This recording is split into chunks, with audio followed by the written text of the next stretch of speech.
OCO, freethinkers. You're now tuned into the realest historian on the planet.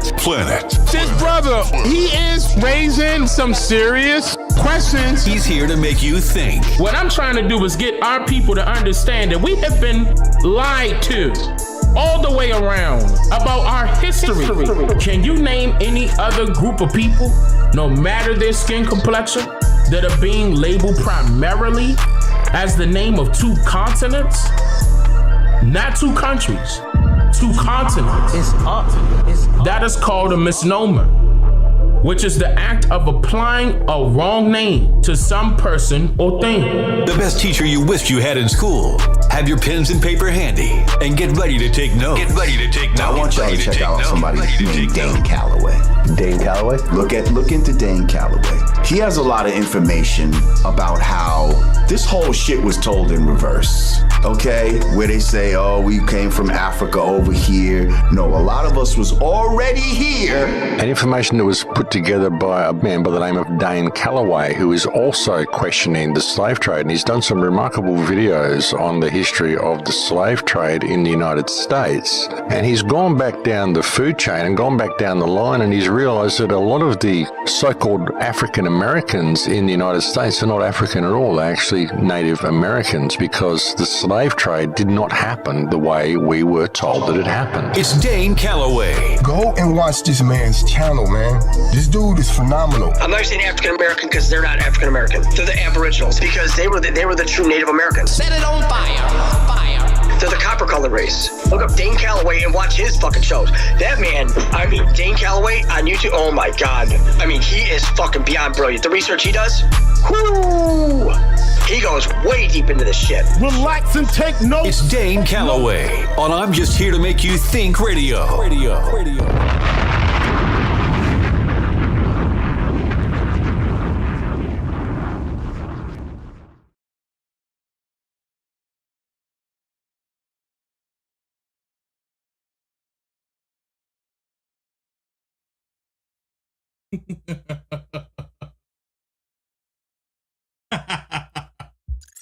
Hey man, look. All right, so yeah, I'm late, right? I'm late.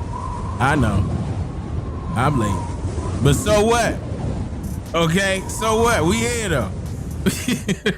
I'm late. It's up.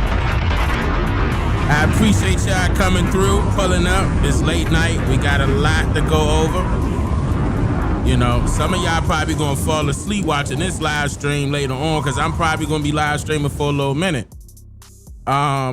Because of the topic at hand. Wait, I can't even see my chat.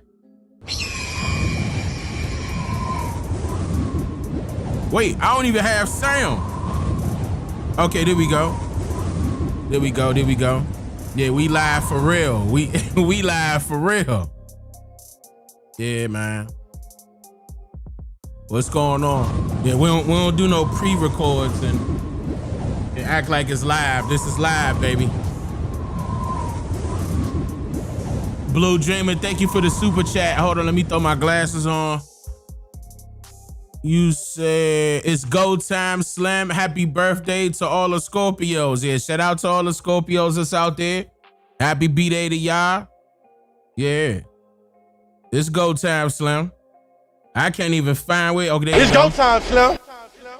Look, I'm telling you, I had to wipe my glasses off. I needed to see, man.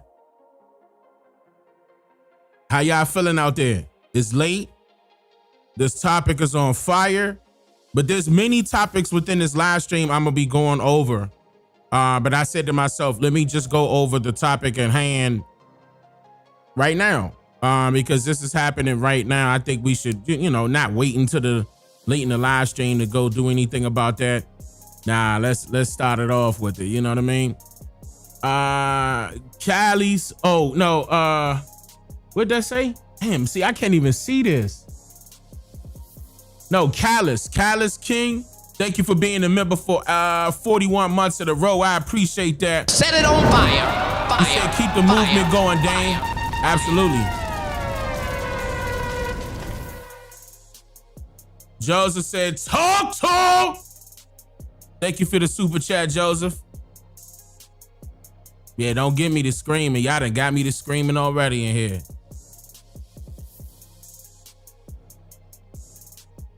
Shout out to the administrators and the moderators of the 13% and all the live chats.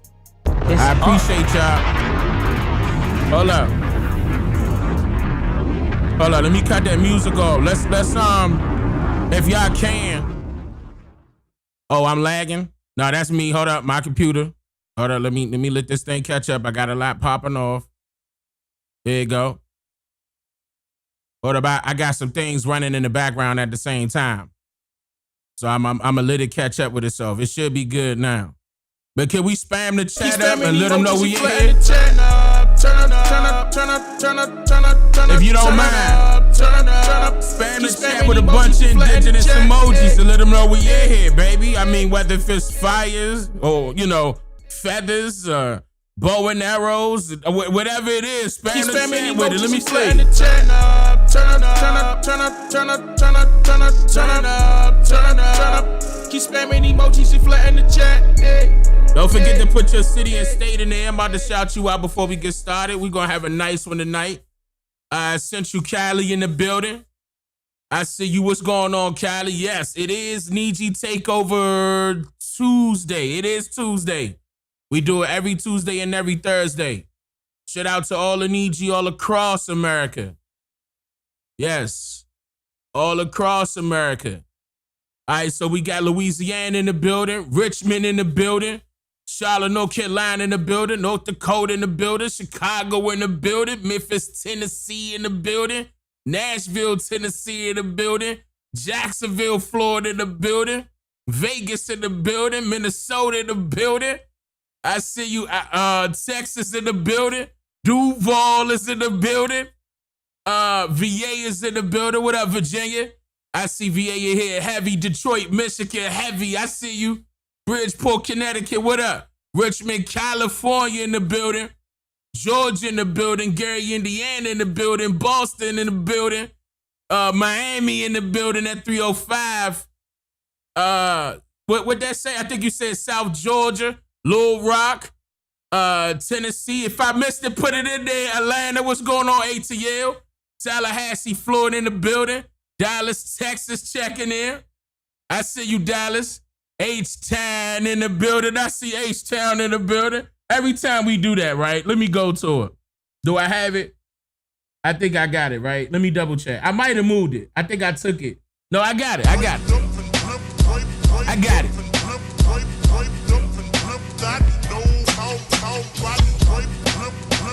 What up, Texas? What up, Philly? What up, Cleveland, Ohio, South Carolina, Providence, Rhode Island. Hold up, that went, okay, Illinois is in the building, Augusta, Georgia in the building, Tennessee in the building, South Carolina in the building, South VA, yeah, that's what you said, South VA. Shout out to Virginia in the building, heavy, I see you. What up, Baltimore, B-More in the building, Brooklyn is in the building. What up, Long Island, New York? What up, New York? Period. What's up, New York? What up? What's going on? Chattanooga, Tennessee, Charlotte, North Carolina, Baltimore, Maryland, BK in the building. What up, BK? Good evening. Good evening. You said good evening. New Jersey in the building. PG in the building. What up, PG County? That's Prince George's County. Shout out to Maryland. That's DC Extended. Y'all already know. Shout out to DC. That's hometown, home turf. We talking about Washington, DC, Slim. Don't get it twisted. That's all day, every day. DC or nothing. Suffolk, VA. Boston, Massachusetts, Arizona, Greenville, South Carolina, Pittsburgh in the building. Inglewood in the building. What up? Oregon in the building. What's going on, Oregon? I see you, Inglewood. What's that, Arkansas? I believe that was Arkansas. Southside, DC in the building. Hey, Delaware in the building. Hurricane Helene. Nah, I thought they said the hurricane name was Melissa. Marietta. Wait, that's not Marietta, Georgia. That said Marietta, Cali. They got a Marietta also. Compton in the building. Wisconsin in the building. Oregon in the building. Yeah, you from Washington, North Carolina? Absolutely. What up, San Antonio? What's going on, Texas? Las Vegas in the building. Yeah, Melissa, right? I thought they called, then that's the new one, y'all. Hurricane Melissa. Y'all see them boys out there in Jamaica partying, right? They partying. What up, Hartford, Connecticut? What's going on, Oakland? Asheville in the building. Shout out to Asheville. I miss y'all. I see you, Staten Island, Missouri, Orlando in the building. North Long Beach, California in the building. What up, Long Beach? St. Louis in the building. Man. Palm Beach, Florida in the building. The Bahamas in the building. What's y'all temperature looking like? Who hot and who cold? I know some of y'all suffering. You ain't gotta lie. Some of y'all out there suffering with cold weather right now. Don't lie. You ain't gotta lie. You can tell the truth. You can tell the truth. Who under 70 right now? Don't lie.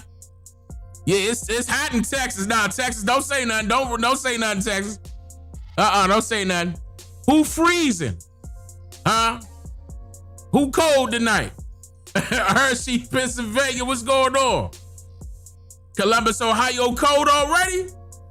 Yeah, New York, I feel sorry for y'all, New York. Here it is. That's it. New York, that's it, New York. Connecticut, y'all too. Boston, that's it. Look, my bad, y'all. My bad, it got cold up north. I know it did. Look, Buffalo, New York, already in 30-degree weather. God damn, bruh. Woo, man. Whoop, hey, Midwest, what y'all looking like, Midwest? Midwest, y'all in the 50s or the 40s? Palm Beach, look, Florida. No. Florida, Texas, Cali. Don't say nothing. Don't say nothing. Arizona, don't say nothing. We already know what time it is. Texas ain't gotta say nothing. Don't. Florida, nah, come on. It's cold in St. Louis? It's 45 in Chicago, 47 in Minneapolis. Oh my God, bro. Woo, they ain't wait long at all. Pittsburgh, 49, Denver, 33. Damn. I feel sorry for y'all, man. I love y'all to death, but woo, man, when y'all get cold, oh man, get cold in South Carolina. I mean, you basically Southeastish, you know what I'm saying? It's about to happen. You know how they do. They manipulate the weather. But nah, Dane, it's almost Christmas time. I mean, but who say that we got it? All right, never mind. I'm gonna leave y'all alone. They playing, y'all know they been playing games with the weather all year. Now they got a hurricane coming. Allegedly. I'm gonna have to look into it. You know, I'll take a peek at it. But I see Jamaica going up with it. You know, if I'm not mistaken, they still out of electricity over there. If I'm not mistaken, I'm not sure. Jamaica, what y'all looking like? What y'all looking like with electricity? But they were suffering from Hurricane Melissa because of that. Like, it's, you know, the winds are treacherous. It's a hurricane, you know what I mean? Bahamas is hot. Oregon is freezing, 24 degrees. Woo, hey, man. Let me know when you get tired of that. All you gotta do is come to the area where it's hot. That's it. They spraying chemicals in there. Yeah, we know. 187 mile per hour winds. Wow. In Jamaica, 187? That's tornado, ain't it? Category 5 is, okay, Melissa's a category 5? Wow. Man, that's heavy, man. But shout out to Jamaica. I hope all of y'all are doing well. You know, I want the creator to do us a favor and, you know, and protect those families out there in Jamaica from that and the surrounding islands as well from that hurricane, man. That goes for any and everybody for real that's, you know, facing those type of weather conditions. Man. Yeah, man. Cat, thank you for the super chat. You said 805 California here. Hey, what up, Cali? I appreciate that, Cat. Lola, thank you for subscribing. I heard Jamaica's underwater right now. Now I heard that too, but apparently not all of Jamaica. I mean, 185 miles per hour wind. That's a lot. That's a lot. Shout out to Jamaica, man. That's pretty deep right there. I didn't even know that. Y'all telling me that for the first time. That's crazy. Yeah, man, so absolutely. Yeah, if y'all don't mind, show our brothers and sisters out there in Jamaica love and the surrounding islands, because ain't no telling where the hurricane gonna go. Your hometown is cold, Dane? Yeah, I know DC cold. I know DC cold. If New York cold, DC cold. South Carolina cold, DC cold. You know what I mean? Virginia cold, DC cold. Maryland cold, DC cold, you know. If East Coast cold, DC cold, you know what I mean? South cold, DC cold. I remember when I was younger and I was at school and I was on my way back from school and it was called the Blizzard of 96, where snow was up to my chest. Okay? And I'm talking about I had to come back home by bus and train, y'all. That thing, I saw the buses sliding down hills, couldn't make it up. I remember them days. I'm talking about it was hard as hell to come down the hill I had to come down to go to my house, to go home. I would never forget that. Cars sliding and everything. I never saw that before. But when I came out here in Texas, I'm gonna tell you what's worse than the blizzard of 96. When I came out here in Texas, and that same year they had, was it the same year? I think it was the same year. They had that ice storm and Texas was not ready. I'm talking about not ready. It was so many people. I felt so sorry for them. And they were flying on the highway here. 70 or above. There ain't nobody doing no speed limit on no highway. And that camera on that news station panned towards that highway and showed the endless amount of cars all together, like a collage. I never seen that a day in my life. And that's when they had that ice storm out here in Texas, man. That was very disturbing. Very disturbing. And a lot of people lost their power too. Just here recently, matter of fact. Just here recently, they said a lot of people in Houston lost their power. I think they said over 320,000 customers lost their power. That was a lot of people within the Houston area. And that was just recent. That was like, I want to say like 3 or 4 days ago. That was just recently. Shout out to Fort Worth. Never seen snow? You never seen snow, Cat? I mean, you in Cali. You in Cali, Cat. Cali, y'all ain't gonna, y'all gonna be all right. Y'all should be. Now, if y'all see some snow in Cali, I mean, you know what time it is. Texas, Texas wasn't ready for no, and they were doing, rollouts too. Of cutting people's electricity off around that time. They was setting people up out here, man. Cutting people's electricity off. They gotta save power. I was like, what type of excuse is that? You got a storm coming and you cutting people's electricity off. Man, there was so many people that did not survive. That was real sad. That was real sad. Texas ain't see that type of, condition before. These folks out here, I'm telling y'all right now, we run our air conditioner all year round. All year round. That's how hot Texas is. Y'all be freezing up there up north and everything in January. Meanwhile, we still wearing shorts in January. Like, I'm just saying. I had to get used to that. I was not used to that.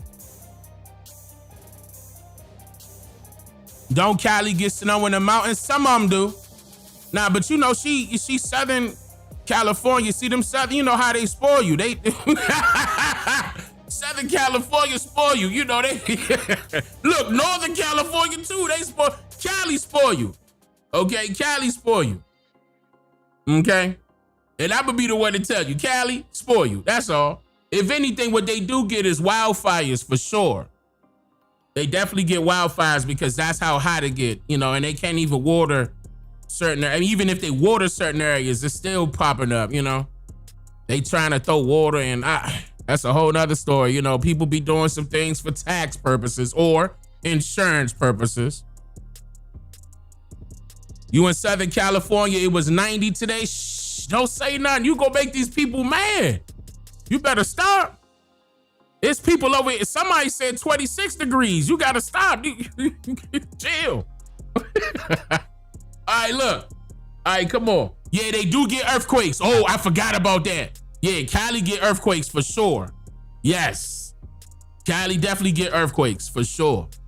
Yep. That's true. Wildfires and earthquakes. Yep. So maybe not too much snow, but yeah, they get that heat, them wildfires and them hurricanes. For sure. Absolutely.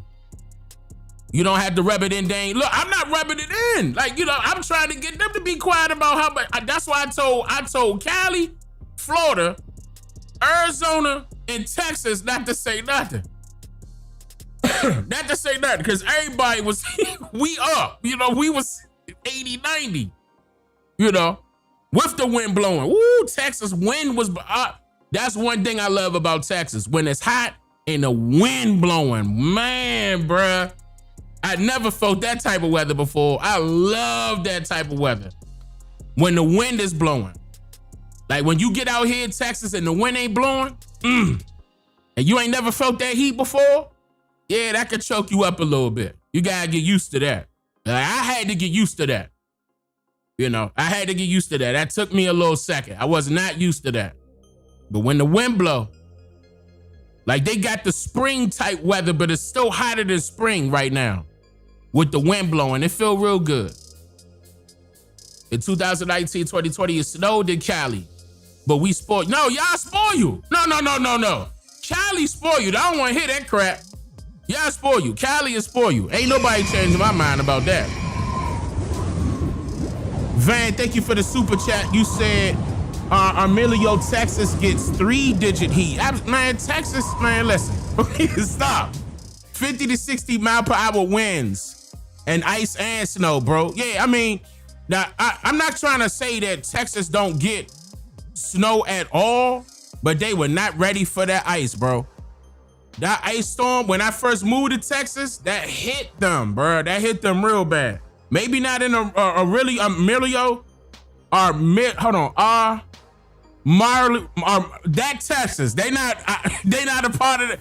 I'm talking about everybody else got hit, and they were not ready for that.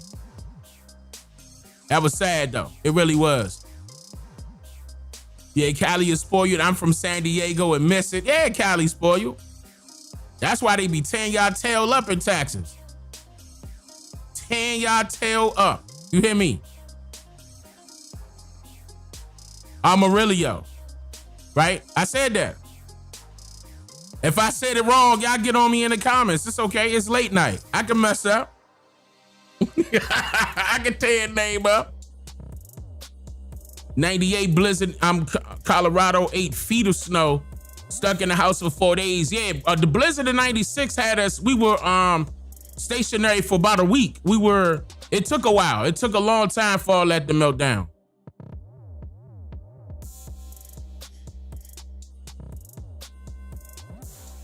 Ice storms will shut any town. Yeah, I agree. Shout out to my mother in the building. Ma, what you doing up, Ma? But shout out to my mother in the building. All right, come on.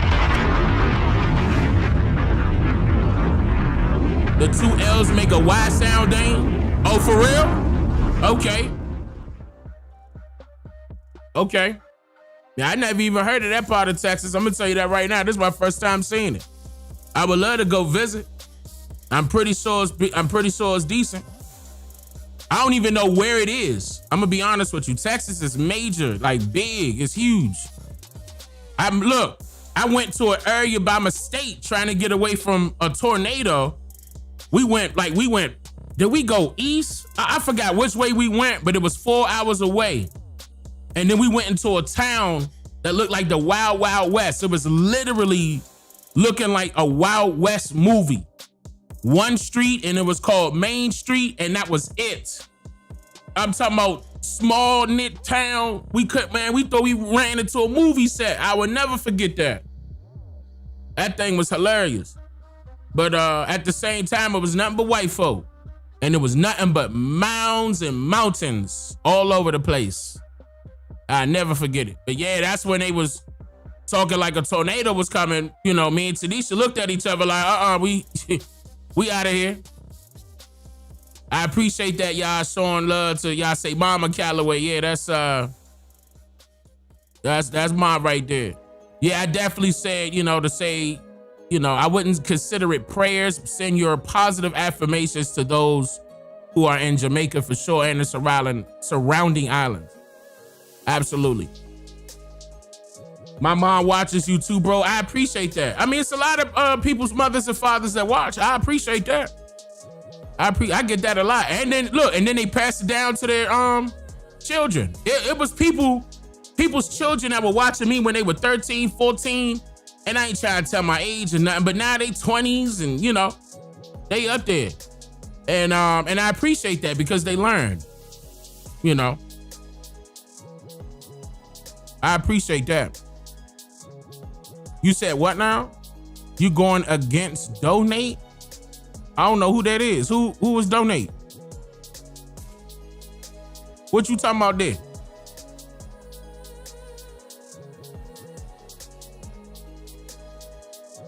So is it Amarillo, Texas? Am I pronouncing it correctly?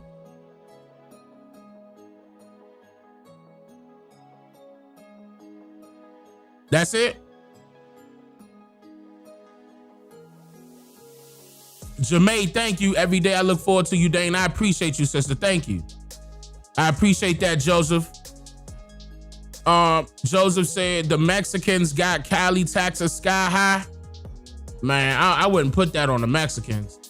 Who got taxes sky high is Cali's government.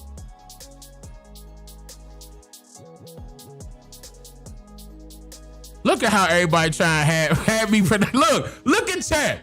Chat got me trying to get me to pronounce the part of that Texas correctly. And look how all of y'all saying different things. Now one, ain't nobody uniform. Everybody's saying something different.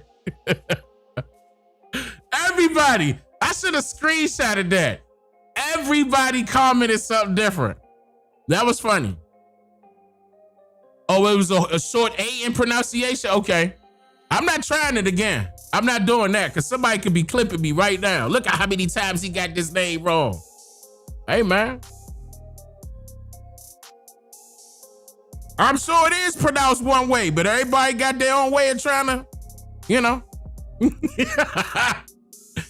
Yeah, we about to get into that, Davis. We about to get into that. I'm actually glad you brought that up because I'm going to move on and segue into that right now. Trump doing a bunch of stuff, y'all. Now, I don't know how y'all going to feel about certain things that are being implemented, but I told y'all I was coming. To go back to the title, the thumbnail, I told you it was coming. I really think people just didn't take it serious enough to, make moves. I remember in the past, I was telling y'all, those of y'all that are, working for the government, y'all jobs are not safe, for example. I'm just saying, I was saying that y'all jobs are not safe. He coming up in there shaking and, moving furniture around. But now we got deeper. I want to play a couple of videos really quickly. And, some of y'all gonna think it's a good thing. Some of y'all gonna think it's a bad thing. I'm gonna just play it. We're gonna go from there. But yeah, and the government shut down again. But don't forget the government was shut down the last time that he was president. Y'all remember that, right? Shut the government down? Who can recall this? And y'all should remember a lot of these moves that Trump did this time around so far, he did it the last time. He did it his last term. The exact same thing. Sending the militia to Chicago. He did that the last term. This time he did DC and Memphis. It was the same thing. Talking about something about to stop crime. Yeah, okay. We'll see. I'm about to play a couple of videos real quick. All right, they saying this government shutdown right now is the second longest in history. I'm getting ready to play the video. We about to play a lot of videos. I may even open up the panel. We'll see. I mean, I may change my mind though.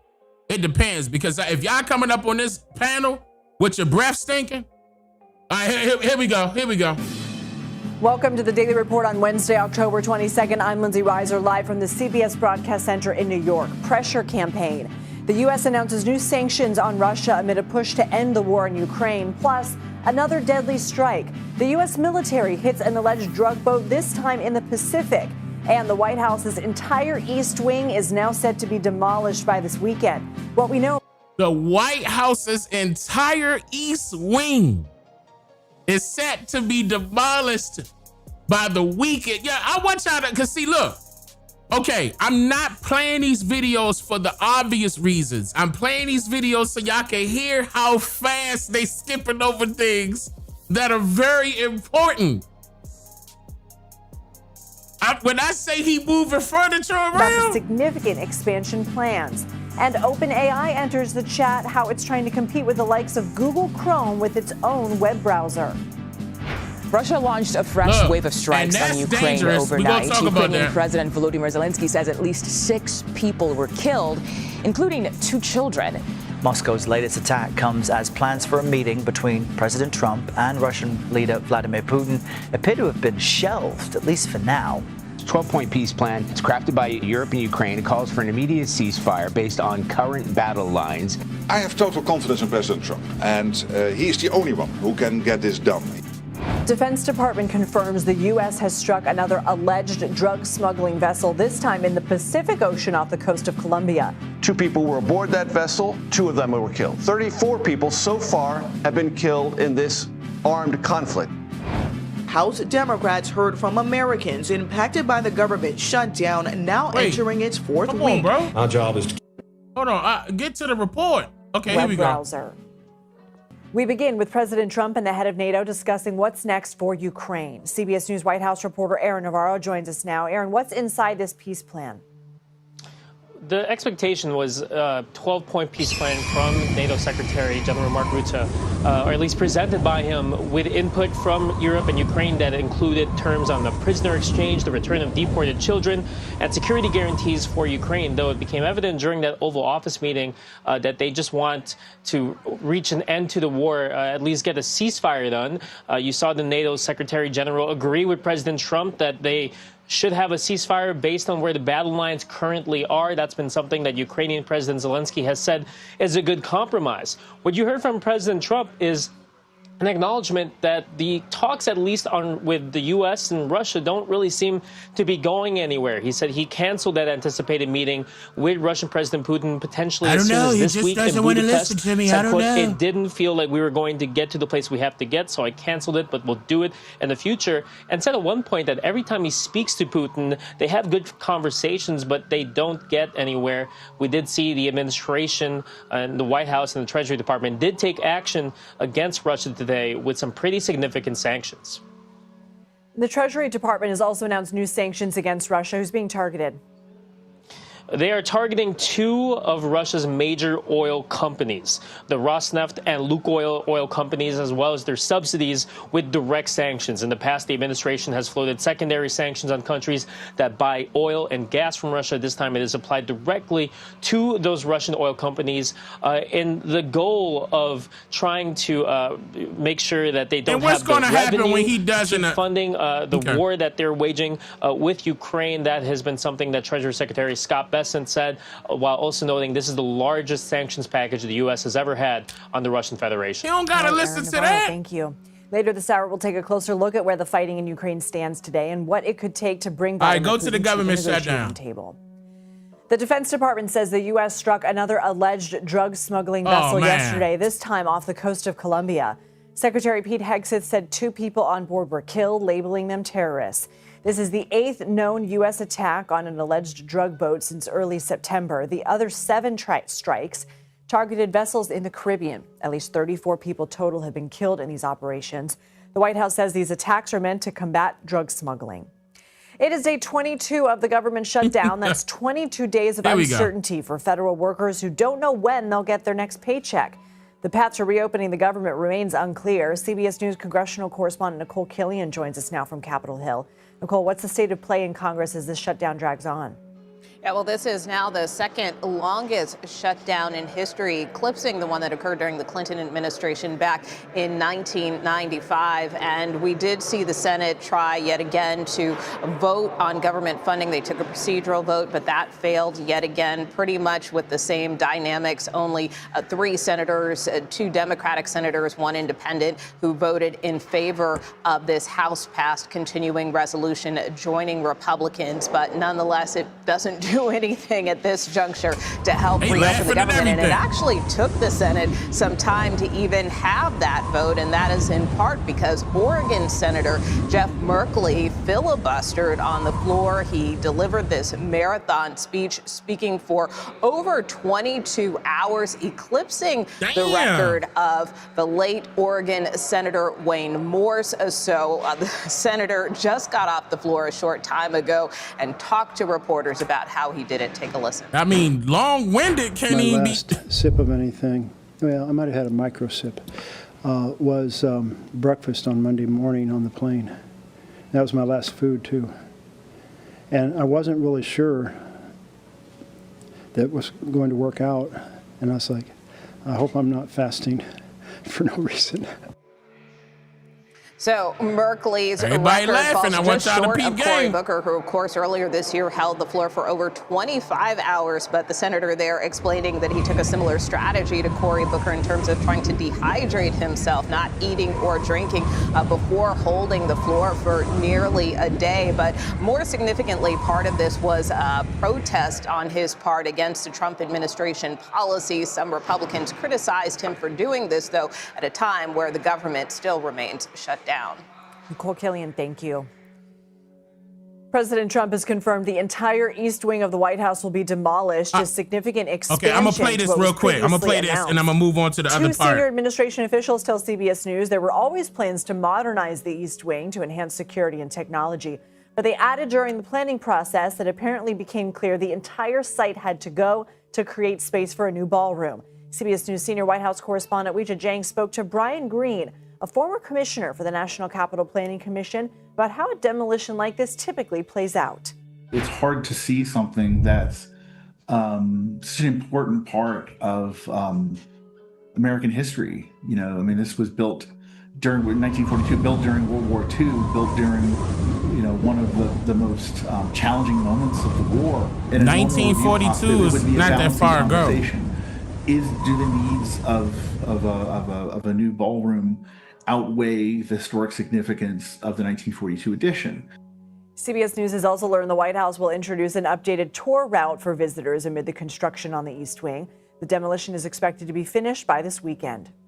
Okay, President Trump and his legal team have asked the Justice Department to pay him about $230 million in compensation for past investigations into him. This was first reported by the New York Times. Hold on, Sources familiar with the president's claims say one was filed in relation to the FBI and special counsel probe into alleged Russian interference during the 2016 presidential election. The second is over the FBI's search at Mar-a-Lago, which centered around Trump's handling of classified documents after he left office.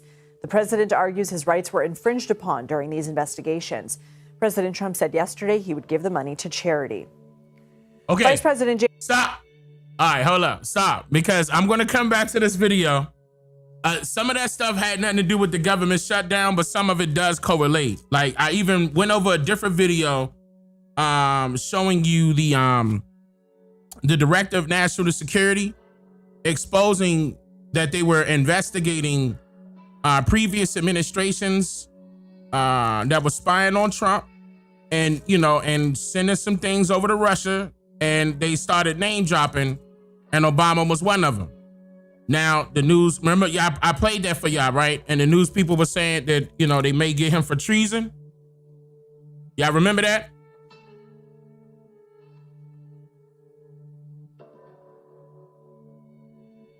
Now, I don't think Obama will probably get arrested. The reason why I say that is because I remember when Donald Trump was saying that he was going to arrest Hillary and lock her up. I remember that. And then he, changed his mind. He had a change of heart. I don't think Donald Trump is going to touch them. I really don't. That's just my opinion. I'm going to get to this. I'm going to play this one real quick. Shirley, thank you for being a Shirley Baker. Shout out to Sister Shirley Baker. I appreciate that, Chiefess. Thank you for being a member for 61 months in a row. To Leader, thank you for becoming a member. And wait, that's it. Oh, okay, it's abbreviated. Oh, no, it's not. Daughter of Ahaya, thank you for the super chat. Oh, let me do this right now. I appreciate that. I see it now because it was a longer name, so it was abbreviated on my side. You are appreciated, my brother. May the Most High continue to bless and keep you. I appreciate that.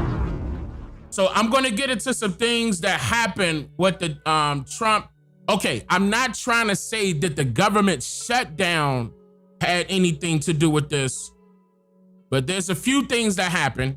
Okay, now what I can say is the Trump administration is involved.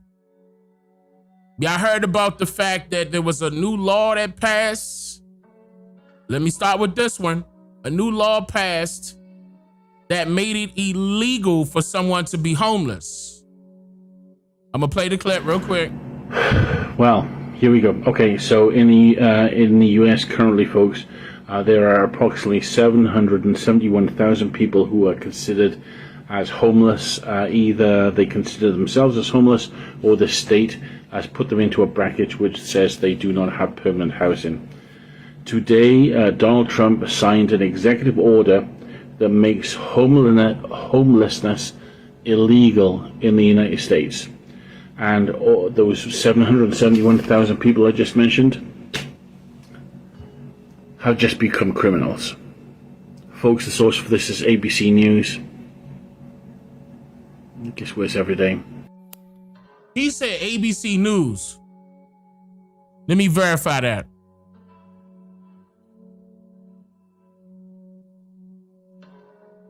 Hold up.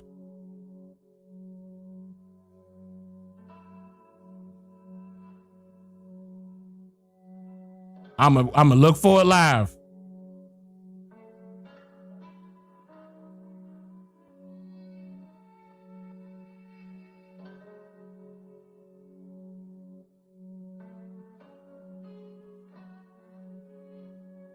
Ooh, it's real.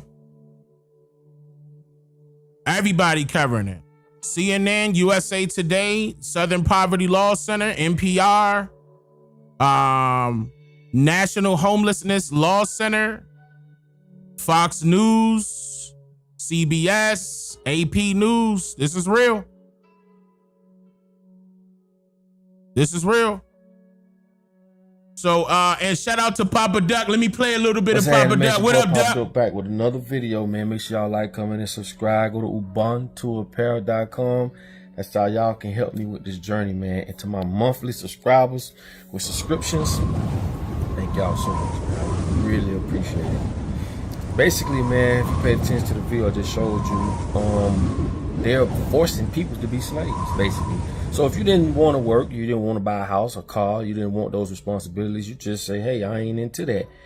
Then it's illegal for you to be what they call homeless, right? So in order for you to not be a homeless person, or, you will have to go punch in the clock. You will have to become a slave so that now you can pay for these things, the house, the cars, the car insurance, and all this other BS that they got us all paying for, which makes us slaves. We exchange our times for these things they say we need in order to live in their society.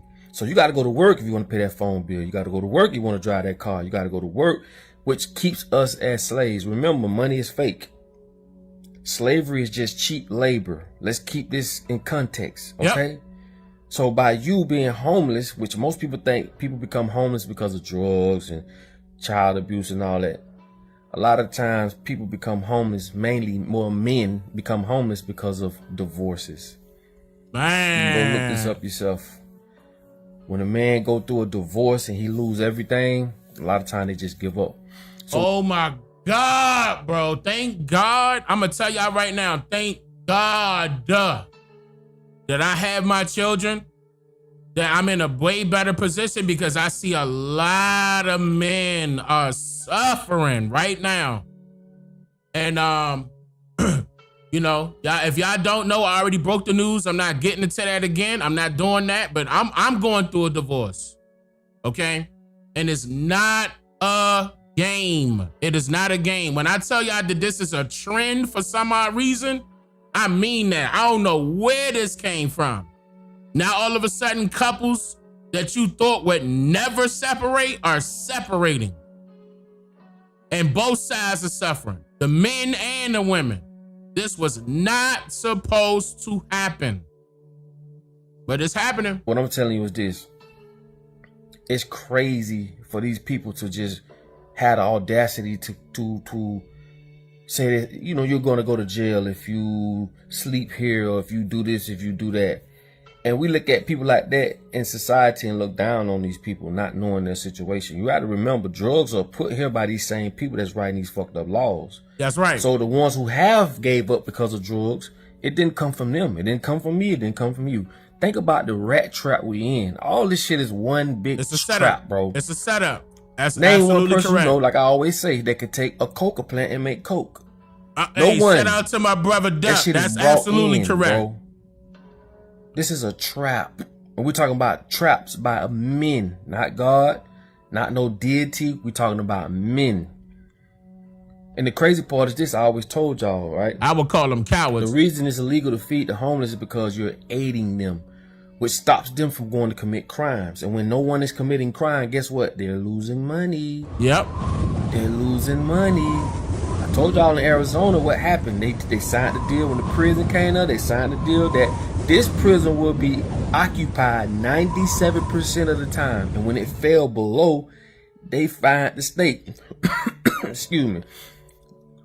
They sued the state because they said it was going to be 97% occupancy.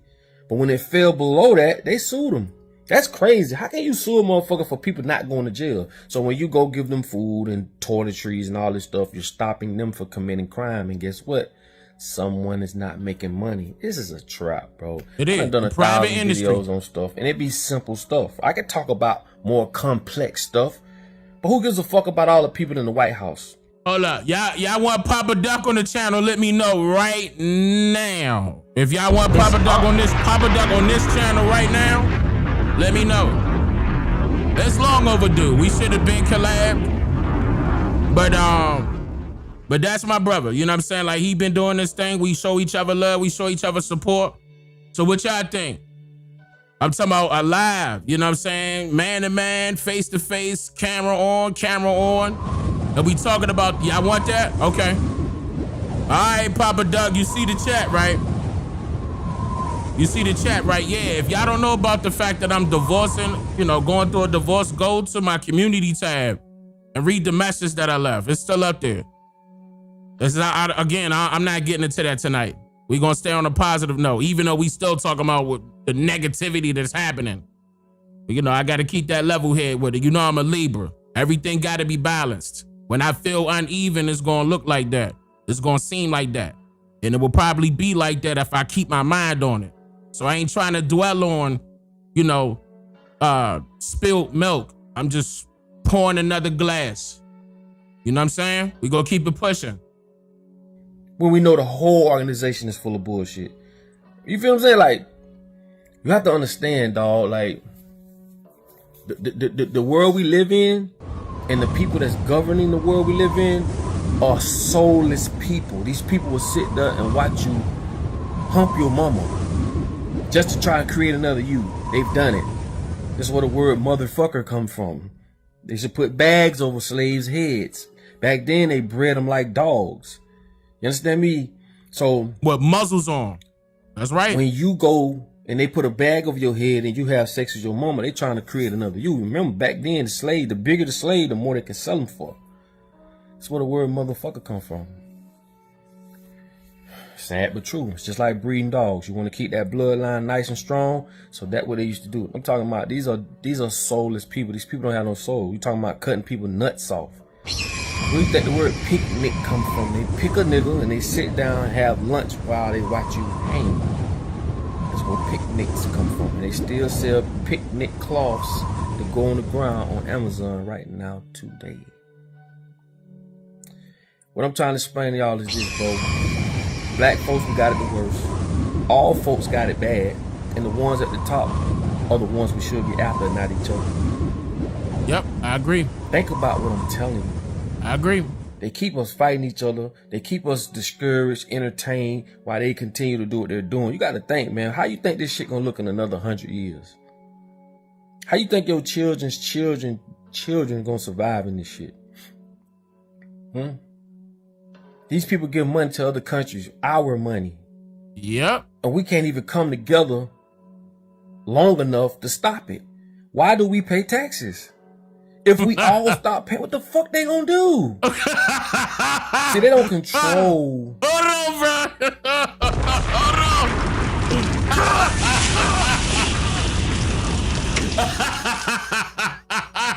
I got man. That's how I know our live stream gonna go ham. I already know it's gonna go crazy. You physically, they control you mentally. Because it's levels to levels. There's some people that's financially all right. They're not giving a fuck about what I'm talking about until this problem arrives to their door. Yep. Remember, it was all about poor people. As we gotten up into time, now the middle class. Poor middle class. I've been saying this for years. Ain't no more middle class. Once they get rid of the middle class, it's just the poor against the rich. And these people are continuing to feed their agenda, which is going to leave us in the shit dust if we don't do nothing about it. So I know I started this video off talking about, the homelessness, but I'm trying to get you to wrap around your head how they put together these curriculums and fool us. Because like I told you, if it's illegal to be homeless, right? If it's illegal to be homeless, that means they want you to go to work. And when you go to work, no matter what you do on American soil, you're helping them build their empire. Get what I'm saying? Money is fake. And by the way, that's how it was in the past. And that's why I kept telling y'all that slavery was employment. They slapped the label slavery on it, but it was nothing but employment. They keeping you away from your life by by forcing you to go into this so-called work field, so-called labor field. This is forced labor. Just like schooling is compulsory. That's forced schooling. This is forcefully institutionalizing you and defranchising you. This is historical. This is nothing made up. Nothing made up. They've been doing this. Now they just getting a little bit more advanced because of technology. And that's, I'm glad I stopped the other video because OpenAI, if y'all have not been paying attention, I might have to say that for a little bit down the line during this live stream because that's deep. And I've been forewarning about what they doing with AI, and it's beyond scary because of what they got playing. Folks are not ready for that. I'm gonna get into that in a second. Let me shout out to Papa Duck. Shout out to you, brother, and yeah. It's time.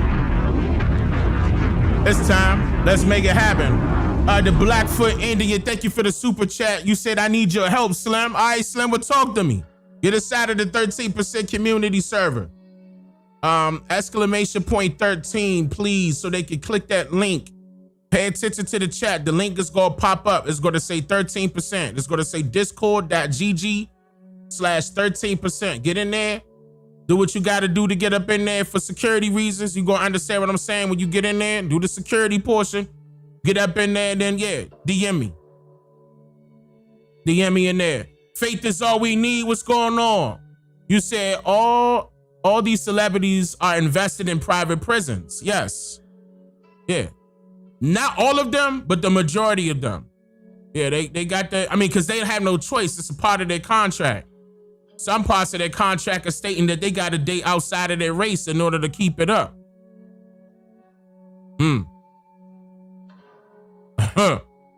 They got to date outside of their race in order for them to keep up that lifestyle.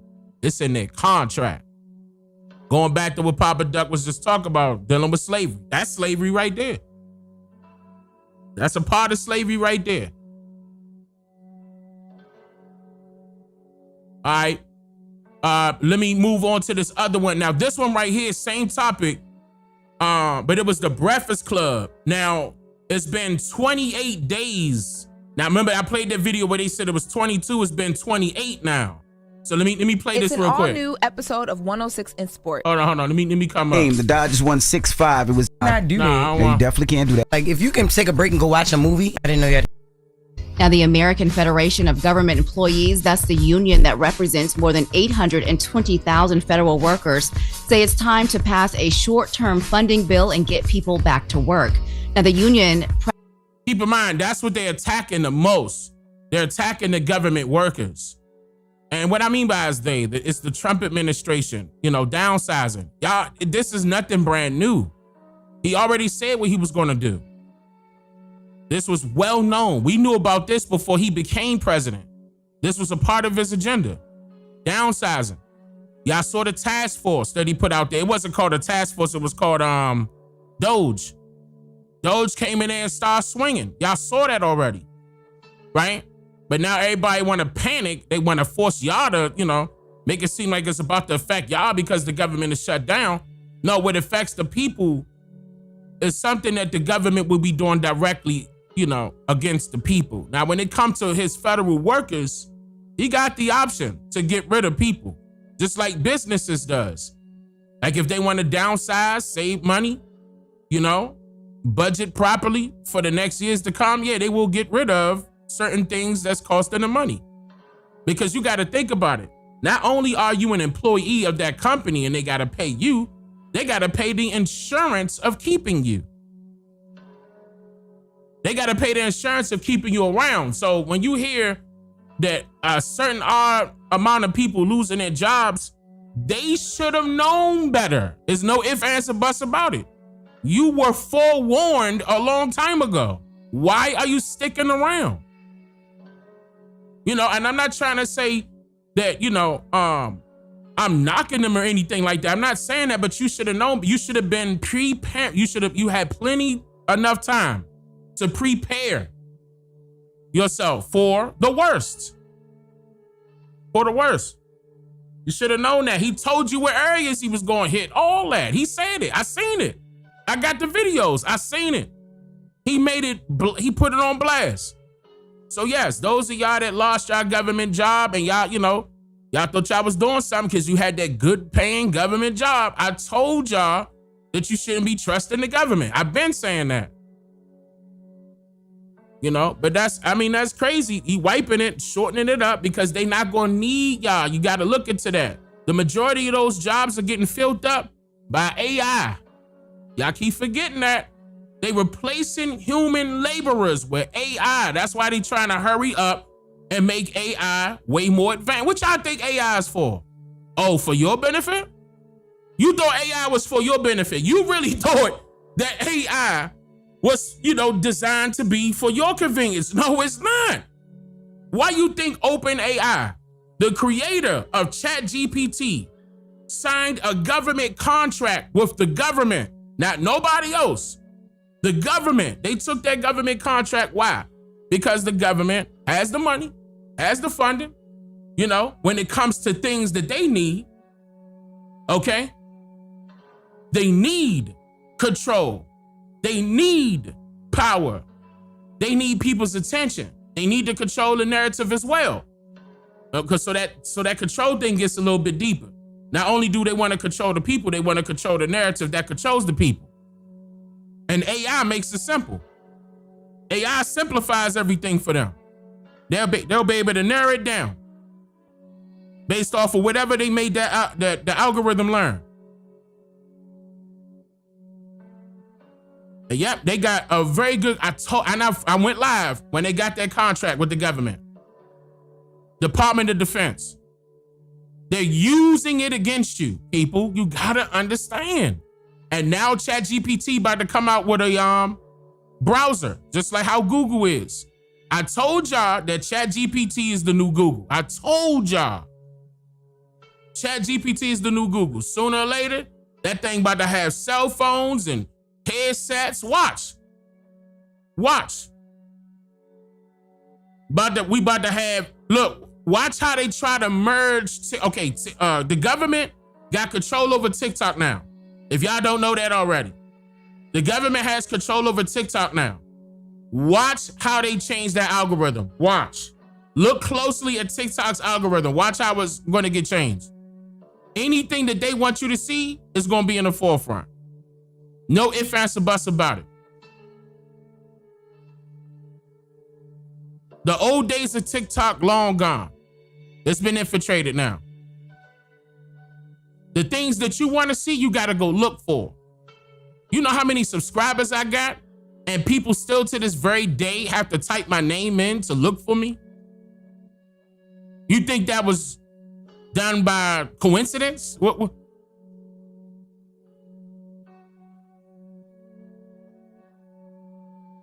But no, they're going to use it to their advantage. AI is replacing human labor. You got to think about the end goal of what they utilize the AI for. And how they can quickly get rid of the jobs and replace them. Joseph said about, thank you for the super chat too. You said 70% of people are about to lose their job. That's because, and go back to what Papa Duck said, that's just because it's a lot of people out there that got their nose turned up and not wanting to pay attention and calling people like me conspiracy theorists and No, we telling you the conspiracy, giving you a heads up before it happened, before it reached your doorstep. There's nothing wrong with what we doing. We are truth tellers, truth seekers. We nosy as hell, introverts. We want to know everything. We want to be aware because it's better to be prepared rather than repaired after the damage is already done.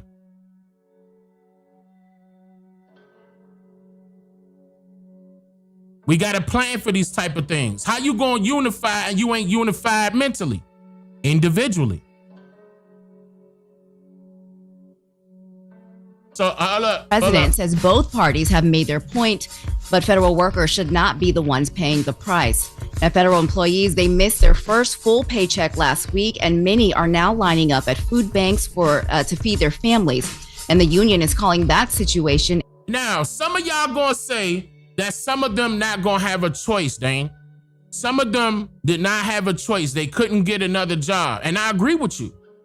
Some of those people probably couldn't get a job based off of their age, based off of their qualifications, okay, based off of the condition that they were in. Because of the fact that they had to show up for work every day, they never had a chance to go out to go try to get another job. But Dane, what would you say to that? What would be your solution? The solution I said before and the way I would say now is the fact that some of y'all should have been putting money to the side for a rainy day. Or some of y'all should have been putting money to the side in order for you to invest in yourself. Whatever it is that you really wanted to do, you should have been shooting for the stars and going to go get it. Going to get after it. You should be dependent on you, not depending on the government. Because they pulled the plug and they can continue to pull the plug because they control it. See, they want you to be dependent on the government. The food stamps. And then look how he tore that up. Snap. We'll get into it. The food stamp. They want you to be dependent on the government. They want everybody on their knees begging for more from the government. Democrat and Republican. I don't care what y'all think. It's both of them. It's both of them. You can't put that past them. It's both sides. They doing the same shit. That's why I don't trust neither one of them. That's me. You can disagree with me on that note. That's me. That's how I feel. But no, you should have been getting yourself together. You should have been ready, putting that money to the side. Now, we ain't got no money to be saving. Then what you working for? You working just to make a paycheck and live paycheck to paycheck? You got to have a plan. You can't sit up there and make up excuses for everything. You got to have a plan. You got to come up out of that. You can't just be like, yeah, I'm going to be living paycheck to paycheck for the rest of my life. No, you're not. That's not what God intended for you to do. That's not what the Creator intended for you to do. You got put into this world for a reason, to make better change, to make people better, right? I mean, that's just the short side of it. There's no excuse. There's no excuse. I don't want to hear it. Anybody could do this. Because the government don't got no pull. And y'all keep thinking that the government got power. No, they don't. The power is in numbers, right? But who control the numbers? People. The people. The people come together and start doing the exact same thing for themselves as the people for real, like we the people for real. It's over with. What the government gonna do? Well, I mean, then they gonna be trying to drop bombs on us, and then you always got an excuse. You always got an excuse not to try to do something for ourselves. Always got the excuse. Lined up, ready to fire. Why I always got to combat you for doing something for yourself and your people that's going to benefit you? Why we gotta argue about that? Why is that always a debate? But yet you complaining about what Trump and his administration doing and all the rest of these politicians. You complaining. All the rest of these billionaires, zillionaires, you complaining, but what the hell are you doing? That's it. All you doing is complaining. We need to get the wheels in motion. Okay, let's get the wheels in motion. We can't just jump in a war and expect us to win without a plan. Yeah, put me in, coach. You gotta have the mentality. You can't just hop out there on that brand spanking new football team and you know the playbook. You know the calls by heart. You know how to dominate that defense to score touchdowns.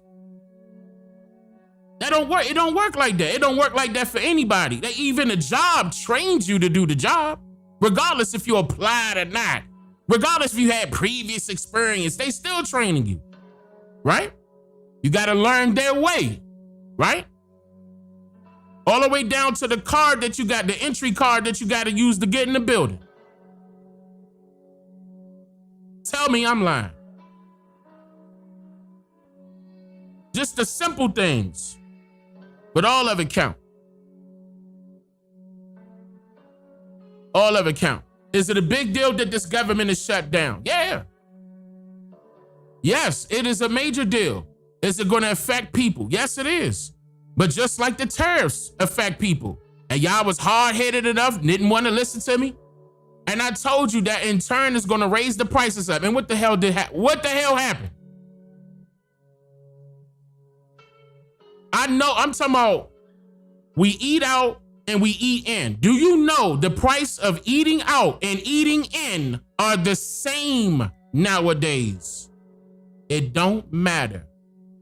At first, eating in was always cheaper, remember? No, it's not. Things have changed. Wake up, people. Trump was getting on,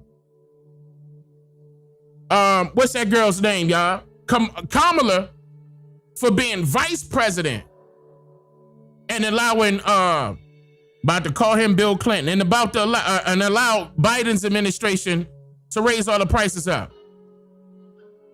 Trump said we're going to have a lot of money by the end of this year. Who is we? You know you ain't talking about the American people, because you got every price up right now. Every price.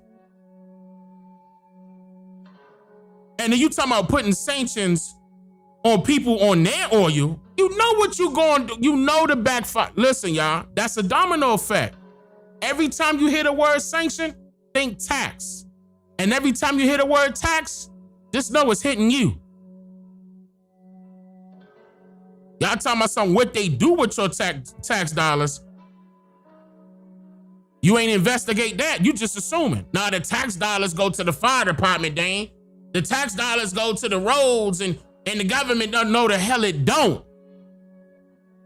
There's a thing called the IMF. How are billionaires, allegedly, zillionaires, whatever you want to call them, families that are in that field economically, owning businesses, running every single bank in every country that the Europeans are overseeing?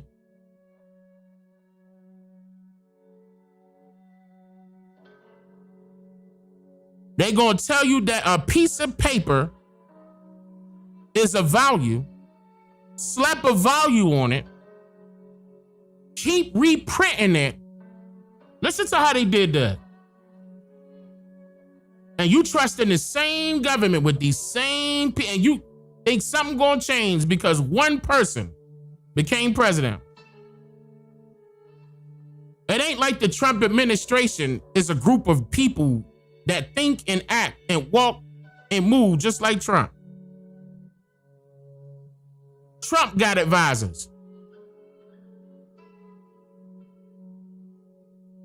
And what if I told you they ain't giving him good advice? You gonna be mad? Not all the time. But you know what? I'm gonna listen to him. He's a smart guy. He's a young guy. He's a smart. We love that guy. We're gonna push. We're gonna listen. It's over with. Him draining the swamp. It's over with. Them days gone, y'all. That's it. And the American people gonna wait and wait and wait and wait until it's too late. And I'm telling y'all, we need to do something about it now. I've been saying it. Because it's affecting every part of it, especially the agriculture and economically. Look at how they got the land tied up. Like, unless you get say for example, you get brand new land, right? And you don't get an easement contract to know what's going on with your land. Do you know they're allowing people to buy land that other people own? Or other people own a part of? For example, if I sold you some land, listen to me, this is real life. Pay attention. If I sell you some land, right? $250,000. If you don't get the easement agreement, and you know who owns that land and don't control no other part of it, if you don't get that, that land can be sold to you for $250,000. And a part of that land, the neighbor owned, and you can't do nothing about it.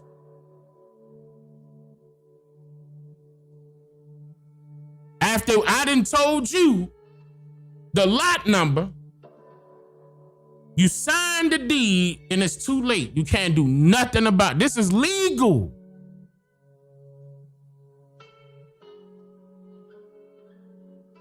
I sold you land in that driveway, your neighbors. I sold you land and you can't look and you can't touch that driveway.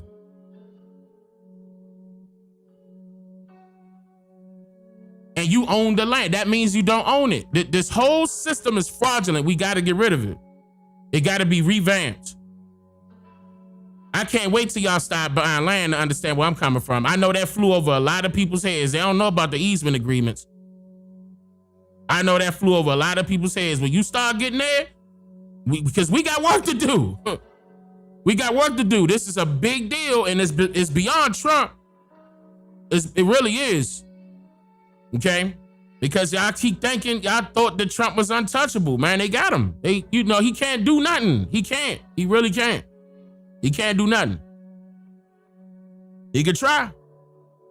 But he got to listen to some people. Gas prices are high. Water is high. Electricity is high. Your grocery store is sky high. Your medical bills, sky high. Ain't nothing come down yet. Some of y'all saw a drop and then another drop. Remember around that, when he was campaigning, then he became president, then things slowly went back up. And look where they at right now. Where I said earlier was, the food that you cook in the house used to be cheaper than you going to go out. Now it's the same price. Exact same. It ain't no different. That means prices is up. Y'all gotta pay attention. And every time he throw out a sanction, whoop, just think it's about to hit you. Straight up, it's gonna fall right back on the consumer. You preach it to the choir. I know sometimes it's gonna go in one ear and out the other, but see, this is the reason why everybody wake up at different times. I continue to be their alarm clock. Because I done said this last year, the year before last, the year before last, the year before. I tried to tell them. It's just that at certain times, that's when they gonna catch it. Somebody caught it. It may not have been that person right next to you, but guaranteed the person right next to that person got it. Nah, I'm not calling our people stupid. Not at all. Our people not stupid, but some of them just not paying attention to the right things. That's unfortunate. Miss Harris, thank you for the super chat. I appreciate that. All right, so and they go get into Hurricane Melissa. I don't want to talk about Hurricane Melissa. I want to stay on this topic. Hold up. Hold on. I wanted to grab something really quickly. Yeah, man. That's unfortunate.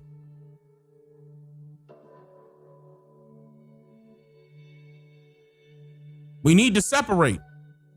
We need to separate ourselves from those foreign entities.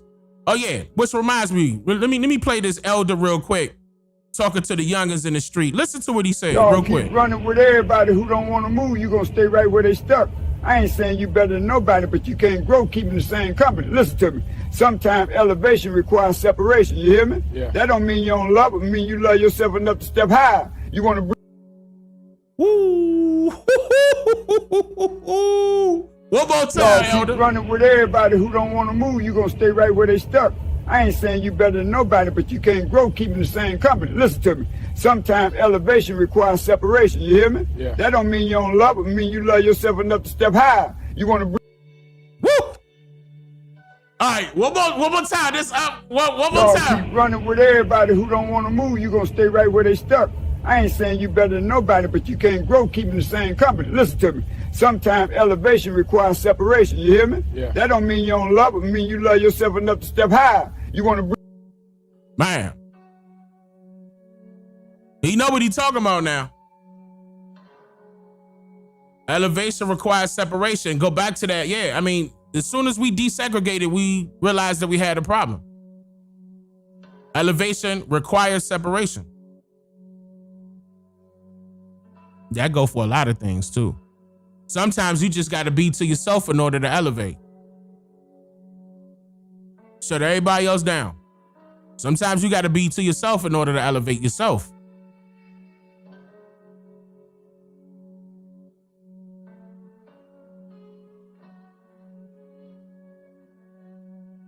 All right. So, okay. Let me play this one real quick.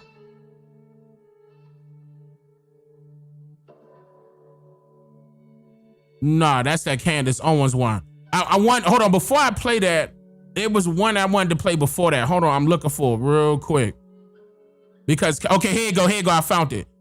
Now, this was Tucker Carlson.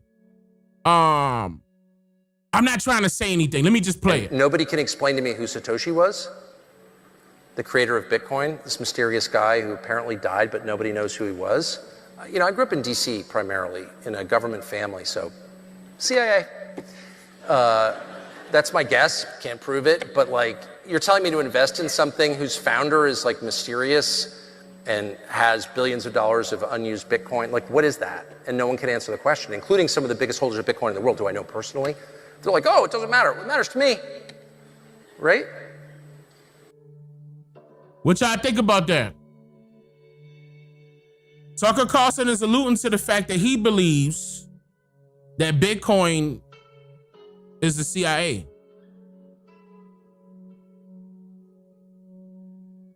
What y'all think about that?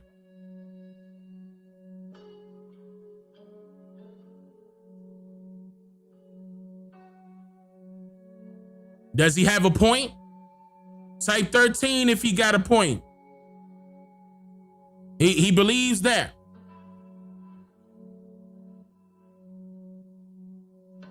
It's not transparent enough, right? We can almost say the same thing about the currency that we have right now because it's not transparent enough. For example, how are we born in debt because we became American citizens when you print the money every day? In debt how when you print the money?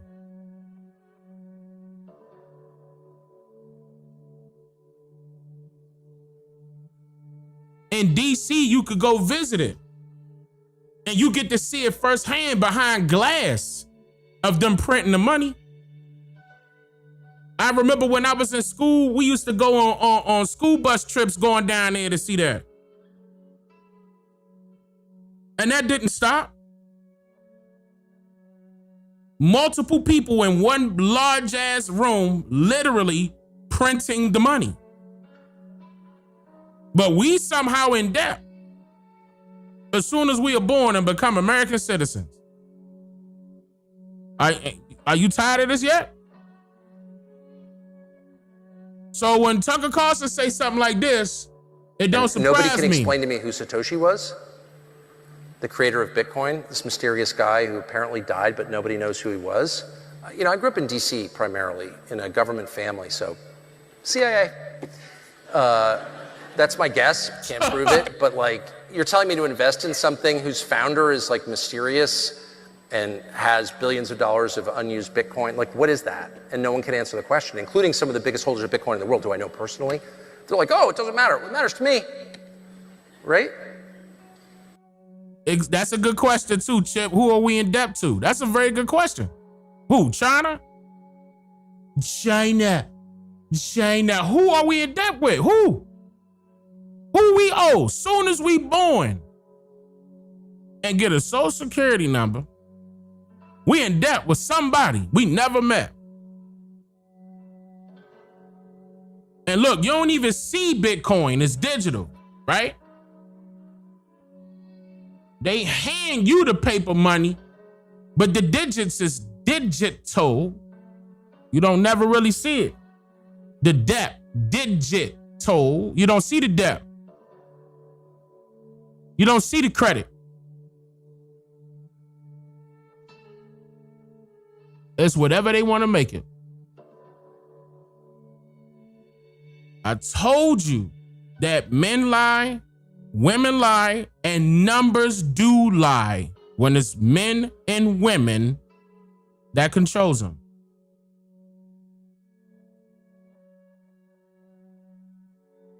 And that's why I was telling people I ain't want to get with that Bitcoin. I ain't want to get with that crypto. Dang, you need to get involved in that. That's the next thing, man. You got to understand that it's been around for years. And then all of a sudden it became popular. I'm not telling you what to do. You could invest in Bitcoin all you want. You could do whatever you want to do. I'm telling you, I'm not going to do that. I see it's more profitable in real estate. My personal opinion. I see it's more profitable to have assets.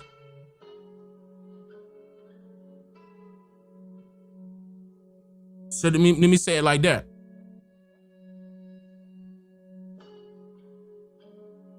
It's a capitalist society.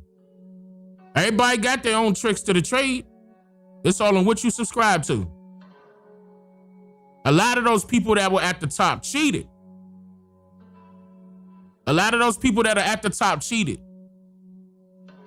to get to the top. Scammed to get to the top. Grifted to get to the top. Killed to get to the top. They doing some real evil stuff to get to the top and stay there too.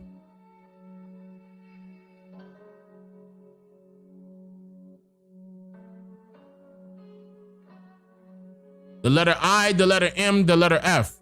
International Monetary Fund is what I was referring to. If y'all don't know what I'm talking about, look that up.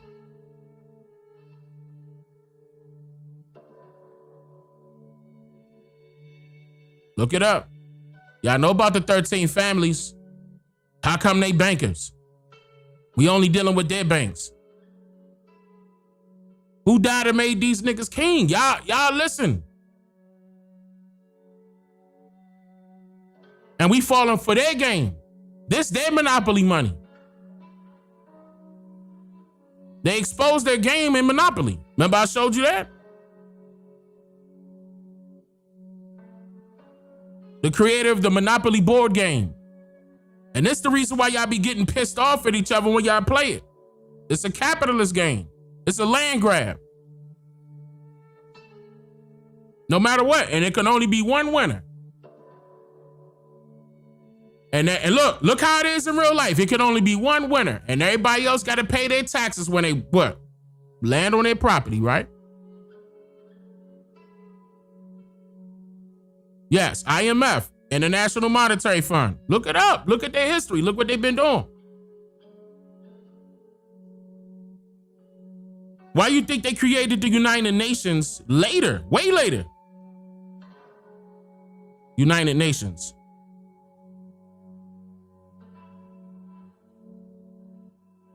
What's that about? Are the nations united? What creed are they following by? What allegiance are they pledging to? Look into all of this. All of those countries that are involved at the United Nations, you know. And they got their representation in there. Look at them.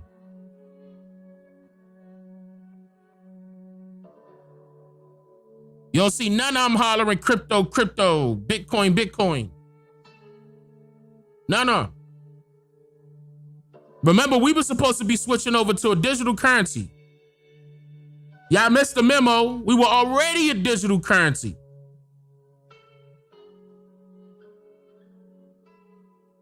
Your credit card, your debit card, that chip that's in your card. A transaction happening over Wi-Fi. Go even further back. A transaction happening over the telecommunications. Remember that router was plugged up to the wall?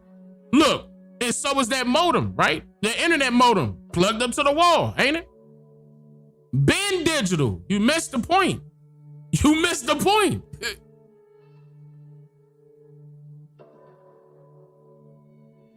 You missed the point. Yep, wired transactions. That's right.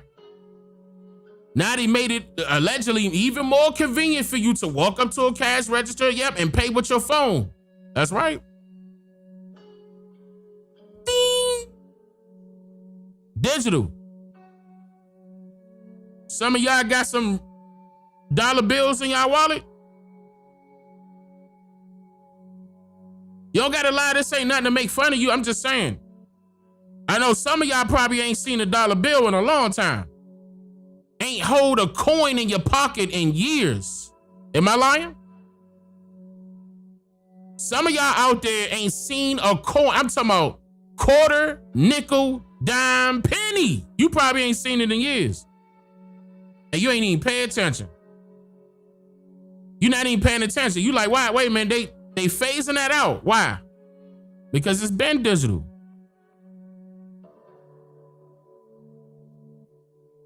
They had everybody scared. Now they about to make us have real IDs. Then what was the last one? That was fake? Oh, we gotta have real IDs now. And what was the last one? Hey, you see what I said? See how y'all talking about real IDs right on time, right? Right on. You see what I see? You see how they correlate?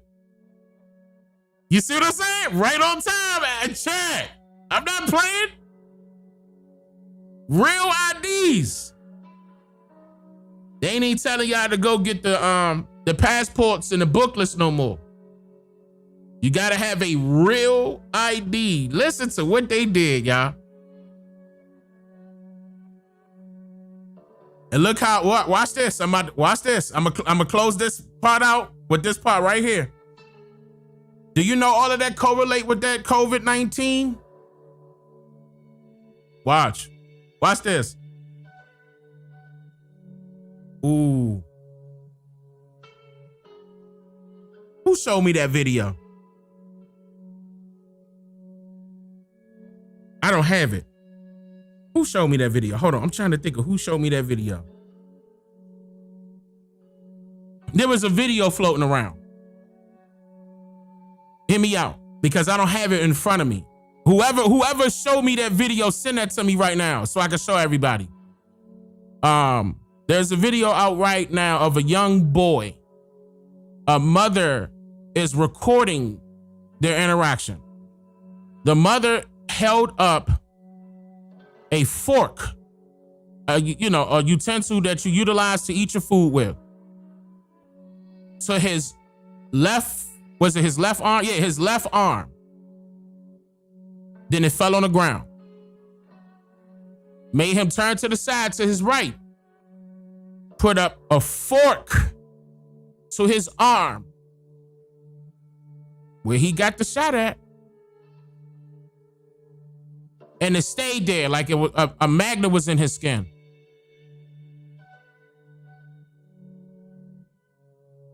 It stayed on his skin like a magnet was on his skin. Was in his skin. This video is out. Who sent me that video? Yes, nanotechnology. That's right, y'all. I know a lot of y'all know.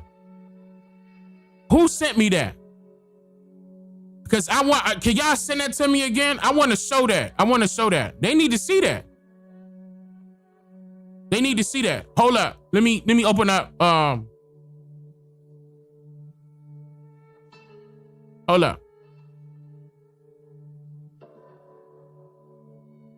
Whoever, I can't remember who sent it. Somebody sent it. It was in my DM. But the reason why I'm pointing that out is because none of that stuff changed yet. They got your, mind distracted on other things, right? But you already had all of this technology out. You already had the chips. The Real ID, the chip. Debit, credit card, chip. You already had it. It's in the cell phone, SIM card. Same thing. Remember they even got the mini SIM cards? Now they don't want you to open up the phone. Remember how you try to turn in your old phone? They telling you, no, don't touch it, don't open it up. Give it to us. They don't want you opening that phone. Why?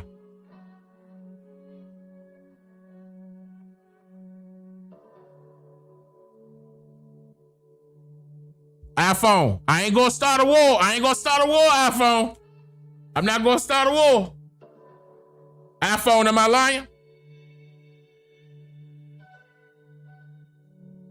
iPhoners, am I lying?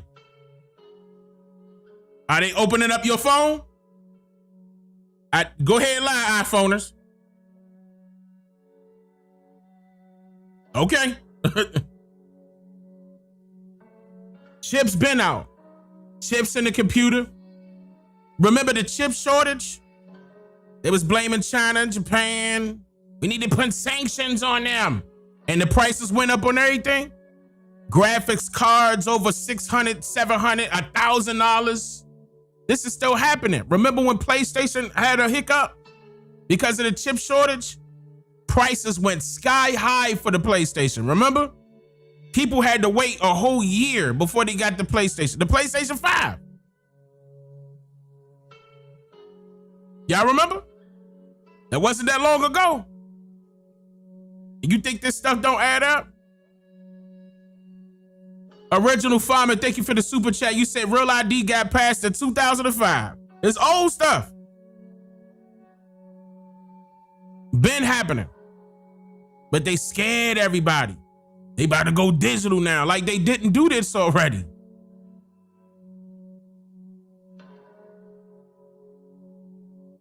Absolutely, that was a money grab. Yep, so it was.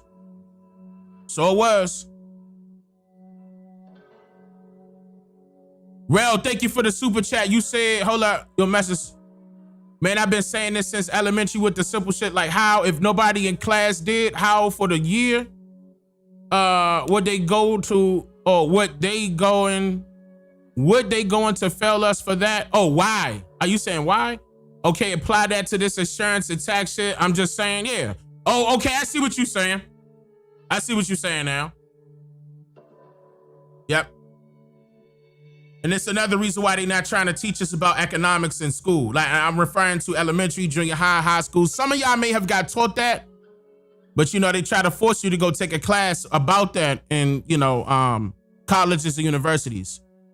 Unless you're doing it as a, you know, some type of a trade school or whatever you're going through, but that's technically not a trade. But they got little side schools that you go, what are they called? The, not the community colleges, the other ones. The one that's up under college. What was that one again? And it's still a college? Yeah, I know what I'm talking about. Yeah, homework. Nah, I know what you were saying. I know you were saying homework. Your brother was military intelligence. They been using AI. Yeah, same thing with Hollywood. Hollywood been using AI. Long time ago. Yeah, vocational. Thank you, y'all. Vocational. That's what I'm looking for. Same thing. They even make it cheaper for you. You still got to pay. And they keep you in debt. Oh my God. They got the whole system got to get changed, y'all. The whole system. How you going to come out of college in debt again? Even more. You got your, man, I'm going there for school. You got, man, if you don't got a full ride, you know how much you coming out of pocket for? Man, and then it'd be hard as hell for you to get a job that you just got your degree in. You got to settle. Am I lying? You got to settle, get that, what's it called? You out there in the sales field. Get that retail job. That's what I'm referring to. They want you in the retail field. They may make you a supervisor.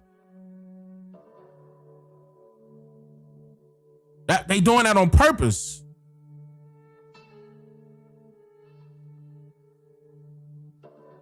They got to change. This system, they purposely got the system designed for consumers to fail that are not a part of their agenda. It definitely hurts everyone, but there are some advantages for other people, especially if they're not needy. Not needy, there are some advantages.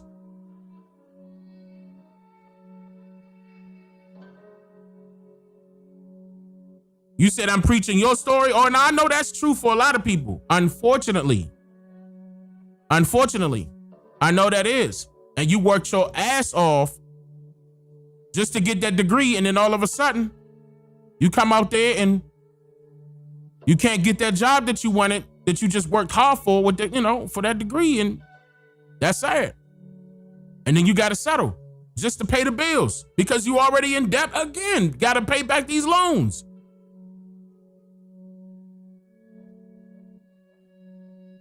They doing it on purpose. It's designed for you to fail. It's a capitalist society. I'm gonna repeat it again. That's why you got back in the trades. Yeah, a lot of people are. A lot of people are wising up about that. I agree. And keep in mind, our people were already involved in that. We were the biggest capitalists of this society in the past. I went over that. I had multiple videos out on that. I told you. Our history goes way back when it comes to capitalizing. They learned a lot of this stuff from us. So let's start with agriculture. Before they mechanized our lands, remember what MLK said? Who was in them fields? You thought you was in the field for them slave masters? And that's it? That's all you think was happening? And you can't name your family slave master's name right now? Man, I can't wait till y'all say, I can't wait till our people say that right there, Nikki, I'm trying to tell you, look, if our people say they quit tomorrow, what I'm talking about, and like to go back to what Papa Duck was saying, if we just stop paying taxes, that's gonna shake them up. That's a big statement. Huge. HVAC, big money. These supercomputers have to stay cool. Absolutely. Yeah. It's a lot of people in the trades making it money. Don't get it twisted. It's a lot of people making money in the trades. But our people got up out of that era. We were in that era first, but they got up out of that. They look down on brothers that's working like that. Like, oh, you doing construction? Oh, man. And they start turning their nose up. Whole time, you know how much money you can make? Especially if you save that up, stack it up, start your own company, own your own equipment, own your own vehicles. You got your own business in that trade. Don't let that be the end all be all of you being an employee. Work your way up and be the employer. It's about ownership. That's what it's about. Dang, how come we ain't got our own cities and towns right now? Because our people are not focused on being in the trades that we need in order for that to happen. I don't see a lot of our people in electricity. I don't see a lot of our people in water. I don't see a lot of our people in gas. I don't see a lot of our people in solar energy.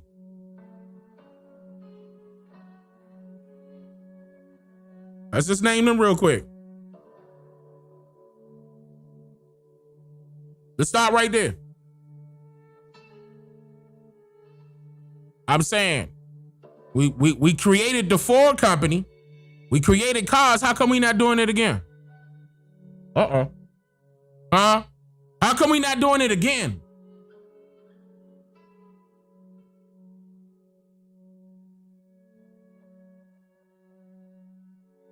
We created the cars. I say we created the Ford company.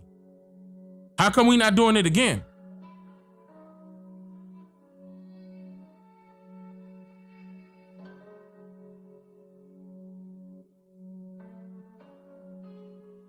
Yeah, a lot of the people out there today have us to thank for a lot of things, but we got to put ourselves in position to force them to give us the thanks.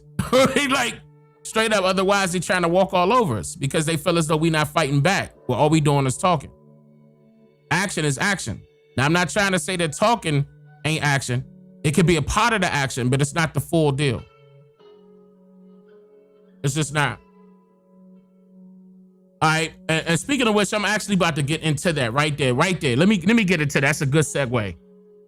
There is a video that I want to play really quickly.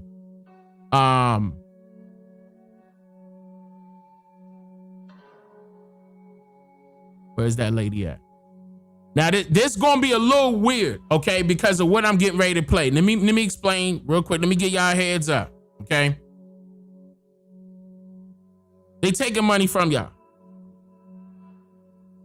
This is the reason why it's about ownership, because they stealing money from y'all. Remember back in I want to say that was 2020. Let me just say 2020. When there was a lot of videos out there floating around telling y'all about Walmart and how they were, becoming concentration camps. Okay, they were going to be, housing certain immigrants. And they were going to be housing Americans as well. They felt like they were trying to build up a wall in order to keep people in, not keep people out. They were going to build up a wall in order to keep people in, not keep people out.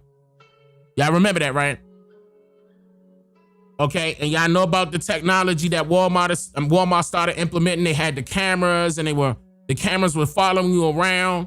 Now I'm getting ready to play a video that's a little controversial, but I want you to hear the technology that Walmart has. And the reason why it's a little controversial is because of her situation and the reason why she exposed this video. I'm gonna play it anyway. Ain't no way Walmart fired me from my manager position for becoming pregnant with a coworker. Now that I no longer work there, here's all the secrets they try to hide from y'all. Oh man. Because she got pregnant by a coworker. They fired her for being a manager.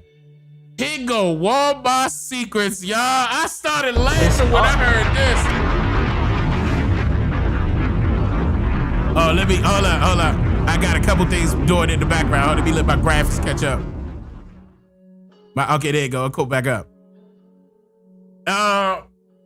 Listen. Because she got pregnant by a coach. Okay. That's her situation. She got pregnant by a coworker. She the manager at Walmart. I mean, she can find her sweetheart at work. I don't see why that's I mean, unless they was, never mind. Anyway, because she pregnant, So I don't know what they was doing at the job, so they probably got hemmed up low key. But now she exposed at Walmart. All right, so here we go. The deli and bakery section with them fresh made items, just frozen stuff from a warehouse we heat up or let thaw. Them freshly baked cookies been frozen for 2 months straight. We put them in the oven for 10 minutes and suddenly they made in store daily. Okay, next, the self-checkout cameras ain't just watching for theft. They got AI tracking what you scan and how fast you moving. And if you take too long or seem suspicious, an employee get an alert on their device. Even if you not stealing, they watching everything you do and building a whole profile on your shopping habits for their data. So not only are you working for Walmart, stacking stuff up, helping customers, doing checkout, you also are Walmart's security.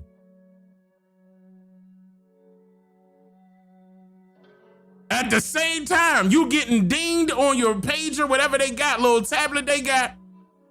If a person taking too long, you hear that technology?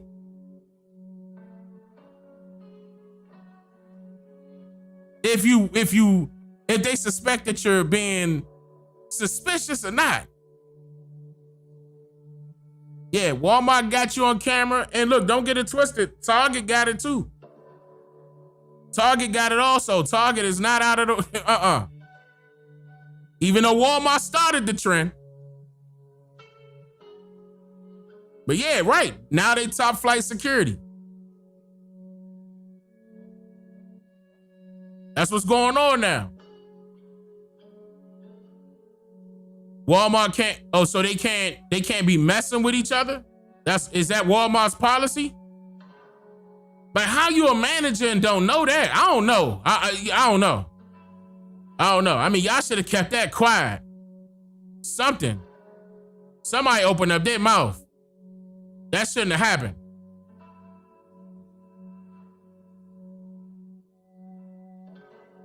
You said that's why she got Kroger's the same way? Listen, I know it's getting worse, but Walmart did start it as far as that technology, the AI technology on those cameras. They implemented that. And remember, people was paying for their services, for their items with their hands. Remember that? And that's really what we found out. Oh, they were really chipping people with the jab. They were at Walmart, and they paying with their hand. I was like, and that wasn't AI.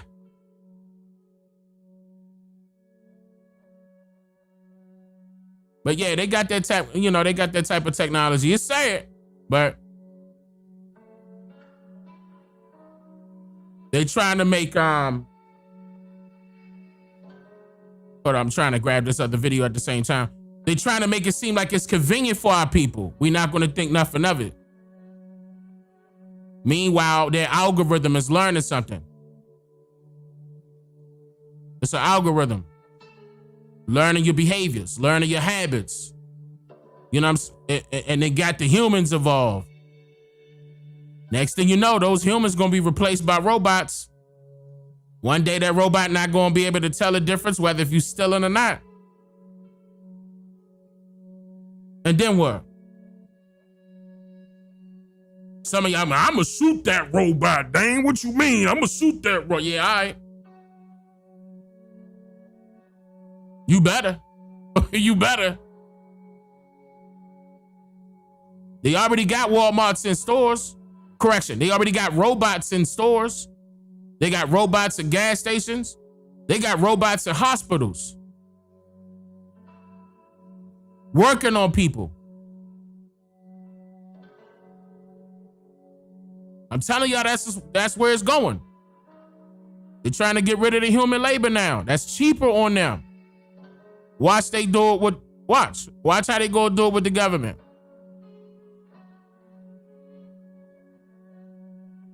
Then all of a sudden, it's gonna be too late by the time y'all look up. I hope y'all paying attention. I know some of y'all are. I hope y'all paying attention. Oh yeah, that's right. Let me mention this. Okay, so before I get into that other part that I'm gonna get into, let me quickly go over this really quickly because I see that some more information came out about this, and I want to play this particular footage.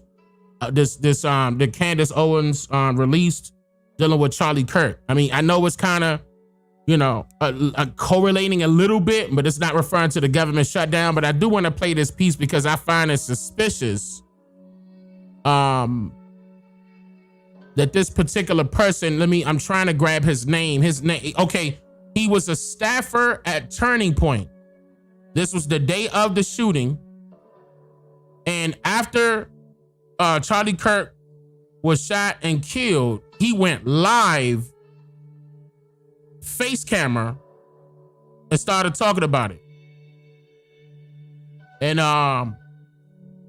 when I say, okay, the reason why I'm showing this is because I told y'all in my latest video on Charlie Kirk that I believe that was his folks that did that. That his folks set him up. I'm talking about the Turning Point folks. Turning Point USA set him up. Got him up out of there.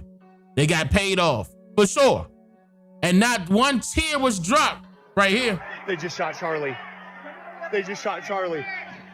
They just shot Charlie.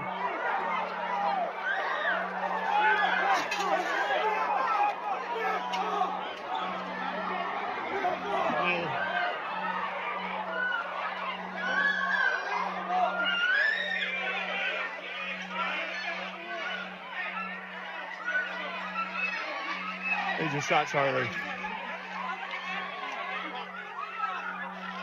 All right, this guy's name, look how he ain't crying. This guy's name is Terrell Farnsworth. A selfie video. He's dead. God help him. God help him. Then bro, what's the point of the video, bro? That's suspect. What is the point? So he worked at Turning Point. His name is Terrell Farnsworth. This was moments after Charlie Kirk was shot. There was another video while I'm right here. There was another video where they were saying that a detective discovered that a dropped handgun was on the ground.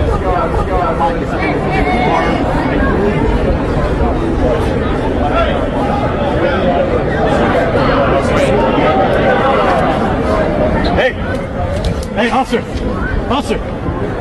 can you mark that with your chief?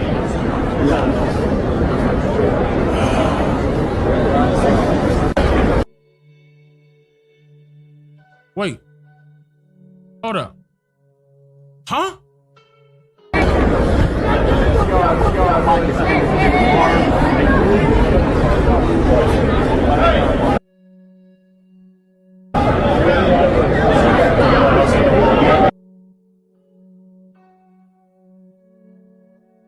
Oh no, wait, they probably can't touch it because there's security. I was wondering why they didn't pick it up. And then he running over there with his gun out. Talking about something, hey, officer. Hey, officer, can you mark that with your chief? Okay. And that's somebody in the crowd. Like if you look at it, that would be somebody in the crowd, right? Hold on, where were they located? Yeah, that would be to the far right of Charlie. That would be to the far right. Not too far, but to the far right. But it was already in the holster. That could have been anybody in the crowd, though. To be honest with you, that could have been anybody in the crowd, which is even more suspicious. Oh, another thing that they talking about is how they were lying, saying that Charlie Kirk was sent to a different hospital other than the Utah Valley Hospital. Now, I'm gonna be just keeping my nose on that, but we already know that that was an inside job for sure. And it was a little odd because Trump ain't want nothing over there to be like, hey, let me go check. And y'all thinking that, oh no, he got Patel on a job and blah, blah, blah, blah, blah. Whatever. I keep falling for that. But that was the only two things for that I wanted to go over. And then I wanted to get back on this real quick. All right. I'm going to briefly touch on this. Speaking of FBI, at the same time that they're supposed to be doing this Charlie stuff, the FBI was investigating a mafia style, how can I explain it? Conspiracy where people of particular well-known organized crime, mafias or mobs were gambling with some well-known ex-NFL players, coaches. Y'all heard of this, right? And got involved in gambling betting, and it was to the point where they were rigging games. Now, this has been going on for years because I recall, and I'm getting ready to play this video right now, former NBA basketball player Rasheed Wallace talking about this. He was stating that the NBA games are rigged. Now, I also said this about the NFL, and notice how everybody wants you to gamble. Everybody wants you to place up a bet. I forgot those companies because I'm not really looking at football and basketball anymore because it's the same old, same old. It's actually gotten a lot boring over the years. In my opinion, it's really not the same anymore, but they want you to place bet this, bet that. It's all rigged and y'all falling for it, but here go Rasheed Wallace talking about it. With the referees, that's why I was just saying, as I got older, I didn't have to do all the cussing or come with attitudes. No, I'm just hitting them with logic now. Like, oh, so y'all got that email last night, huh? Oh, then they flare all up. What are you talking about? Oh, yeah, I know about y'all email shits. No, let's not forget that. I know about that.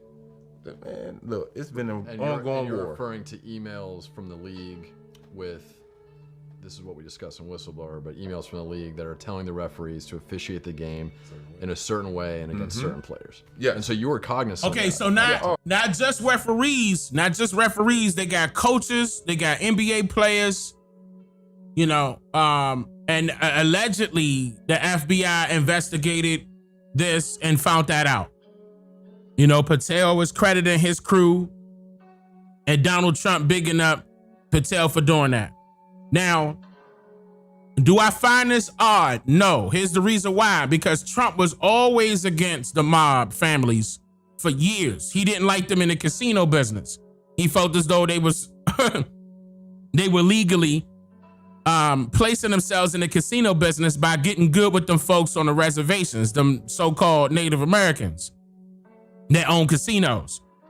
A lot of them people, I remember I went over that in the video already, and you know, that's who he was talking to. Everybody, no, he was talking about black people. No, the hell he wasn't. He was talking about the mobsters. He was talking about them. They don't look like Indians to me. That's who he was talking about. And y'all just didn't peep game, but I had a whole doc on that to show y'all what he was talking about, what's going on. And it all had to deal with the casinos, the whole thing. You could get the transcript. But yeah, Trump was calling it out back then. So this doesn't surprise me that Trump had the FBI on them now, you know, and it just so happened to grab, unfortunately, some well-known basketball players and coaches.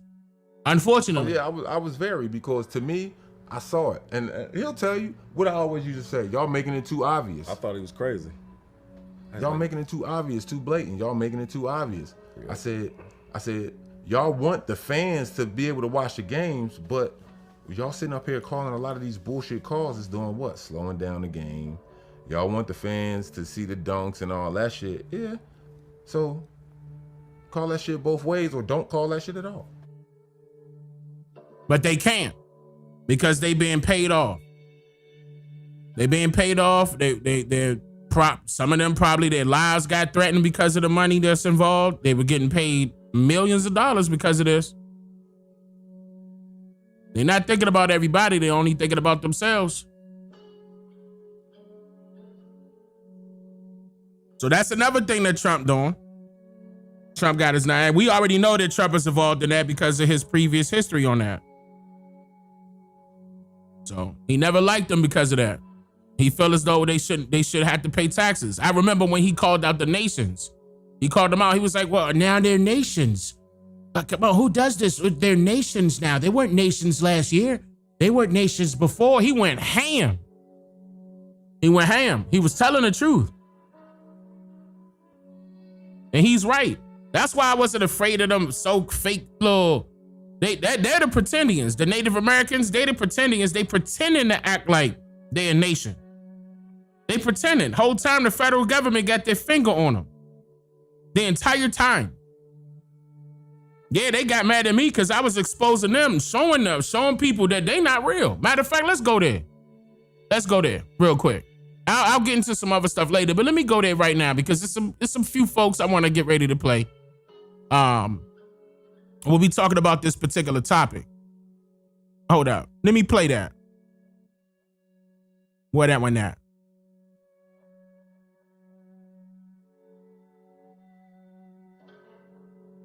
All right, let me, and can y'all help me out with some of these people's names because some of them is coming from TikTok. Y'all send me these videos on TikTok and I want to give these people shout outs. All right, like when I this girl say here. Black Americans aren't Let me know what her name is, please. African, all of a sudden it's, you know, when I say Black Americans aren't African, all of a sudden it's, you know, there are 54 countries in Africa. Of course I know. Which African country are we from? Which one? Quickly. Right. Tell us. Which African country are Black Americans from? You want us to be African so bad. Claim Africa, they said. Stop denying Africa, they said. Which country? I know you're going to say, do some DNA ancestry. DNA ancestry admits blatantly to you it's for entertainment purposes and it is not science. You can actually call them yourself and ask them yourself, does the African in African American denote Africa the continent? You know what they're going to tell you? No. Go play with somebody that doesn't possess common sense. I'm not the one. Africans want Americans so badly to consider themselves African. Wait, is that her name right there? I am a Mavy. Is that her name right there? I hope I'm shouting her out. Shout out to her. Shout out to this sister. I am a Mavy, correct? Is that her name? That's her name? Okay. Shout out to you, sister. For me, it's like, bro, just put this into context. What type of mother, what type of father would allow their children to be kidnapped, enslaved, beaten and raped, and never at any point go wage war on the individuals that did it? You're trying to convince me Africa is my motherland. Go play with somebody that does not possess common sense. Everything in nature tells us that's not our motherland. We are in our motherland, America, the land that we built. Do you know a good mother? Have you ever, do you have a good father? The white man didn't sell us out. Africa did. And we don't have to agree on the history. You can think slavery happened. You can think we were prisoners of war. You could think neither or both. But in all case scenarios, Africa sold us out. You don't have to go read no history book. Just go look on TikTok. What is so difficult about calling us by our name? All right, yeah, we ain't, that's right. We ain't from Africa. That ain't home. That's not our motherland. Stop trying to label us that crap. Like, you know, just because you indoctrinated don't mean I gotta be running around being indoctrinated with you. We know better than that. We did our research on our families. We know better. We ain't asked for your help on that. Oh, but now all of a sudden you trying to give us some hope and allegedly prove that we came from Africa? How? Prove we came from Africa.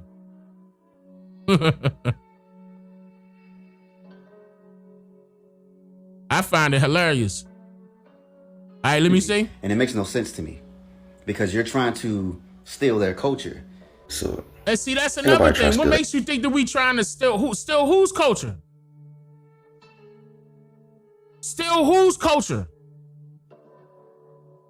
They don't have no culture. You got to understand, these foreigners are foreign to this land. They don't have no culture. All they could do is copy the culture that was originally here, and it's still here. It's ours. Everybody is copying us. This is proven by documentation. In their own writings. They know who they saw. Still to this very day, them foreigners copy us. They coming over here want to be just like us. They know the indigenous people. Don't get mad because you don't. Just because you indoctrinated. And it makes no sense to me because you're trying to steal their culture. So, ain't nobody trying to steal their culture. The shit that we talk about, they don't even fucking do.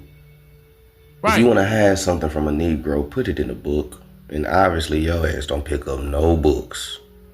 Walk with me. Archives.org, The Atlantic Journal, and Friend of Knowledge, in 8 numbers, by C.S. Rosfique, Ph.D., published in 1832. If you want to hide something from a Negro, put it in a book.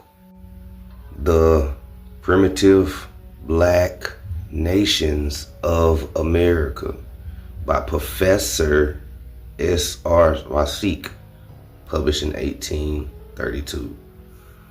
Let's drop down. It says, my second memoir was on the Negro or the Black nations found in America before Columbus. Found in America before Columbus. Negro nations. Primitive, indigenously. That's not natives. If you want to hide something from a Negro, put it in a book. It's not natives at all. You want to hide something from a Negro, put it in a book.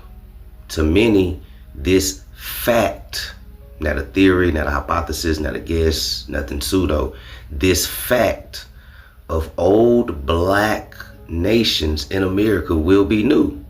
Just like you. You don't know this. So this information is new, right? But it's a fact. So to many, this fact of old black nations in America will be new. Yet it is an important feature of American history. It is important. When the last time school told you some important shit about you? Of course, because they never taught you about ancient America. So you wouldn't know about this. Right? Just drop on down. And it starts listening. I have merely enumerated the black tribes, the Negro tribes, of which I have found evident traces and remains in North and South America. And he starts naming all these black tribes, these black nations. He starts naming all these black nations, right? Here's one of my favorite ones, right? The Black Indians met by the Spaniards in Louisiana in 1543. De Soto's invasion. That was Columbo. The explorers ran across us, not the natives on the reservation. That's why the natives of the reservation don't know none of this shit. They don't even have family tied to the Southeast. Native and indigenous are two different things. If you want to hide something from a Negro, put it in a book. If you want to hide something from a Negro, oh yeah. This is another one. This is a good one right here. Encyclopedia of American Indian Contributions to the world. I mean, we went over this so many goddamn times, but if y'all haven't added this to your collection, yeah, this need to be in your collection. I know I said that numerous times in the past, and y'all probably tired of me saying that, but this was one of them. That was very good. There's a few of them that were very good, but this was one of them. We got to put this like top. I want to say top 5. Top 5. Here's another source called the Encyclopedia of American Indian Contributions to the World. Now, in your video, you ask, what is our culture? And then you try to say we're stealing native culture. But let me show you something about our culture, right? Because we do this shit like we born to do it, right? For one, natives don't eat cornbread. They eat fried bread. 2 different people, 2 different cultures, right? Natives eat fried bread, we eat cornbread. And I guarantee your black ass eat cornbread too, which is called Indian bread. I doubt your grandmama was lying to you. What else do we do? Barbecues. Native Americans don't barbecue. And if they do, they don't barbecue better than us. Right? Barbecue is another culture of American Indians that a lot of you niggas who think y'all African partake in. right? Another one, ooh, basketball. And I ain't talking about that Mayan hip ball shit. I'm talking about basketball, right? Matter of fact, let me read the basketball to you so you can understand. Basketball is a team sport in which points are scored by throwing a ball into a hoop, right? A rubber ball. This is an all-American game. Hold up. All-American game played. Hold up. What's this People brother's believe name? that this game was invented. What's this brother's name? Y'all know this brother's name?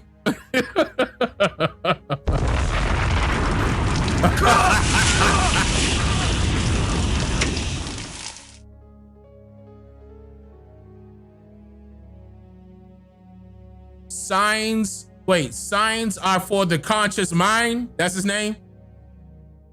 Signs are for the conscious mind. Shout out to you, brother. That's good. Ended 100 years ago, but in truth, American Indians played basketball 3,000 years ago. And also, this basketball game is what gave you soccer and football as well too. Soccer is There's football. no Native American on the reservation that can whoop our ass in basketball, football, or even soccer. Because our Caribbean brothers and sisters Set it on fire. Soccer locked down. Right? Some more about our culture. They said running. The reason why running on here is because this says that American Indians are the fastest sprinters in the world. Now, last time I checked, Black Americans and Jamaicans been holding down the sprinting Olympics since For a long time. Since we started sprinting in the Olympics. There's no Native American who can outrun us. And you know Look, that. even the women's side. What's that lady name from Jamaica? And she quick. That girl quick. What's her name, y'all? I'm talking about fast. But she, remember that? Did y'all see, man, listen, did y'all see that race? Where the Jamaicans was cooking, right? And America won because they was cooking. But the ladies though, oh man, what's that girl's name? She be having the nails?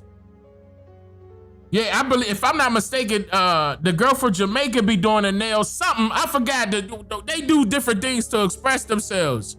Yeah, Shelly Ann Fraser. Woo, she fast.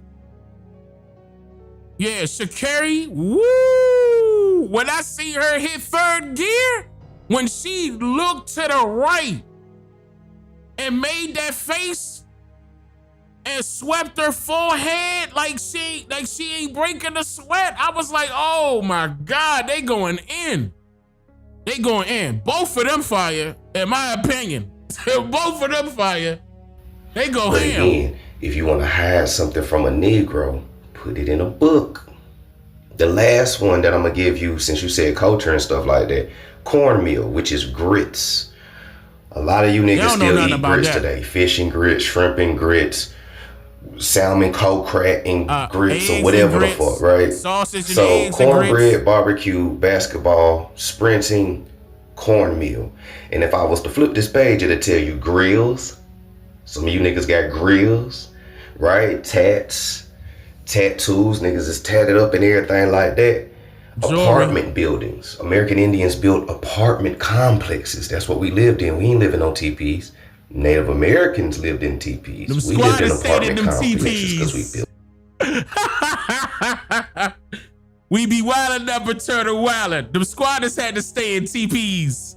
The revolution not on TVs. Shout out to all of my DGs. Even Putin rushing just to be free. All right. Right. Two different people, two different cultures. They're native, we're indigenous. And the fact that y'all believe that recessive people with pale skin and straight hair is more indigenous to you, and you are the melanated man of the world, the blueprint. We are the first. We've been here for millions of years, genetically and DNA wise. The fact that y'all believe that recessive people with straight hair with no rhythm is indigenous or aboriginal is crazy to me. Because Malcolm X taught us that aborigines, these are dark-skinned people. You'll never find a white aborigine. But you don't like to be called an aborigine. You want to be called an American. And then he started laughing. He said, Aborigine actually means from the beginning. It's two Latin words, ab meaning from, origine meaning the beginning. Shout out to Malcolm X. It's up. Absolutely.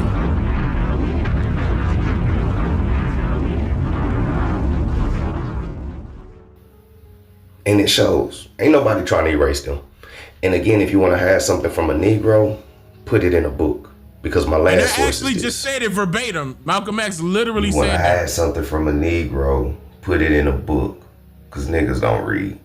This is another one called The Eugenics and Race Integrity in the 20th Century, Assault on the Virginia's Indians by J. David Smith. Yep. Right? By Lynchburg College. You see what's in it. Russell Booker, the current director of Virginia Bureau of Vital Statistics, has commented on Plecker's use of his office. His examination of the old documents, so often referred to by Plecker, allowed colored and free, which are terms often applied to people who were in fact recognized to be Indians. In the mid-19th century, which is the 1800s, states records for birth, marriages, and deaths were divided into two categories, white and colored. The colored... Stop. Now, I know y'all didn't see me play this during my documentaries in the past. I'm talking about as far as posting that up on screen. I did it multiple different ways. Even got that anthropologist. Remember? She stated that verbatim. One was white, and the other one was everybody else, which was colored. I did this over and over and over and over. I showed you the misclassification and the reclassification. They kept doing this, and it started in Virginia. With the Virginia Assembly, Walter Plecker got that through there, and they streamlined all that. The whole government picked up on it like, that could solve the Negro problem, aka the Indian problem, the colored problem, the problem. We was the problem, huh? Category was subdivided into free and slave. In 1920s, when Walter Plecker and his friends got the Racial Integrity Act passed, colored had been defined as Negro, Booker said. Indians who had been considered colored are now considered to be black. If he could change records, and he did, Booker said. If someone came in and said, I'm an Indian, Plecker could say, your grandfather is a free Negro, so you are a Negro. Actually, the grandfather wasn't listed as a Negro, but as a colored free, which is often recognized to be Indians. What this is documentary genocide. As you see it right here, what this is documentary genocide. Paper genocide. The only people who's ever been erased in America is us. It's us. It's us. We the only ones that's been ethnocided. Ethnocide. Ethno means nation, nationality.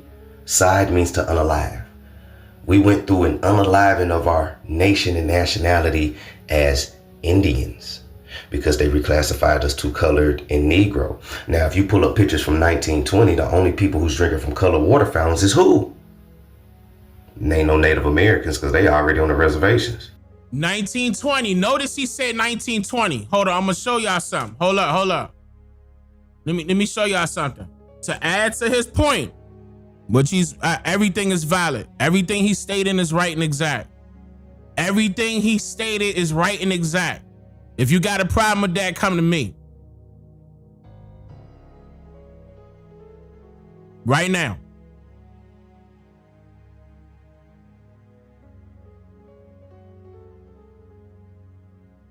I want to show y'all something. So on my Twitter, hold up, y'all getting ads? Oh yeah, you know how YouTube do. YouTube insert ads anytime something different on the screen happen. I can't hold that because I gotta do different things on the screen. Like I gotta do different things on the screen. And I apologize. Y'all back now? Y'all good? Y'all back? All right. So look, let me show y'all this, and shout out to the brother Big Coop on Twitter. Big Coop on Twitter. All right, so look, let me show y'all this. So this image was of his tweet, right? And I'm gonna show y'all the pictures because I want y'all to peep game. I'm gonna show y'all the pictures individually. I screenshotted this tweet. This is a real tweet, right? I want y'all to notice something. He retweeted somebody else's tweet that was posted in 2020, right? Of pictures.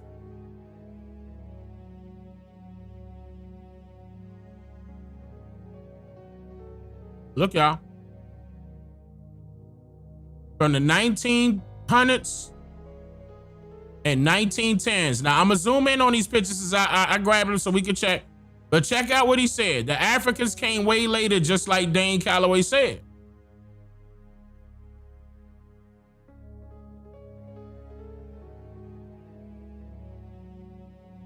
Y'all see that, right? And before I click them pictures, right up under that tweet, he said, these were the people they were depicting as slaves from Africa on those pictures. Laugh out loud. Actors. This person, ASA22, reposted my video about the Harlem Renaissance. This is my video, a clip of it, because it's longer than 5 minutes or 6 minutes. He posted a clip of it. But a particular clip, when I was showing you the transformation, okay?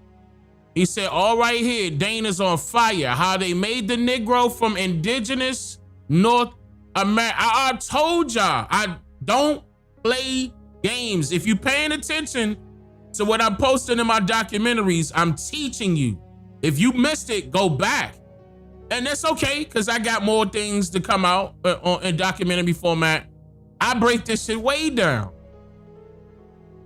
I tell you exactly how they replaced this, how they changed this. And they did it more than once. It's a pattern. He said facts. In other words, they mixed the American Negro, so-called Negro, with the European Moors, Saxons, Celts, etc. to create new people. To create new people. Now I want to show you the pictures. I'm not going to say nothing. I want y'all to pick this up. It go one of the pictures. I want you to peep game. Hold on, let me zoom in.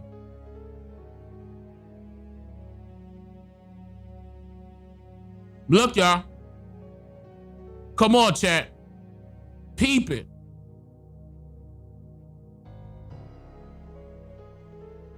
I want you to look at the date. I want you to see what's in parentheses. I want you to see the name in quotes. Are y'all there? We good? Y'all thinking? Is it too late? Dang, I don't feel like thinking it's late. Is that the vibe? Y'all don't want to think? No, I need y'all to think. Because I want to continue on with these other couple pictures.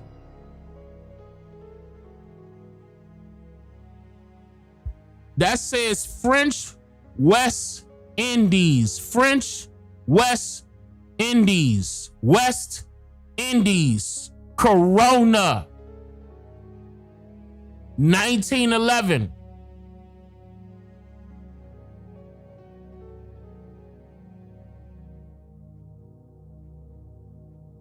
This ain't questioning. Look.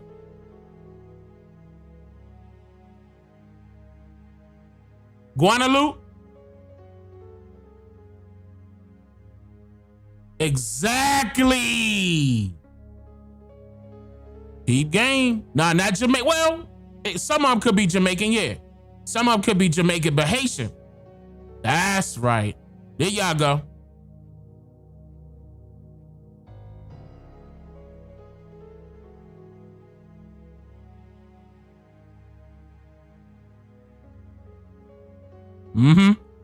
Now, I want y'all to look at the pattern. Here go one of the other pictures. Hold on, I'm bringing it up. Look at the pattern. I'm gonna zoom in. Peep the attire. Look at everything. We're gonna walk this part slow. Just this part right here, because I need this to sink in. You said one of your great grandmothers was from Haiti?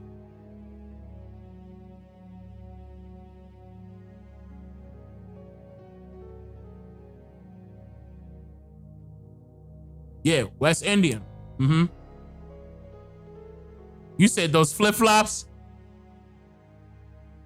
What if they was comfortable? Would you wear them? What if those flip-flops was comfortable?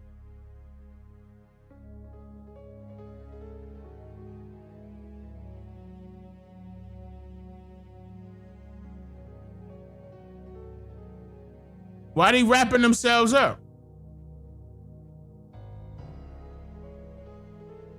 If they from an area that's usually hot.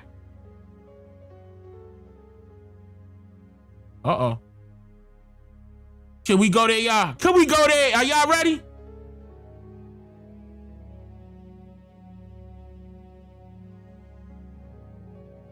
Wait a minute.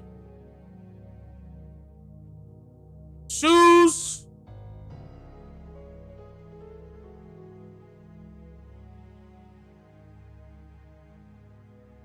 That looked like wool. Was she holding? I mean, it could be cotton, but that looked like wool. And you know that's hot. Yeah, with their toes out. Well, at least not her. She don't got her, hold on, huh? Nah, she don't got her toes out. She got on shoes. Right, that look like wool, don't it? That is wool. Boy, anybody in Haiti in the chat, would you wear this in Haiti? Would you wear wool in Haiti?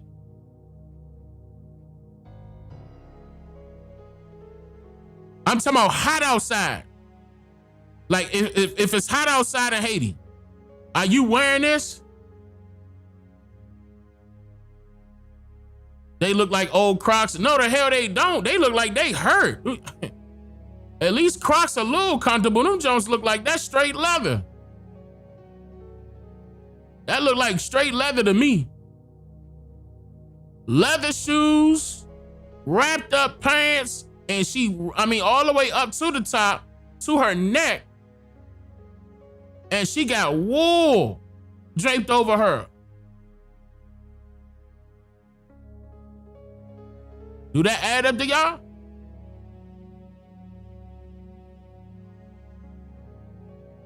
Somebody's asking a question, royalty or higher rank, okay.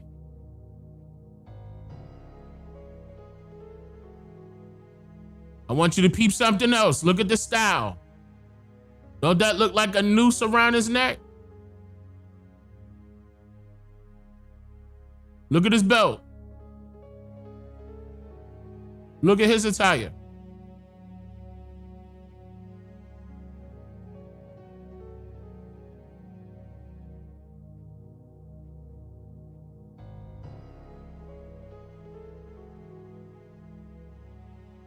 Now peeping that, right?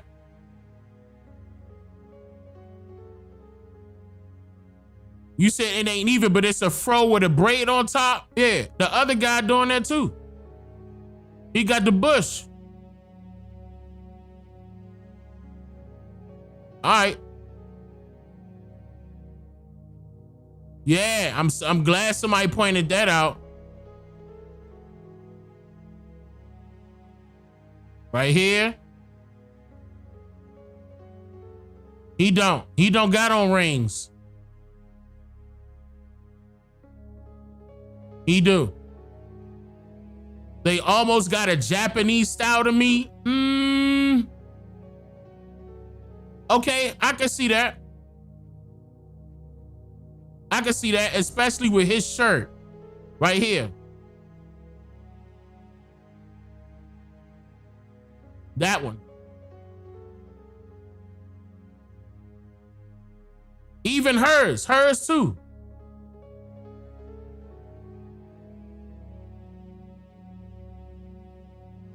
Okay, let me move on to the next picture.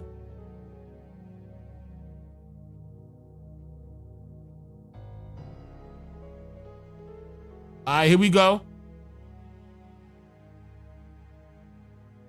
Now, I hate when somebody gonna say, hey, let's base it off a look, right? All right, they go that same shirt again, same kind of sort of hairstyle again. Now, I know it's gonna be some of y'all that's probably gonna think that he's Creole. Okay, there's one thing that Creoles, Haitians, and folks from New Orleans got in common.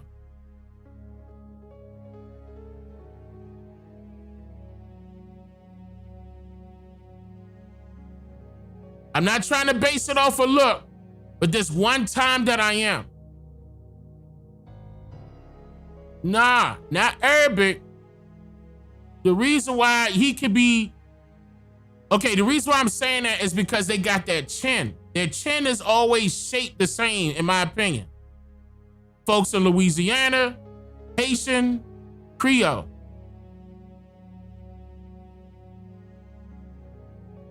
Not all of Louisiana.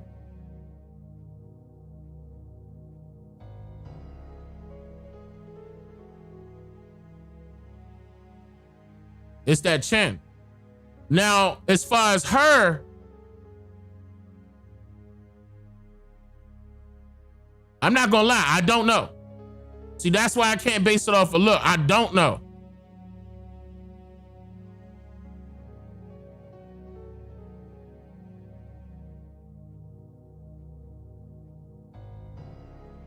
French West Indian though.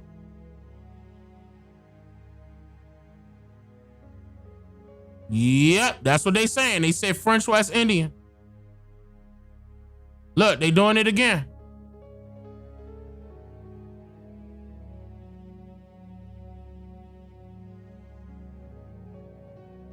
I'ma zoom in. Why they making those faces? Who they looking at? Something happened for them to be making them faces. That's funny.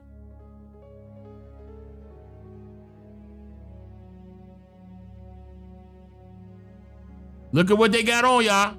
Oh, let me come up a little bit.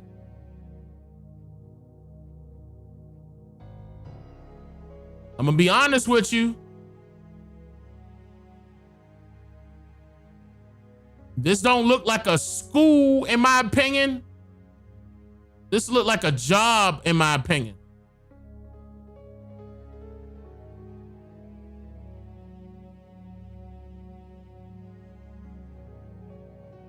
This look like a job.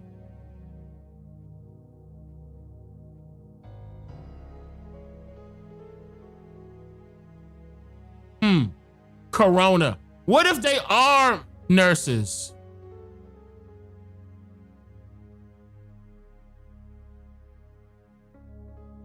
You can't quite tell what they're doing based off of what they're wearing. I mean, they could be washing clothes, they could be washing dishes, they could be sweeping floors, they could be doing a whole bunch of stuff. Babysitting children. But this look like they went to work, in my opinion.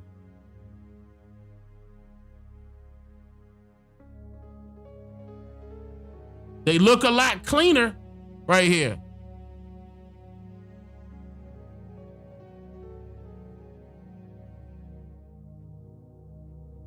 Oh, wait a minute. If you look at her, they got disturbed by something to their left.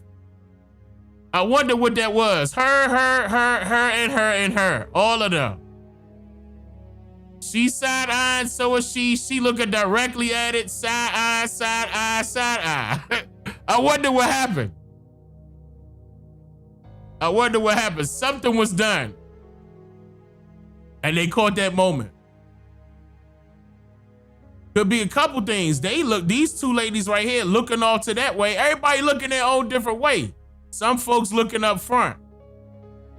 Like to me, it don't look like this is something that they're being forced to do, but it is something that they being forced to do. Wait a minute, I ain't even see her in the cut. That look like Jason's mask. What the hell? I mean, not Jason, Michael Myers. Damn, she looks spooky as hell.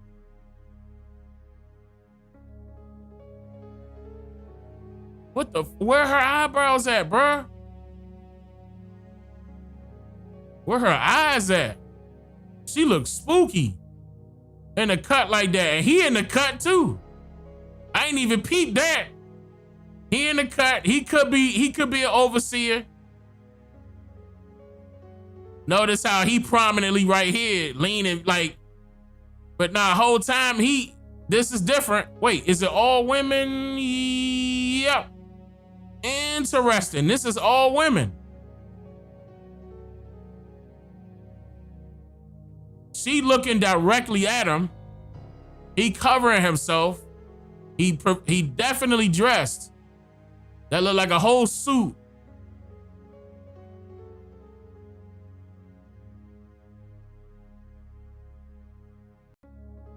Interesting. And they saying this is 1911.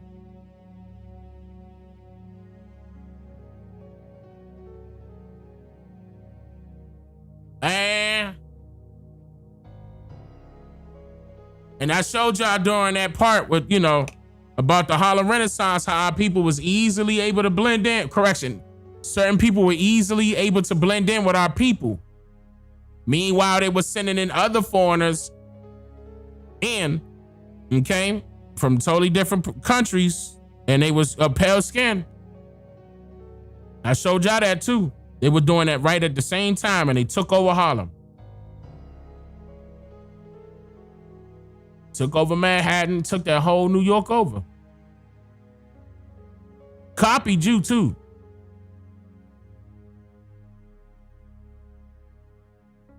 Like, again, in my opinion, I'm gonna close this part out with this photo. I believe this is a job. I don't think this is a school.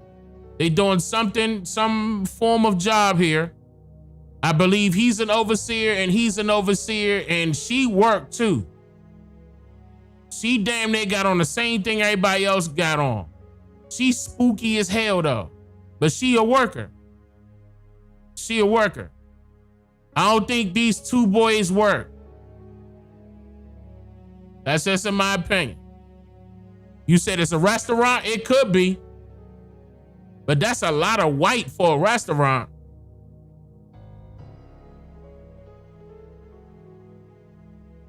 They were nurses. That's what I said. I'm thinking nurses.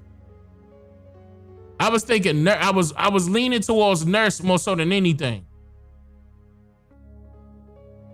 Towels on their neck. Towels. I mean, in a way. In a way.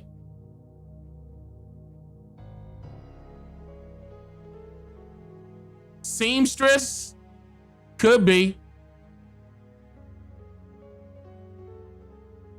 As they all got on hats, but I mean, that's the thing. I wonder if that person was saying cook because they wearing hats to pin their hair up. But nah, she don't have on a hat that will pin her hair back.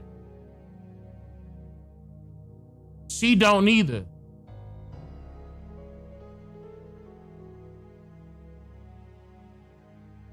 She don't. Damn, that's a very good question. This one is a little tough to see exactly what they doing based off of what they got on. I ain't gonna lie.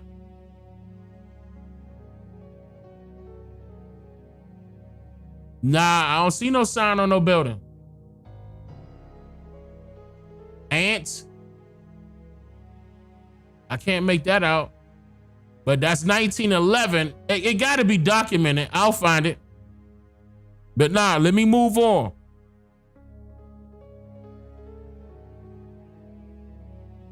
So I have a genuine question for people that believe that we are Black Indigenous Americans. Okay, first of all, I do believe that.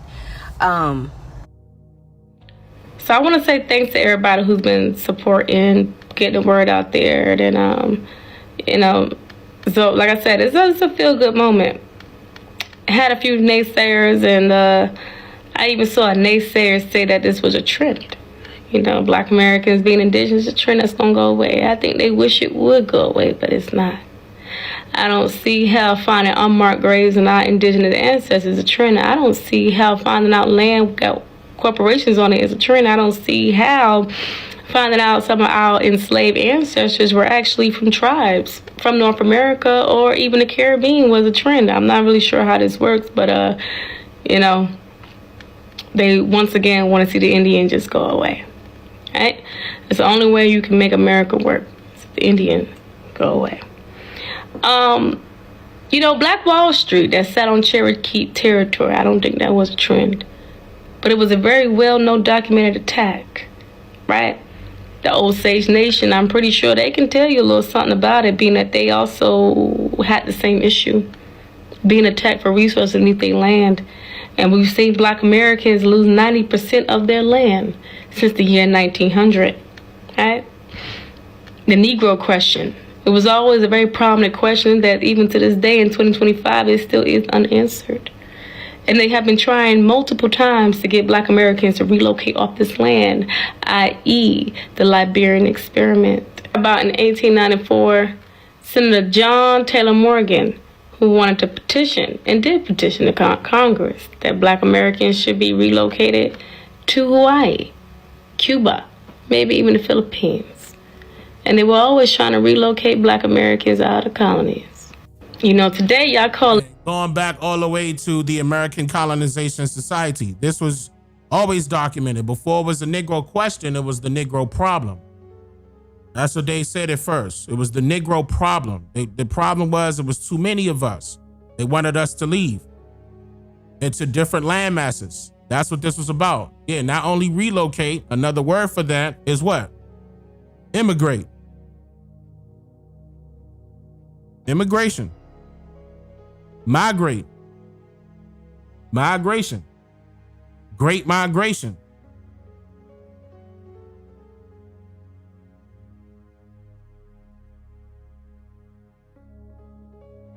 You talking about a whole race of people being colonized.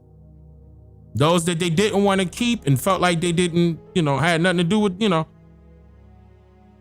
as far as their business is concerned, where they're making something that's profitable, they gotta remove them.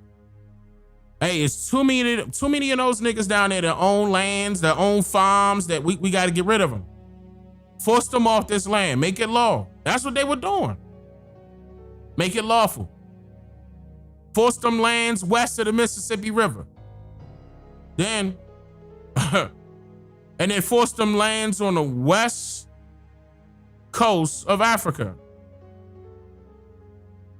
They always try and force us west.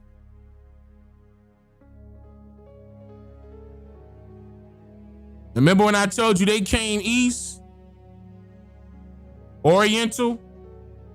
East? Orient? East? Y'all remember that? The Statue of Liberty?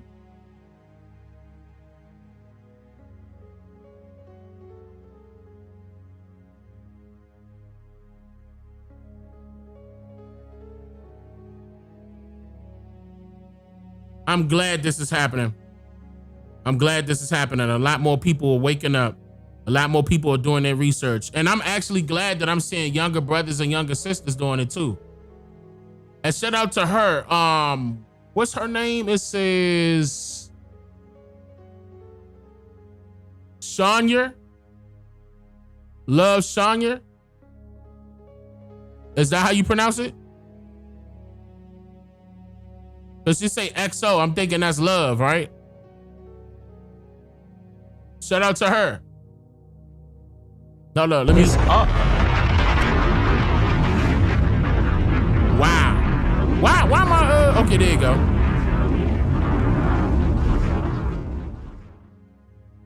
All right, let's continue. Let's continue.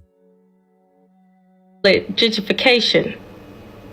but I think we like to call it ethnic cleansing. It's exactly what it is. From Oliver Cromwell to now, private investors that come here to ethnic cleanse and price out people from areas they don't want there, those they deem undesirable. Right. I think a lot of American Indians can relate to that, being that they were counting down to the last Indian in New England, and when they would continue to infringe on their land, breaking treaties that they weren't supposed to infringe on. Oh, it's a. She said New England. Where's New England, y'all?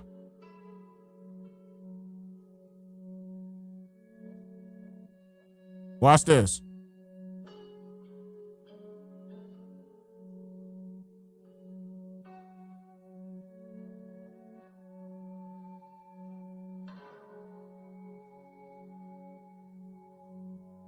I'm looking at the chat. Boston.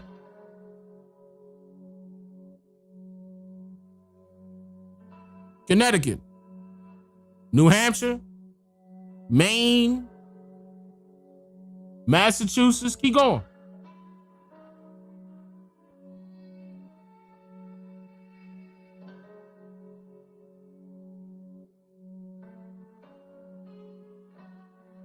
Rhode Island, Vermont,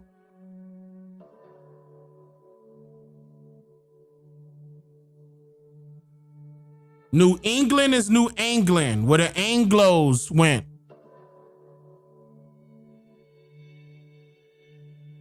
They confused you and made the A a E. Yeah, New York. Mm-hmm. Yep. That's right, New England Patriots. New England Patriots. Look what they did. Patriotic. Pledge and allegiance.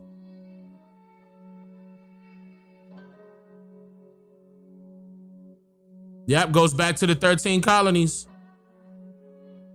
Original farmers say, oh shit. Monte said, blew my mind. That's good. That's very good.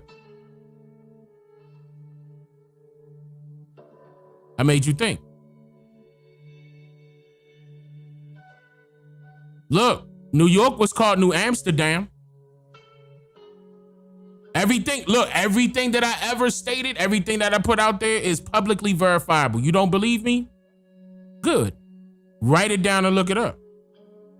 Yep. That's correct. Yep. Pennsylvania got a lot. Philadelphia has a lot of history. Pennsylvania has a lot of history. Yeah, those are two separate tribes. Anglo-Saxons are two separate tribes. They only came together when one needed help.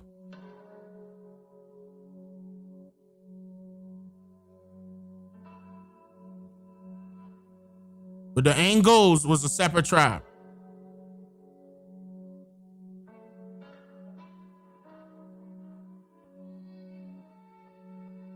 Yeah, and Philadelphia had the White House. Mm-hmm.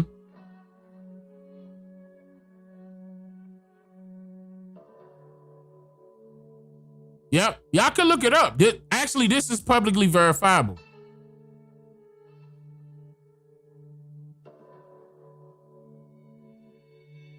New England is a region located in Northeast United States, comprising the states of Maine, New Hampshire, Vermont, Massachusetts, Rhode Island, and Connecticut.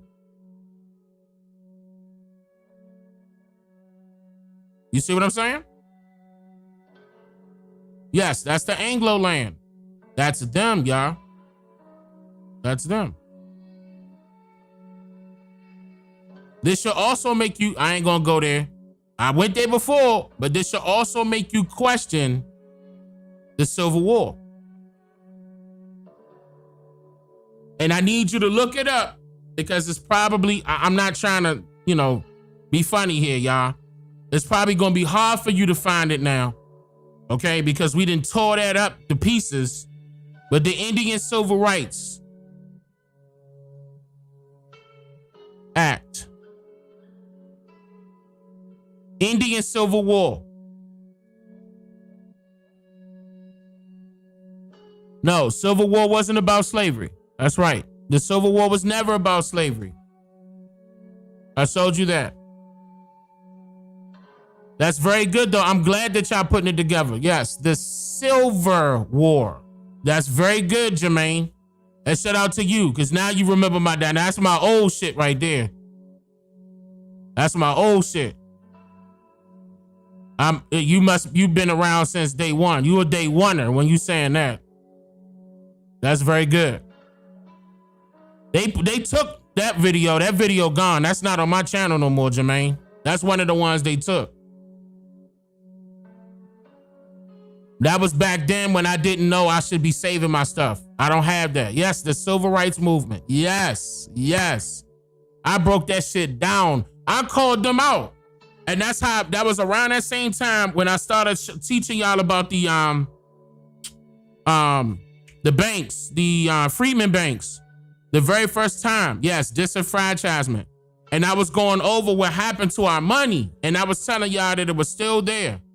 That was sitting dormant. And I seen that boy jumped on, and I called him out at that time too, because he jumped on the Breakfast Club and started talking about that and tried to twist it and turn it. We need to do that. I'm like, all right. And I forgot his name, the short guy that got his own network. I forgot his name. Y'all know who I'm talking about. And all he do is the news. He got his own news network. I forgot his name. But he's short and what is his name? Older guy. Yeah, Roland Martin. That's him. That guy. Roland Martin. He jumped on Breakfast Club right after that. When I put that stuff on there, they had to do damage control. They didn't want y'all looking into that. They did not want y'all looking into that. They was like, oh nah, let's change that, let's change the direction quickly. Cause that money's still there.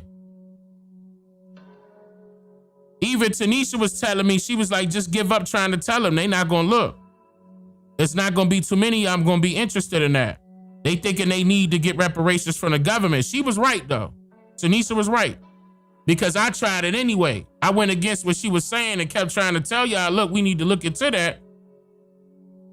But she was right. Nobody really wanted to get that. And I was like, damn, we needed to do that back then before they start hiding other shit.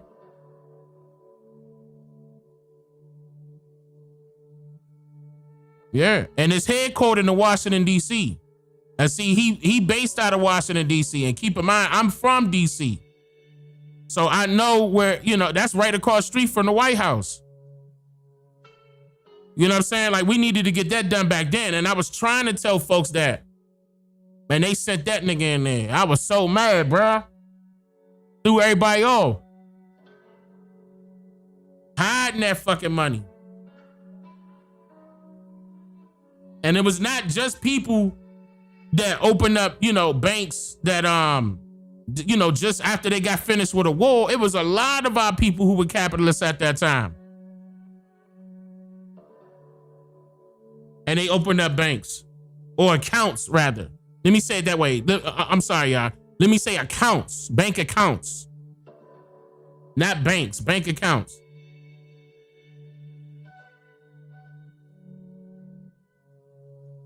With the Freedmen Bureau Bank. That's what I'm referring to, just in case y'all forgot.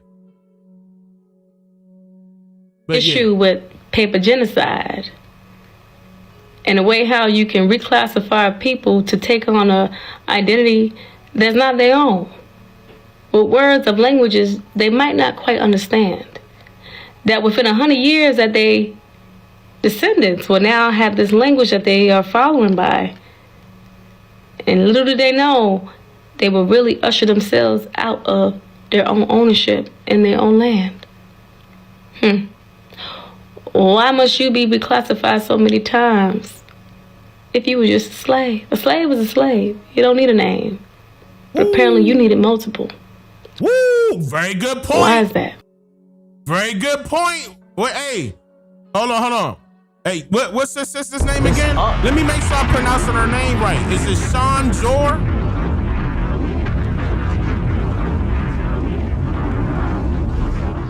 Is her name pronounced Sean Jor?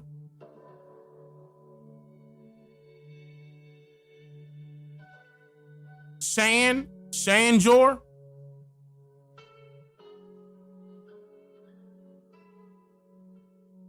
Yes? Okay. Shan. All right, bet. Shan Jor. Shout out to the chiefess. I really appreciate Set it on fire. this. Fire. Shan Jor, that's very good. That's very good to see. All right, now, because I was going to play that other video, and I stopped that other video because I wanted to play a few other videos before I play that other video. Today, I'll be offering my perspective on how Pan-Africanism this is low. engages with or overlooks Black American culture. First, I can't even hear her myself. Hold on. Wait, this is low. Hold on, let me put the boost on. All right, here we go. Today, I'll be offering my perspective on how Pan-Africanism engages with or overlooks Black American culture. First, it must be said that not all Black Americans originated from Africa. Many of us are indigenous to this land and were already here long before the transatlantic slave trade, so it's inaccurate to link all of us to African roots. There's a difference between race, ethnicity, and nationality. Oh my God, bro, I'm so glad this is happening. Thank the creator, thank our ancestors that I get it. I did not know it was gonna be this quick, bro. Set it on fire. Oh man, I'm so thankful, bro. I'm so thankful. I'm so glad that this is happening, man. Young and old. Brothers and sisters. That's oh my. Woo. Thank you, man. I'm so glad this is happening. And shout out to this chiefess here. Her name is Asia Marie. Okay, that's okay. Okay. All right. Man.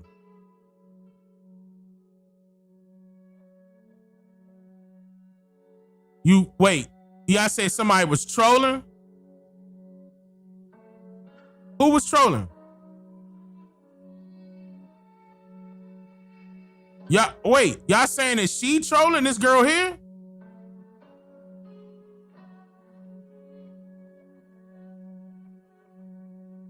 No way.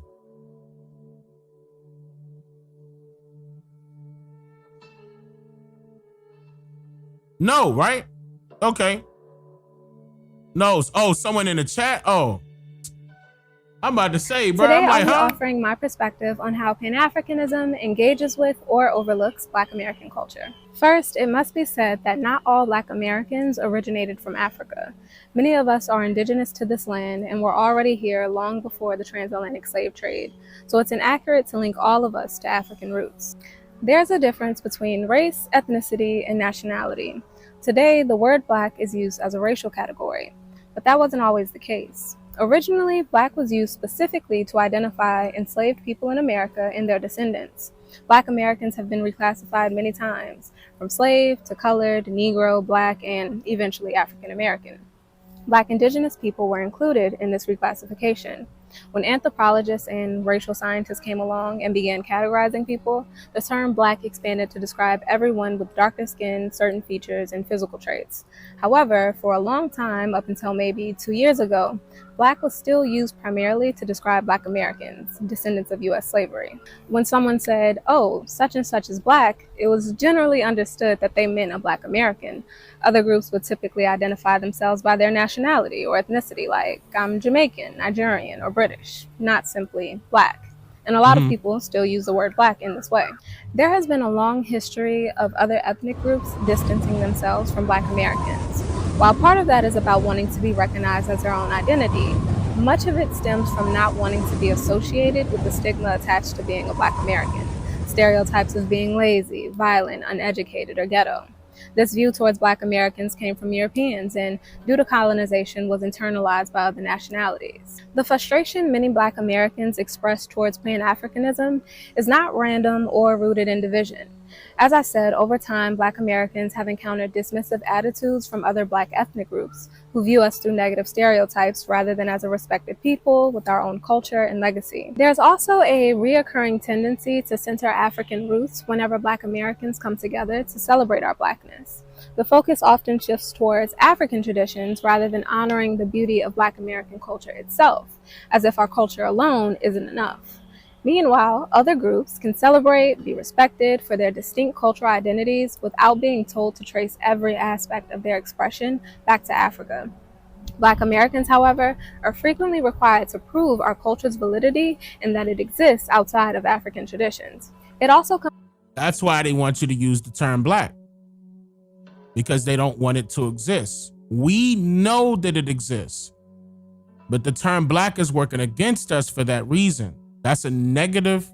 Okay, you heard it. They already said in the past that it was a negative connotation placed upon us, right? It was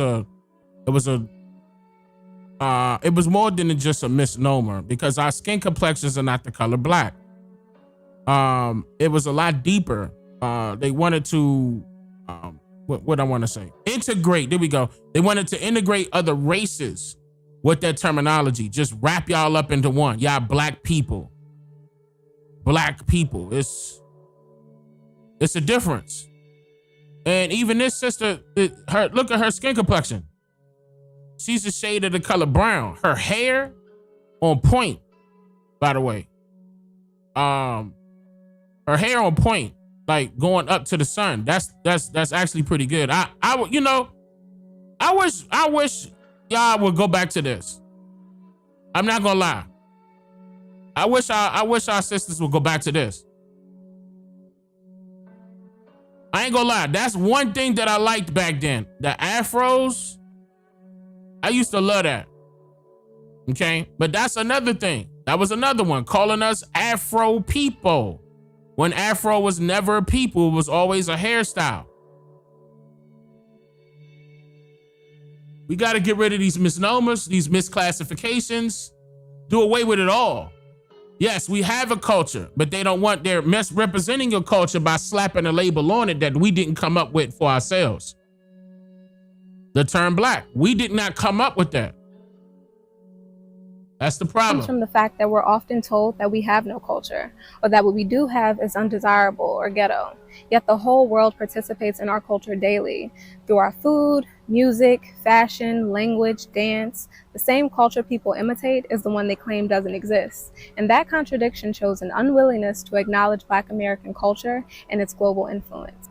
Because of all the things I've mentioned and more, when Pan-Africanism is presented, it can sometimes feel less like unity and more like erasure. So the resistance you see from some Black Americans isn't to the idea of solidarity, it's to the constant dismissal of our cultural sovereignty and refusal to honor our unique place in history. This is also very clear in the reactions to the words.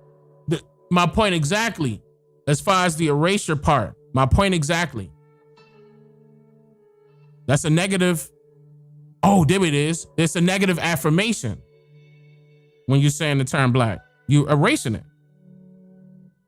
Blackness can't be seen.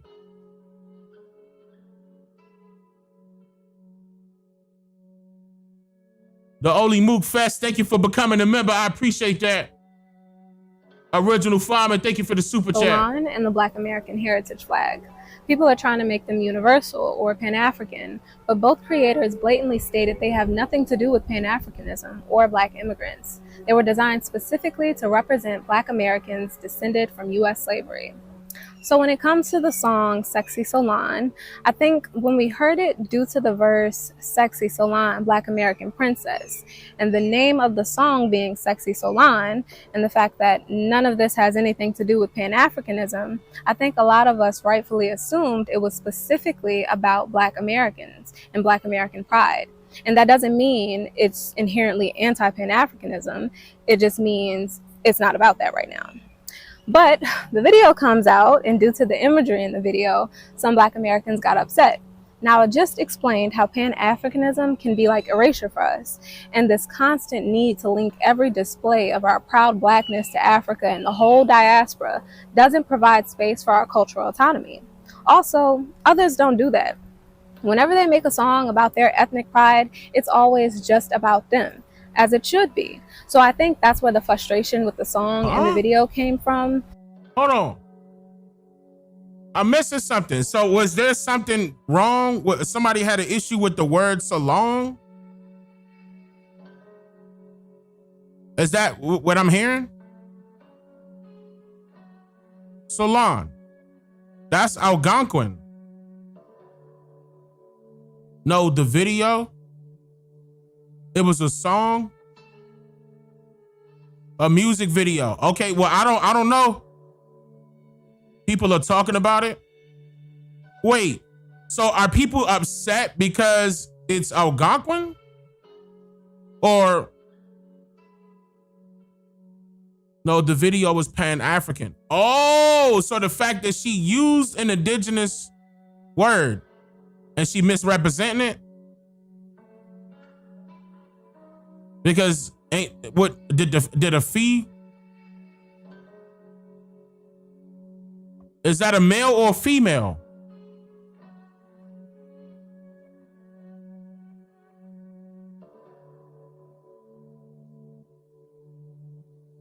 Oh, you know what? They were playing on the word soul that was in the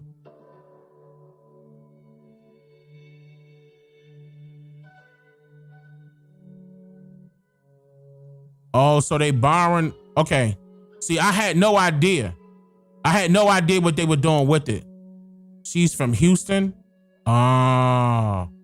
Okay. Okay.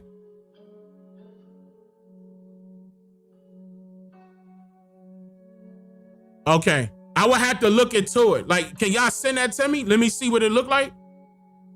Is this a trend? Is this trending? Like they're trying to claim stuff?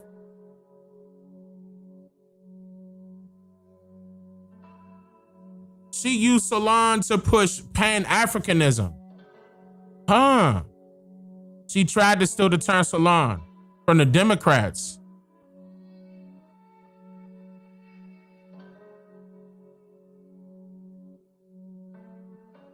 No, salon is a new term representing foundational Black Americans. What you mean, new term? So they don't know the history of the word? Hold on. Oh, okay. I gotta see this. I gotta see what y'all talking about because apparently it must be something. If this lady, if this, what's her name? Asia Marie. If she mentioned it, apparently that must have been on TikTok or something. And I missed that. I don't know what they was. Also did an interview saying F us because we're upset. Her managers talk greasy about us, Dane. Oh, so okay.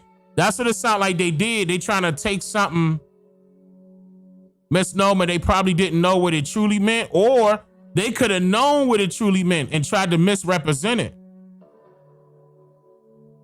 That's what it sounded like. Like trying to make fun of us in a way. They have a flag as well, red, black, with a sword. We canceled them on Saturday. Okay. So y'all be in the chat going ham.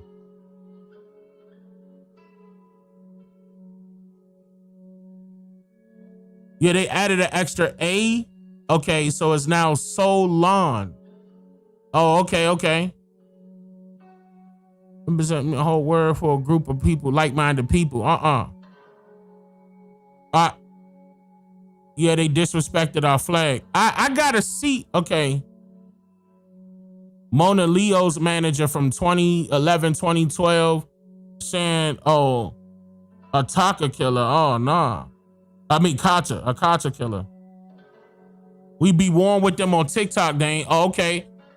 Hey, that's something. Okay, now y'all see that I'm just getting hip to what's going on TikTok. I don't be on TikTok. You know what I'm saying? So it seemed like y'all having a issue over there on TikTok. Man, we gotta get on TikTok. I didn't know y'all was having issues like that on TikTok. We gotta get on TikTok.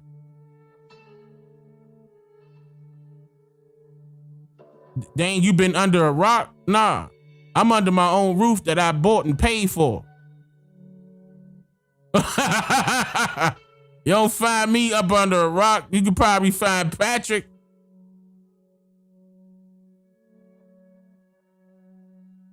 No pun to anybody named Patrick, by the way. I'm referring to, I just thought about that. I'm referring to SpongeBob, because he live up under a rock, literally. It's a guy named Patrick on the show, if you don't know what I'm talking about.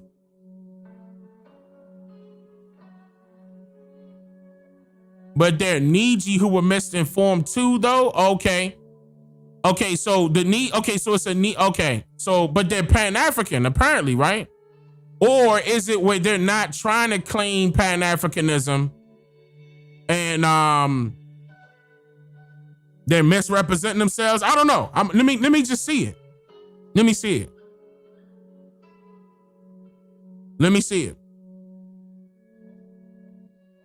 They ain't be arguing with not only the TikTok comments. Hold on, Dane, I be arguing with these know nothings all day in them TikTok comments. I ain't got time to argue with them in comments. If anything, I just put out, a few of them videos and start knocking them down, or go live and invite them up on the panel. They got to cut their camera on. So they trying to use the word soul against us. Is that what y'all saying? Like they trying to throw it back in our face and, try to claim it? I think Mona Leo is a pretendian. Okay. I don't think she really one of us. Okay, I don't know these people. I haven't seen them, so I got to look at everything. Keep that in mind. I got to see what's going on, but I'm glad y'all telling me, because that's getting me hip. Because that was, for her to say something like that, apparently it must have been an issue. And that's probably why she wrote this. That's probably why Asa Marie wrote this, because this was written. You can tell that she, reading from a piece of paper in front of her, but that's still written well. If she did her own writing and everything, that's still very good. But as soon as she pointed that out, I was like, wait, huh? Like, what did I miss? Like, the whole time that got to be a TikTok thing. All right, so let me come back a little bit. Cultural autonomy. Also, others don't do that. Whenever they make a song about their ethnic pride, it's always just about them, as it should be. So I think that's where the frustration with the song and the video came from. This, and again, trying to make our culture, the name Solon, the Black American heritage flag, be universal and represent everyone. Because it can't just be about us, because when it is, people will say that that's divisive and we're participating in diaspora wars. To be clear, this isn't about disregarding African culture. It's about emphasizing that Black Americans deserve recognition as a distinct ethnic group with our own culture, history, and identity. We constantly face the threat of cultural and historical erasure, and we have every right to protect. Hold up. Let me make sure I heard her correctly. Hold on. Let me hear that one more time. We're participating in diaspora wars. To be clear, this isn't about disregarding African culture.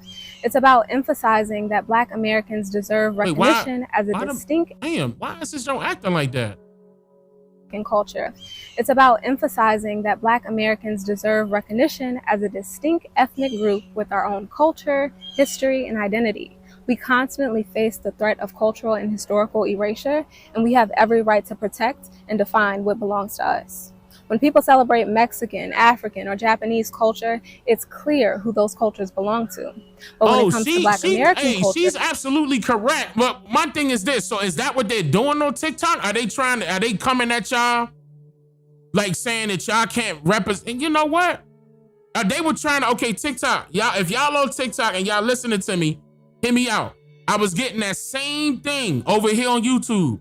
Y'all cannot give up. I'm pretty sure it's probably even wilder on TikTok, to be honest with y'all. But y'all can't give, I gotta get on TikTok. I gotta get on TikTok because this sister's young and they attacking our people on TikTok. I'm gonna have to make some moves. We can't have that.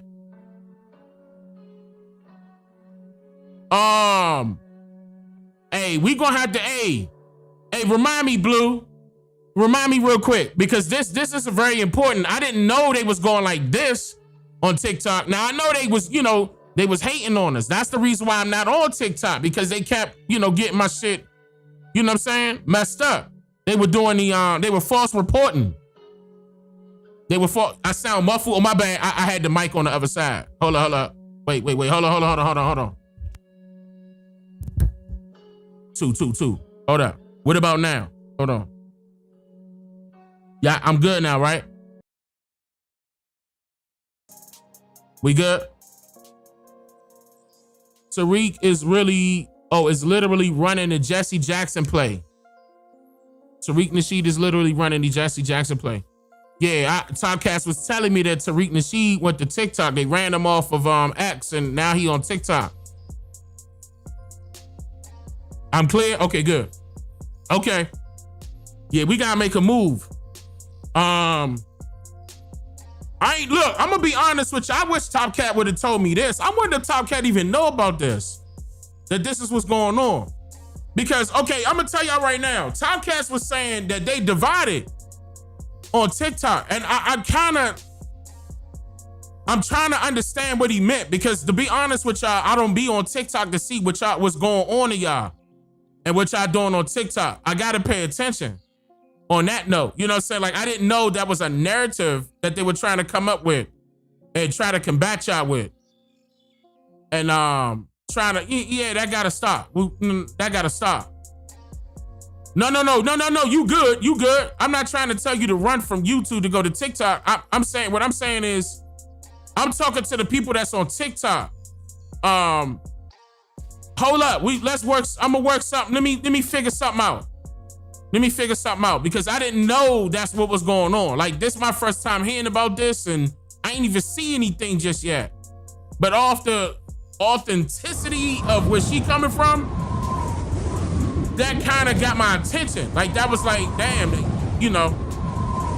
And this video was recent. This was like, it wasn't that long ago. It had to have been like 3-4 days. So this must have been just a new thing that they were trying to grab and take. And me on TikTok, hold on, never download TikTok. No. I mean, unless y'all want to download TikTok and we go to war, it's up to y'all. If y'all want to go to war with us on TikTok, be there. Download that junk. But follow me on TikTok. Tariq gives a lot of misinformation about the American Indian. That boy don't need that. I mean, I'm surprised people don't. I saw people on TikTok calling him out, though. I saw that already. That got sent to me, and I played that during the live streams. Like, that nigga not a threat. Low key, he really not. Y'all just gotta see what he playing. He playing the hand that's dope to him. All right, so we gonna have to make some moves on TikTok. I didn't know TikTok y'all was going up under that. Yeah, damn, a lot of y'all talking about him doing that, huh?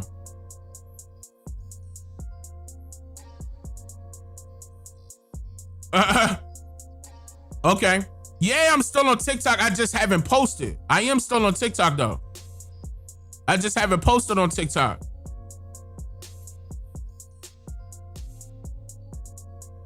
Okay. I mean, y'all gotta, okay.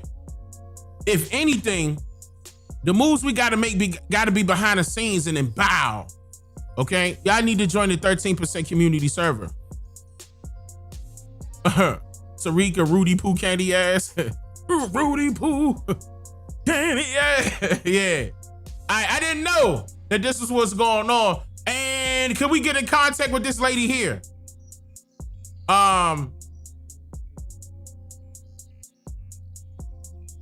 Let me see. Without it being hot, though. How do you join the 13% server? To hit that link right there. Shut up, Willie. Y'all always, where y'all mind go? Why y'all laughing? I'm not talking about like that. Just because, you know what I'm saying? Y'all probably looking at other things. I'm thinking business. I'm thinking professional. Listen, click the link inside of the chat. Where y'all mind just go? What happened? Is it because it's late? It's a daily fight on TikTok. Hey, man, I'm gonna tell y'all right now. Y'all can help me post. Like, if I post like 3 times a week on TikTok and y'all just float that thing all week long, you know what I'm saying? That'll be some help, because I swear to God, posting every day, Oh, you know what I'm saying? I don't know. I mean, unless y'all try to get on the team, you know what I'm saying, and you know editing, you know, and you know what I'm saying, you gonna help me out. Boom. You know, if you know what you're doing with editing, you know, hey, when I say get on the team, you know what I'm saying? Like, you gotta be, yeah, you gotta be legit. You never been on TikTok? This is interesting. Nah, I mean, TikTok, all right, you know. TikTok, all right.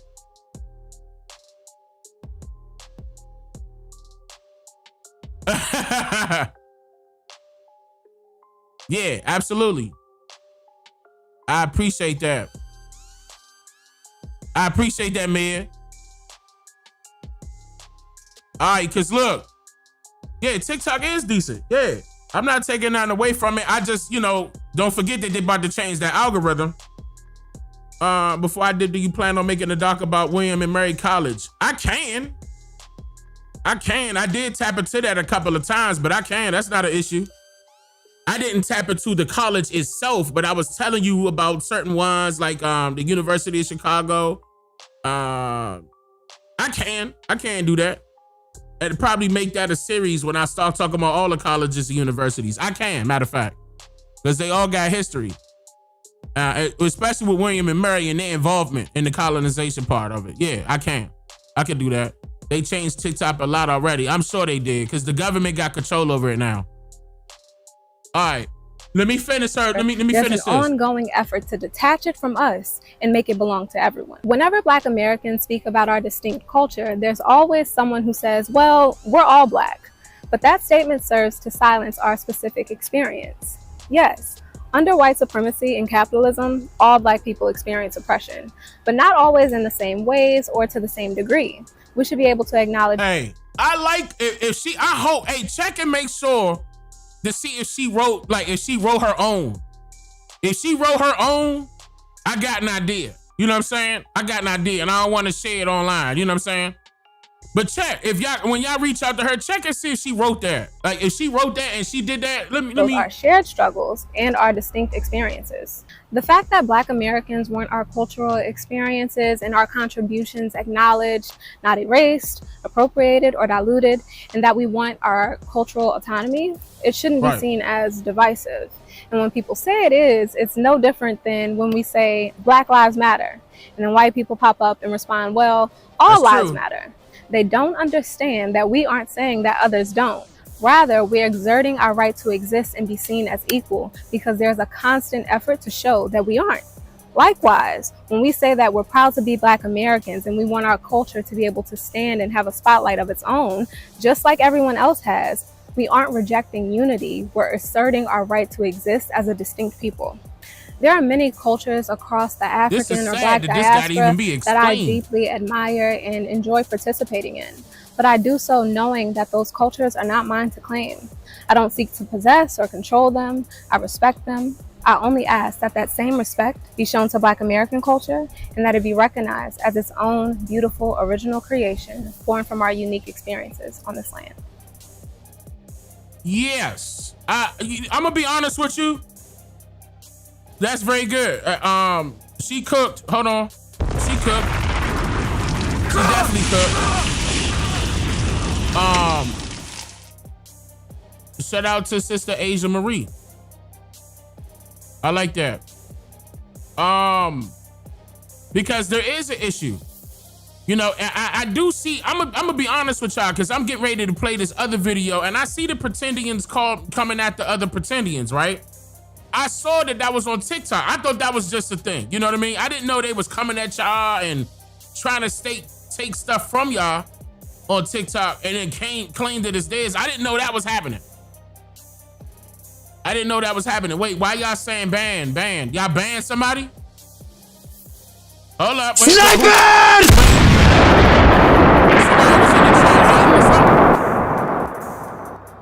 Y'all look, hey. This is live. Keep in mind that they looking, you know. But hold on, let me call this Pretendian trying to come at the Pretendians, right? And then they go, and the reason why I'm saying that is because originally, based off of when I did my video on this girl, because this girl video got sent to me, she was calling out other pretendians. Literally, she was calling out other people that look like her and saying that they ain't real. Right? Now all of a sudden, and when I responded, remember she came back and said that because she was saying, hold on, let me say it correctly. The reason why I responded was because everybody was sending me her video, and at that time she was claiming that she was going to get a lawsuit put on the pretendians. Then all of a sudden, because at first she wasn't talking about us. I want y'all to understand that she was talking about the people that look like her. Then all of a sudden she flipped it. And then she started calling out us. Okay, and that's when I stepped in.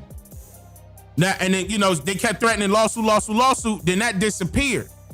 Now turn around. This is her again, begging for y'all to do something else. Rather than let this situation that I recently found out be a negative, I'm going to turn it into a positive.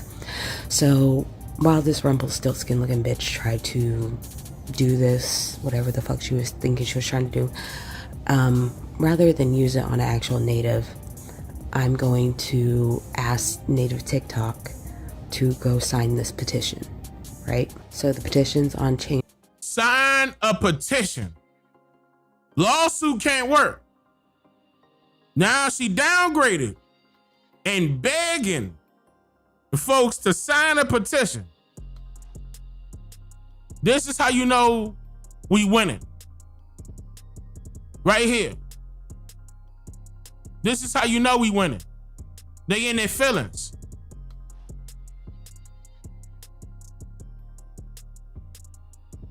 Like, whole time, we ain't even say nothing to them. But they definitely saying something to their own people, and now all of a sudden they try and group us in it. Like, y'all can, right, they can be native. Go ahead, we not trying to be native. Go right along. You want to be native, go ahead, you native. Hey, we ain't say we want native back. We ain't say that. When have you ever clip it? Clip it. If you ever heard me say that, clip it and post it online. I dare you.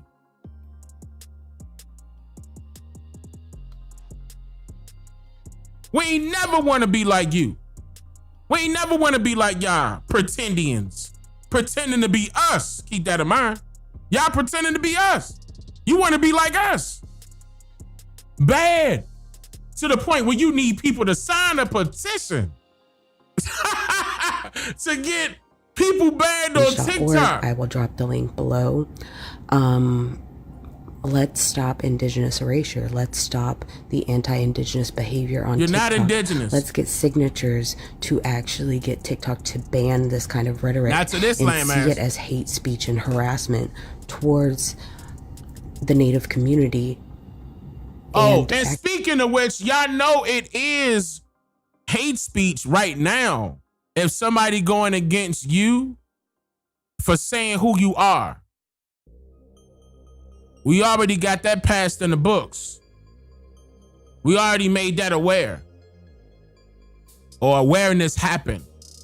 They can't, okay, if someone is discriminating against you online about you claiming you being indigenous to America and you standing up to it and you saying that's right and exact about your family, it's already law right now that they can't do anything to you as far as hate speech and all the racial slurs, all that. They could get banned immediately.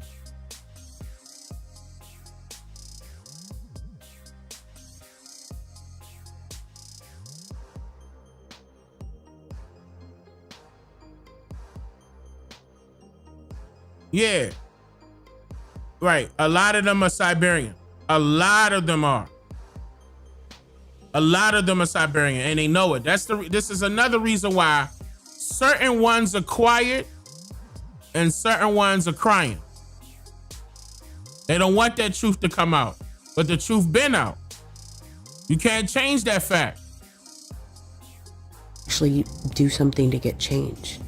If we want change, we have to be the change. See, we want. You want change, right? You want change. Keep that in mind.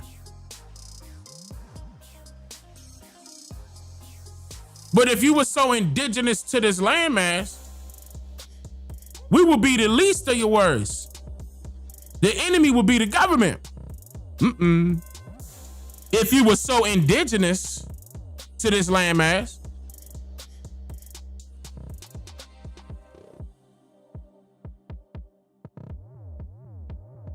talk to me.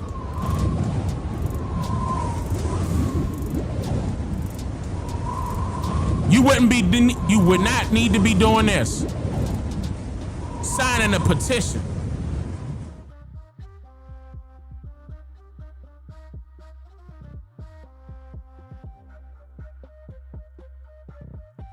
Sound like to me your own tribe. Let me say it correctly. It sound like to me your so-called nation don't got no power.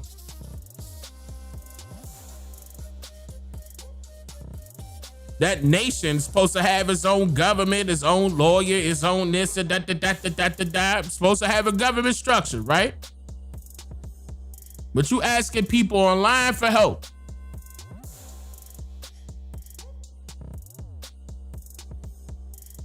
You asking people online for change. You begging. You pleading. You hoping they ain't going. You a bum on the street. They just got put out.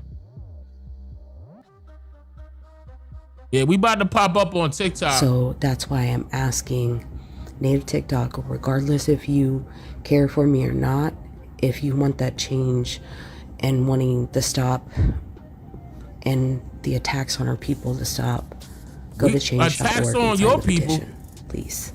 Hold on. What? Last time I checked, who attacking you?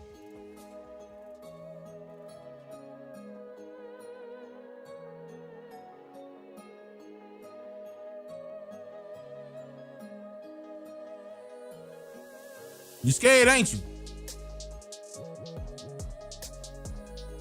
Time running out, huh? Let me see this. They said Godfrey was speaking on. Hold on, let me see. The Civil Rights Bill is the reason why our parents got to come over here. 1964, Lyndon Baines Johnson, who was one of the most racist son of a bitches on the planet, had to sign that civil rights. But you know, Martin Luther King is right next to him. Right, yeah. So that is the reason why Koreans can come here. Koreans, Indians, Arabs, Nigerians. It's because of the Civil Rights Bill. Right. It's because of African Americans, foundational black, coming in here, busting their ass, being treated like, being hung, lynched. Jim Crow, from slavery was Jim Crow, segregation, Reconstruction, being promised that they were going to get this, fighting every war. They've been, black people fought in every single war and still being disrespected, not being able to buy homes. You understand? Burning up of black towns, and people go, well, why ain't they? They saw opportunities. There were black Wall Streets. There were black banks, black hospitals, and they came and burned it. Black excellence. They came and burned it because a white woman said somebody raped them, and they never did because a white woman lied. That's true. That's Negro Wall Street. That's Tulsa, Oklahoma. That white woman lied and said that that young boy on that elevator touched her. Just because of that. That was a real sad story. Just because of that. They took that whole town. That was made up though, man. They did that just so they could take that. I know a lot of people say that Godfrey, you know, sometimes they don't like him for other reasons. But when I spoke to him, and every time I spoke to him, he told the truth. He really never held back. I mean, you know, we know the brother Nigerian. You know what I'm saying? And he know he Nigerian. He not taking nothing from nobody. But the thing is that, you know, of course he a part of our culture. And what I mean by that is that he adopted our way of life in order for him to survive. Because he not living in Nigeria. Okay? Same thing with other people that ain't from here. They got to adopt our way of life in order for them to survive. Peep game. He just told you that all of them got us to thank. He going back to the, the Civil Rights Act, but it's before that. Because that wasn't even at the beginning stages when America was great.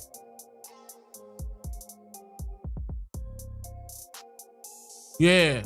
Yeah. So this whole myth of African Americans not seeing opportunity, they did see opportunity, but you imagine, just like colonization in Africa, but imagine everywhere you go, someone is running you out of town. Someone's trying to kill your son from going to school. Yeah. Oh, man. I didn't know it was going to cut off like that. Okay. We probably should bring Godfrey on the panel. We probably should. We could have a conversation just like this. All right, let me keep it pushing. This is Love Jones. Shout out to Love Jones. Yo, everybody is really tripping out because Black Americans are saying that they're not African. Like, this is crazy, but honestly, like, just a few years ago, like 5 to 10 years ago, the world would have been in an uproar if we would have been saying this. Because remember when Raven Simone said that to Oprah Winfrey? And Oprah was like, ooh, they're not going to like that. And Raven was on every single news outlet. She was in every goddamn newspaper article, every blog. Like, everybody was ripping her to shreds. And the thing is, this is a mass awakening that's going on. We are waking up to who we actually truly are. We are not continental Africans, and we have never been continental Africans. Only 4% of the enslaved, like the Africans that came over during the transatlantic slave, came to the mainland. Majority of African people were dropped off in the Caribbean. Y'all do know it was just Columbus Day. That motherfucker didn't even come on the mainland. He was in the Caribbean. Everything that they taught you about history has been an utter lie. History was told in reverse. You do know that a lot of us was actually taken to Africa. There's some Africans in those countries that will tell you that their ancestors came from the West.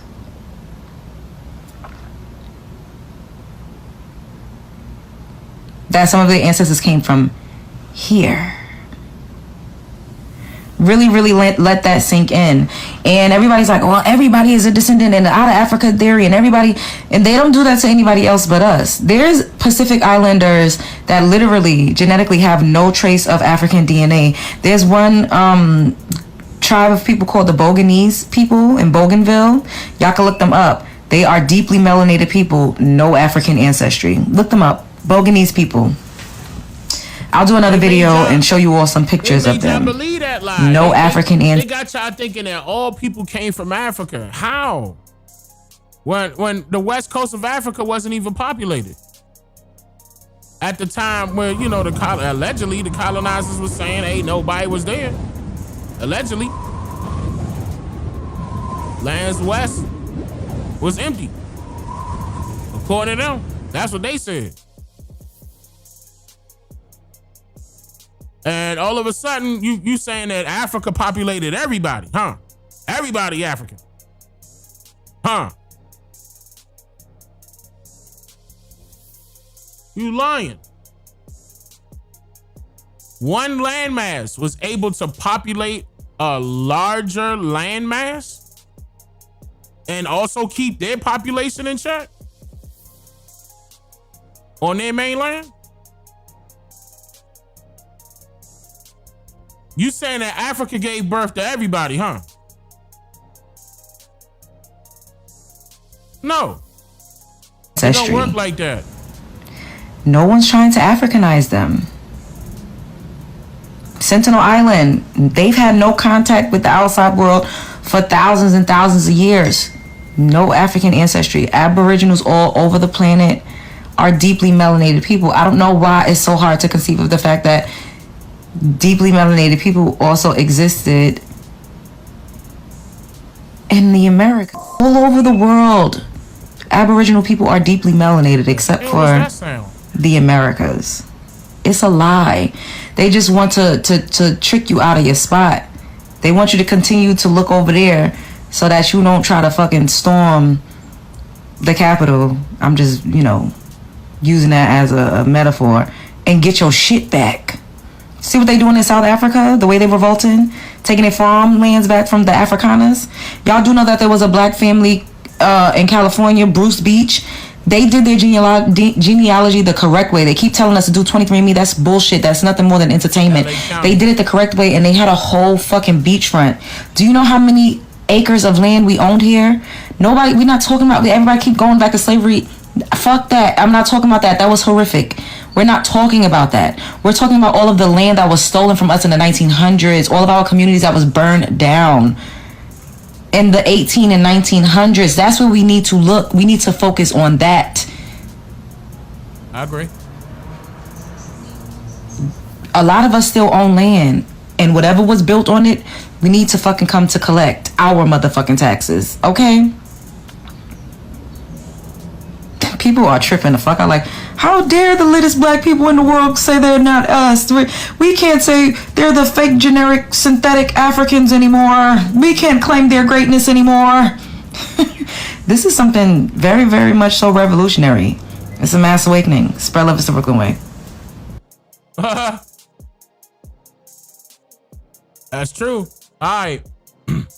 Let me, hold up. Hold on. Let me make sure I'm not missing.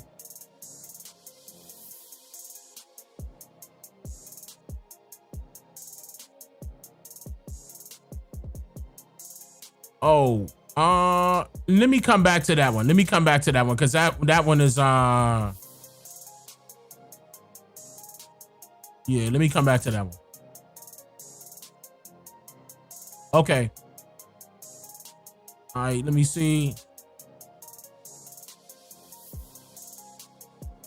I saw you, and I'm gonna tell y'all right now. Love Jones is in the chat right now. It's just crazy. What's odd is that I just clicked on and you're playing my vid, Dane. And then you came right at the end of it. But Lil Jones, you got all the men in the chat going off, and I was trying to get them to concentrate on what you were saying. I was trying to get them to concentrate. They couldn't concentrate. I was over there in my mind, focus, brothers. I was like, brothers, focus. The ladies can't help what the ladies got. Relax. That's how the creator created the ladies. You know? Groove. I see you. Don't make me call y'all out. I saw all of y'all.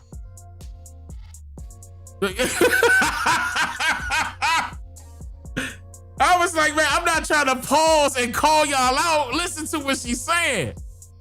But shout out to Love Jones. Absolutely right. It's up.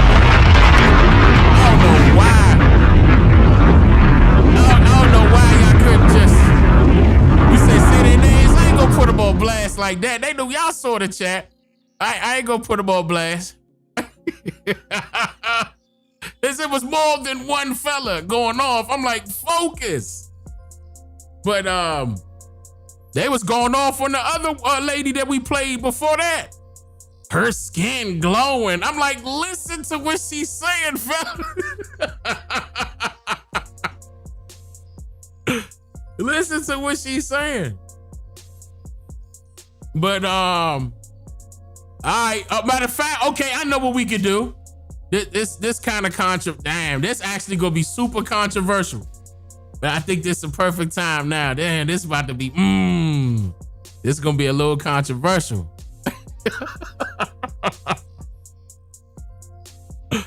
Hold up. I'ma do it anyway.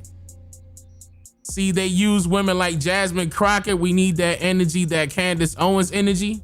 It's a lot of our women that got that. You know how many women, man? I'm not gonna lie. I'm proud of our women. I'm gonna tell you that right now because not all of them are the same. It's a lot of misrepresentations online with our women. Our women are actually intelligent beings and can hold their own and look good doing it. You know what I mean? It's just the fact that that's not being promoted. They want our women to look a certain way, and y'all know what I'm talking about. They gotta have the BBL this and the blah blah blah blah blah. And look at all the sisters I've been playing so far. Okay, and look, even the days prior.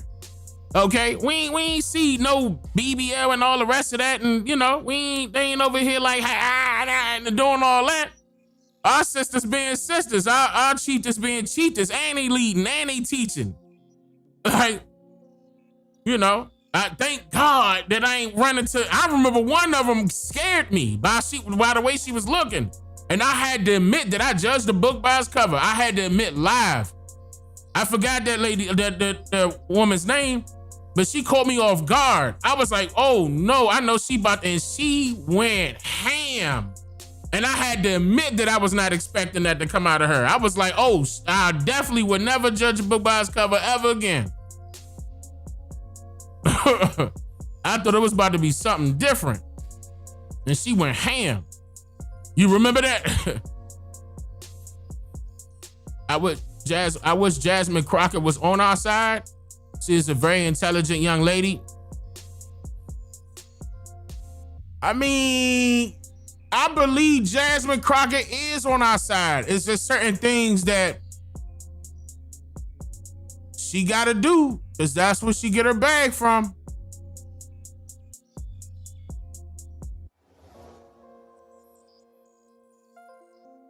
You know? Nah, she can stay where she at. Look, listen. Yeah, I said she could. So you want her to stay where she at? The money is talking for Crockett. Yeah, I mean Crockett. I mean, to be honest with y'all, they knew what they were doing. They knew what they were doing. You know, they wanted a woman like that that's gonna run her mouth, and you know, and be good at doing it. You know, she a firecracker. I would have hired her to do the exact same thing. If I had, if I was in business trying to get a point across, look, let her go out there to start trouble. She a pit bull in a skirt. If you look at how they do using, how she going, they using her. Somebody said Candace Owens get her hair done at Supercuts. That ain't easy. What? Why y'all going on her haircut? Candace Owens, all right? I mean, is she all right? At least she natural. Look, let's give her that. At least she natural. You disagree with this? I disagree. Crockett is not the enemy. I wouldn't say she the enemy. You know what I'm saying? I wouldn't say that she the enemy. I just wouldn't. It's just that she got a job to do. She got a job. And she doing her job. Y'all trust Dane Owens? Candace is control. I mean, that's what y'all saying. I don't know. I don't know her. I don't know. But a lot of stuff I did hear, she had to talk in code. Because she knew her life was on the line.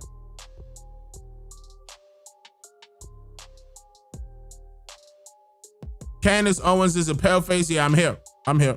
I don't trust none of them who be on mainstream TV. Yeah. It could be, it's questionable. It's not, I mean, to be honest with y'all, I don't know, I don't know her personally, just like I don't know Jasmine personally, but let's just, look, remember I told y'all that I like their attitudes. I like Candace's attitude, I like Jasmine's attitude, and I like that girl, the Latino girl's attitude. I forgot her name. Y'all gave me her name last time. All of their attitudes are good. As far as what they're being used for in that political field. They know what they doing. Yeah, they gonna be pawns. Yeah, they gonna be pawns. That's what they agreed to. Angela? No, I don't think her name Angela. I mean, is it? I don't know. But she with the Democrats though. That's another thing. She with the Democrats. To be honest, I think that's the best thing they got. Yeah, AOC, that's her. I think that's the best one for the Democrats. If they gonna do something, they need to use her. She could talk. But I know, they did say Kamala gonna do it again. She not ready. Kamala can't talk like her. Yeah, Alexandria, that's her name. She could talk. She could give somebody some go. It depends on who they put for Republicans. But Cortez, that's her last name. She good. In my opinion, do I agree with her? No. But keep in mind, I'm talking about what she do. Same thing with Jasmine, you know, the same thing with Candace. If they good at what they do, you know, I'll give them props. They doing a job. Yeah, now same thing with Kamala. Kamala was placed in there like that. Like she wasn't supposed to be going through that. They made her go through that. She wasn't supposed to be going through that. She was in there for the ride. That's all. It wasn't about to make, I already knew they wasn't about to make her president because it was Biden running it first. Don't forget that. And then you knew it was set up. All of a sudden she posted she about to be replacing them and she made 50 million in 24. I was like, man, no. I was like, nah, y'all not about to, and sure enough, yes, they did. They flipped the script. I was like, man, and watch our people fall for that and get behind her. As soon as she starts saying she black, I'm like, nigga, man, y'all better not. And they fell for, I was like, no way, she ain't getting away with that. I immediately start making video after video.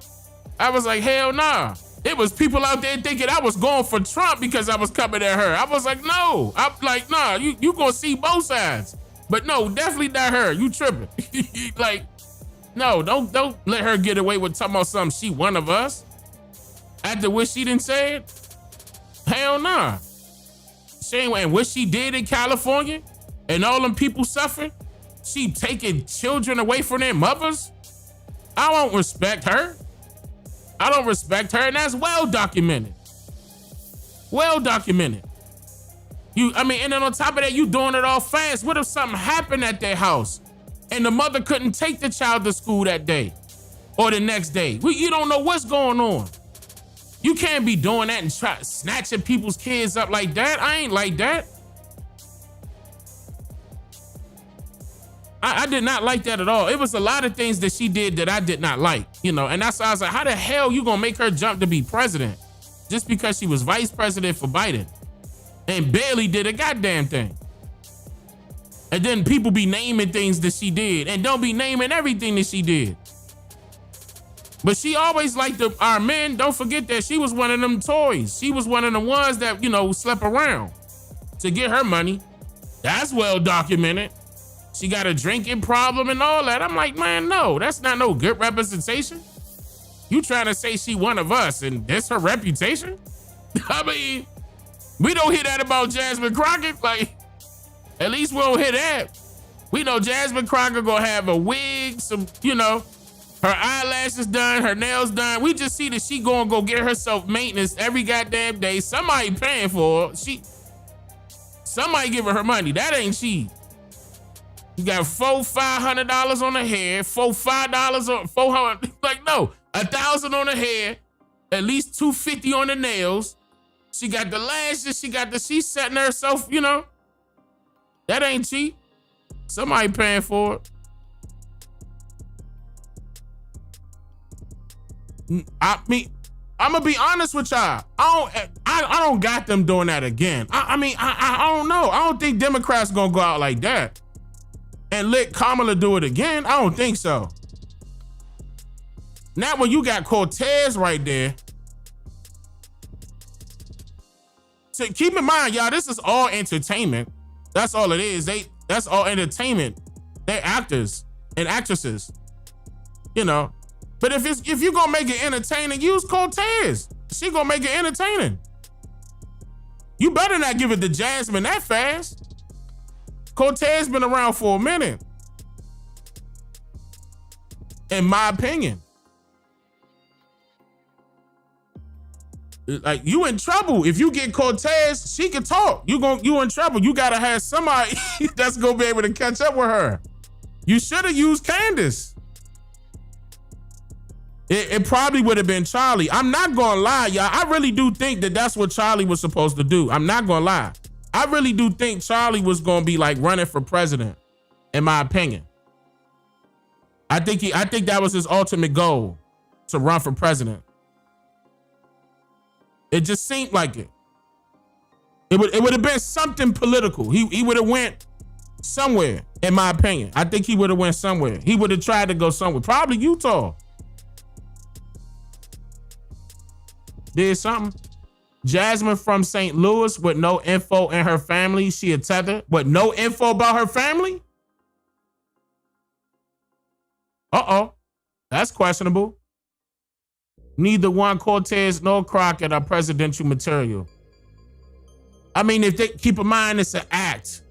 If they want to make it entertaining, like Trump and Biden was the first time, you know what I'm saying? But then it got boring. Like it's entertainment. If you want, people to, I mean, unless y'all gonna be locked in watching the news and, I don't know, that stuff, like make it entertaining. Get some people in there that can sound like they know what they doing. Like, make it entertaining. Oh, what's his name is good? The vice president. Matter of fact, yeah, that would be it. Let him go against her. That would be a good one. What's his name? The vice president, Vance. Let him do it. Democrat Party can use RFK Jr. as a leader. Nah, he used to be with them. Ain't he independent now? I don't think he's still with them. Yeah, JD Vance. I don't think he been left, right? He denounced his membership with the Democrats. He independent. The woman has some wicked energy around her. What? Which woman? Y'all talking about Jasmine? Now Vance can move around too. Yeah, nah, he can, yeah. They running out of actors. Yeah, they are. If you really look at it, they really are. Like they really don't have any options for real. Like I think that's how Jasmine popped up so quick on the scene. It was almost like, I mean, she wasn't what she was, in a certain time period, like how she was out in the open like that. They always popping certain people up that they want to be in the, in the way. Yeah, I don't trust them neither. I agree with you. Erica Kirk has a wicked energy. No, I don't.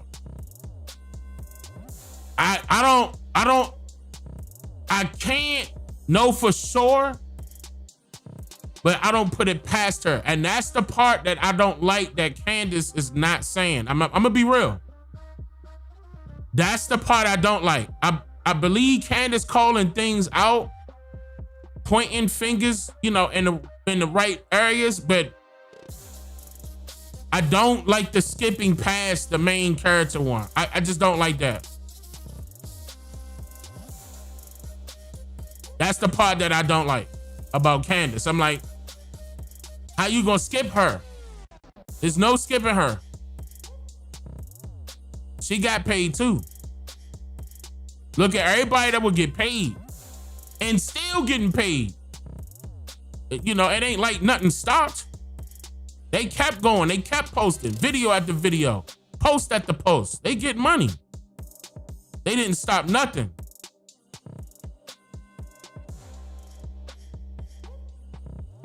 She wearing a Tyler Perry wig. Who y'all talking about? Y'all tripping. Y'all talking about Jasmine Crockett or Candace? Candace is scared of them folks? Yeah, of course. She didn't see what they did to Charlie. Candace said how she publicly apologized too early after Charlie's death and said she was like, oh, he died quick and peacefully. Y'all don't talk about the wife if you're a side chick. Oh, you don't talk about the wife if you're... Ooh.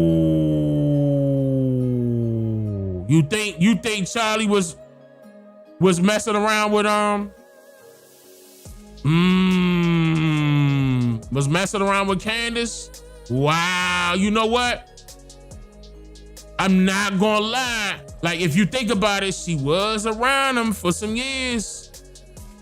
Look, I'm not saying that part is real, but she was around him for some years. It wasn't like they just met last year, year before last. They was around for years together. Like, they know each other when they were, when they were young. I can't put that past Candace. I can't put that past her. And if I'm not mistaken, she's married to a Caucasian, so we can't do that. and they've been around since they was young. You know, that was, I don't know how long, you know, Charlie been married to his wife. I don't know, you know, that part. It was 6 years with Turning Point. That's a long time. You think Charlie got some chocolate? I mean, it's a possibility. It's a possibility. What he gonna do? Say no? He young. I think he was single at that time. I don't know. Keep in mind, I don't know if he was single or not. I'm not trying to say he did any of that, but I'm just saying it's a possibility. And so was Kirk White. She talked about her, and when he met her, Erica worked with them. Okay, Charlie definitely been to the chocolate factory. White chocolate, the Sumner College is awesome.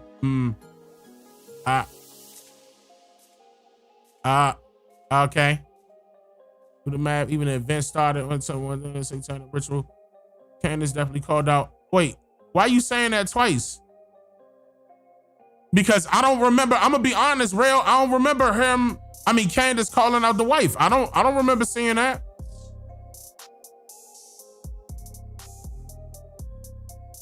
And look, and if she did, because okay, what I seen is that she gave her props for her speech, and that was the one that was questionable. That made everybody. I'm like, what? That speech? Like we was like, no. Why are you giving her props for that? Like that was the one where she was faking like she was crying. We ain't see a tear. You know, like how you not gonna call it out? Like that was her husband she just lost.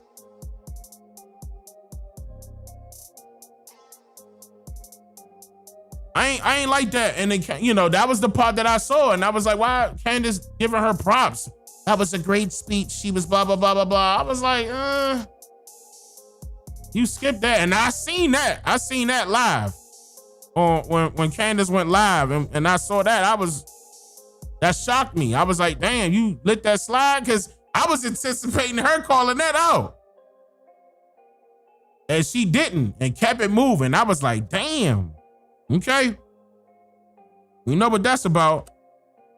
Candace didn't go to his funeral, but because I'm still thinking, you know, to be honest with you, that's one thing that I definitely would state about Candace Owens is that she would be in trouble, okay, if she do go to those places where she can be accessed. Yeah, I gotta calm down, you know, but she's still ongoing. We're uncovering things. She ain't stopped, but she ain't, you know, she's intelligent. She knows she not about to go where she's not wanted. Put it like that. So-called found a couple days later. Erica was sad for 2 minutes. You said sad? They gave her a cease to desist. Who? Gave who a cease to desist? You talking about Candace? You thinking they gave that to Candace? The world is a stage. Candace is telling everything just in case something happens to her. I agree. I'm not saying that Candace not saying a lot. No, Candace is saying a lot. She even had the talking code. So that was a reason why I knew she can, you know. And it's still a strong possibility that she was hanging with Kirk, though. Like, meaning, you know, it's a strong I can't put that past Candace. It just seemed like that could be a possibility. Charlie Kirk, a hologram, man. Just telling herself across heads. Yeah, I agree. And what she doing, ain't nothing wrong with Candace doing if she's not trying to pop up and y'all expecting her to die. Like, go ahead and get it over with, Candace. Nah, she want her life.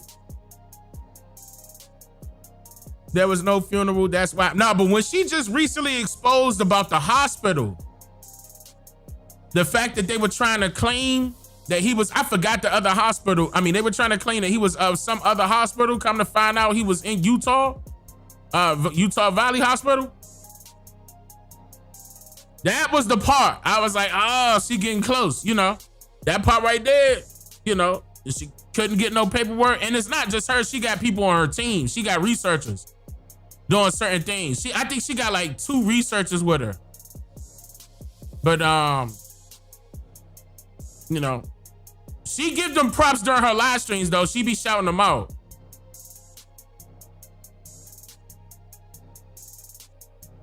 She got help too.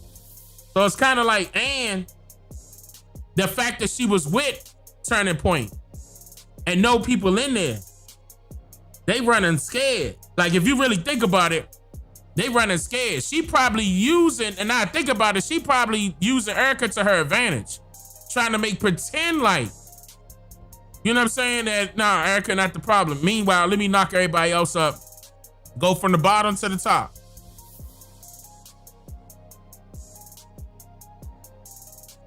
I really do think she should have, you know, said something though about that video though. She called Erica out. I disagree. I really don't think that it was, if she did, I would have seen that. Like, meaning I would have seen her point that out. Like that like her being, oh man, that speech. I saw what she said. I saw Candace saying live and gave her credit for that speech. I'm like, what are you talking about? She being very strategic. It could be the case with the whole Erica situation. That could be the case because she probably know too much and she can't say it all, you know, and that could be the case. It could be, because especially if a couple of y'all saying that she talked about her in that way, like meaning that she called her out. I didn't see her call her out, but if y'all saying that she did, you know, maybe she did one time and then go back to that again. Because I'm telling you, when she stretched that, you know, speech, as far as Erica's speech, she stretched that. And that I saw that live. I said, nah. At that time, I was thinking, okay, yeah, she not gonna say the whole thing.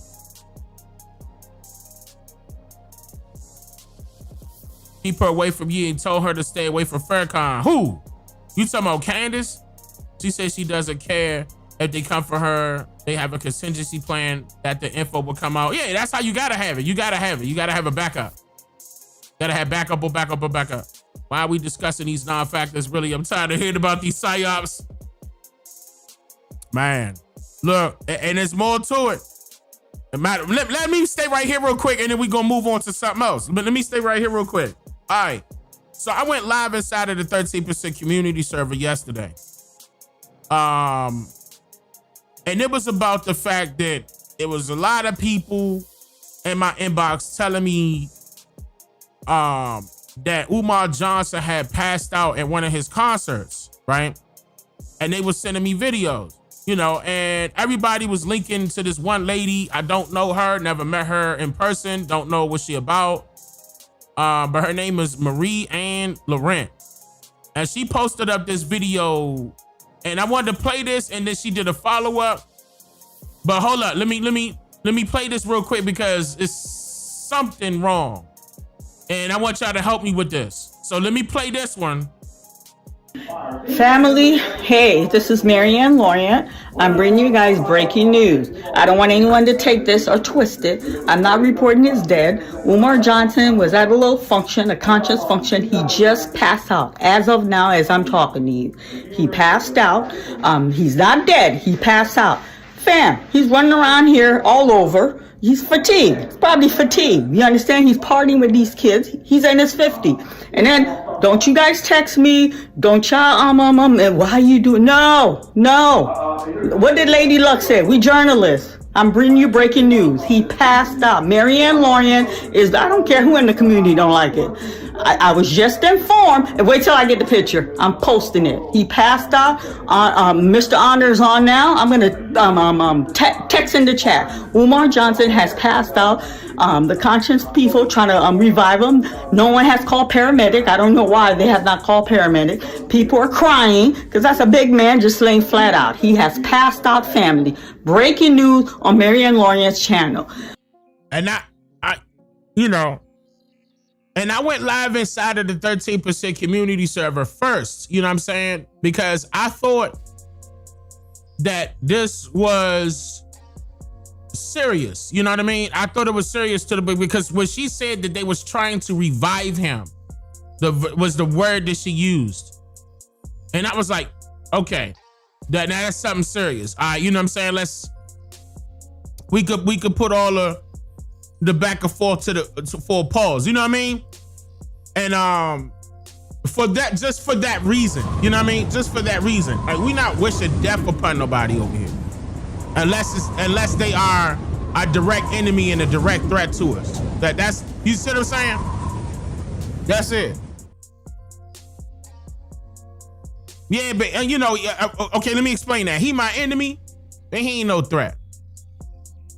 You see what I'm saying? So it's a difference. In my opinion, it's a difference. So when I heard that, I was like, wow, you know, I'll go live inside of there and you know, and sort things out, because when she had posted it, I basically got word of it 2 hours later. Now, when I went live, people went live in there with me, and I think it was like an hour later, maybe. I asked people, because Umar got me blocked on his Instagram, and I asked people to go on his Instagram to see if he posted, because she didn't update, because she was, because didn't she say it right here? More to come. Thank you. Wait, I believe she said, okay, anyway, if I'm not mistaken, something on the lines of, I'm gonna give you an update was gonna happen, right? And it just didn't happen. I was thinking it was gonna happen. I was thinking we were gonna see some videos to follow because he had an event passing out. I'm like, people crying, somebody gotta be with. And then on top of that, I didn't like it. It was a real questionable when she said this part right here. I was just informed. And wait till I get the picture. I'm posting it. He passed out. Mr. Honor's on now. I'm gonna text in the chat. Umar Johnson has passed out. The conscious people trying to revive him.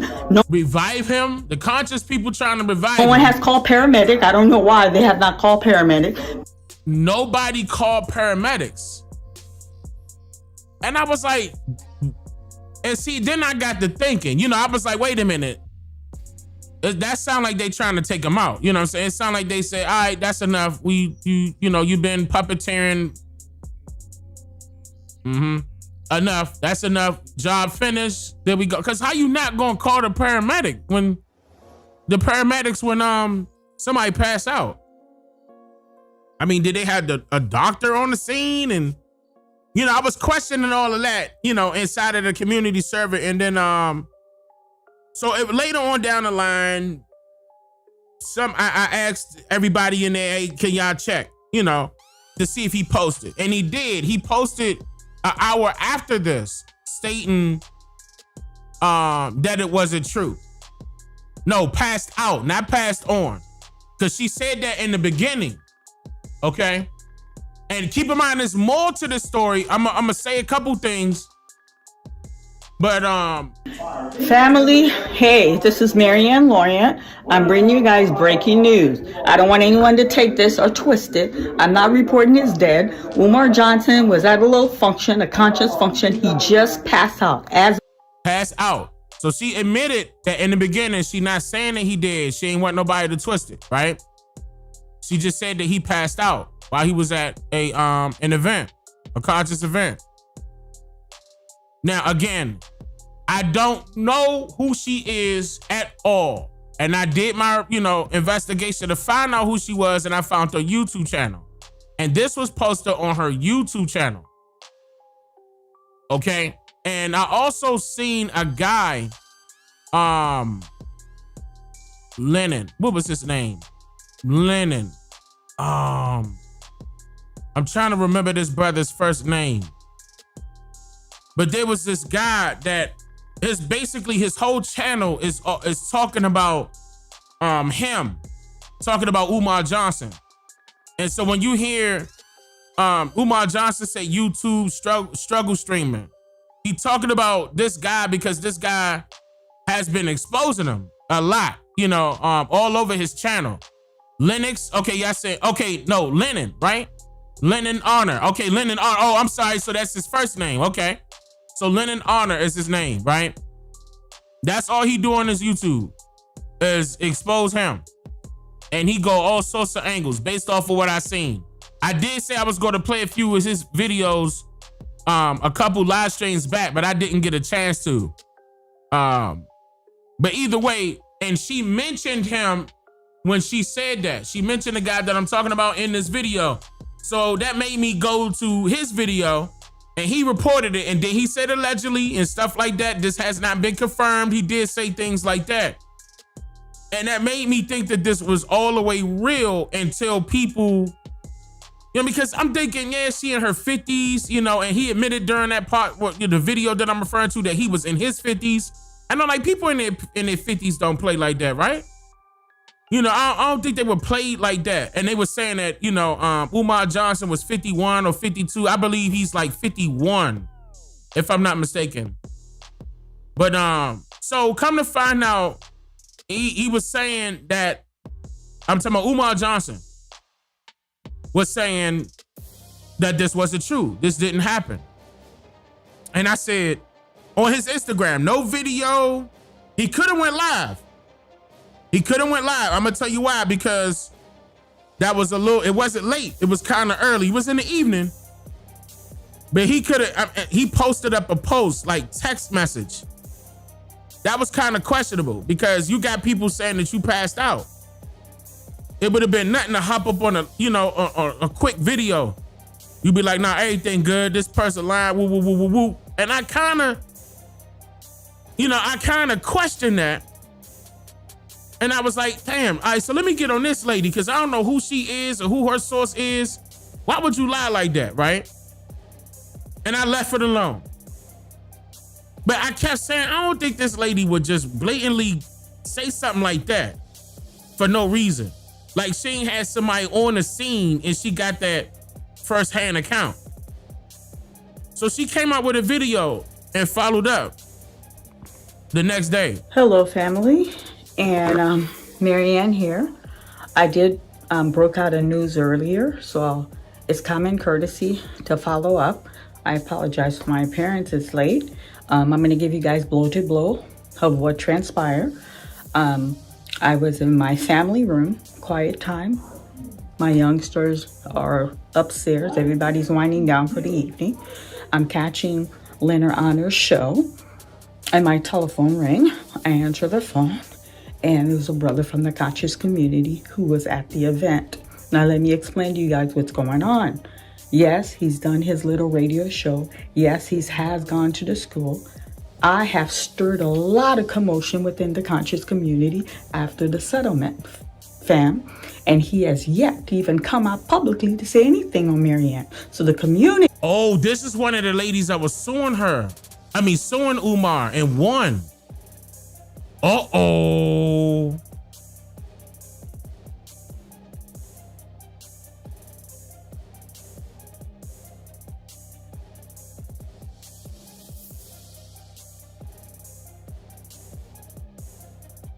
Interesting.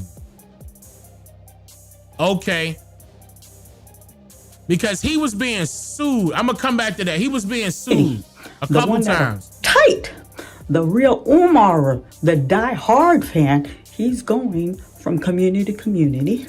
He's giving accountability to the community, those who love and adore him. I used to be Team Umar. Y'all understand? I used to be Team Umar. Okay? Let me tell you guys something.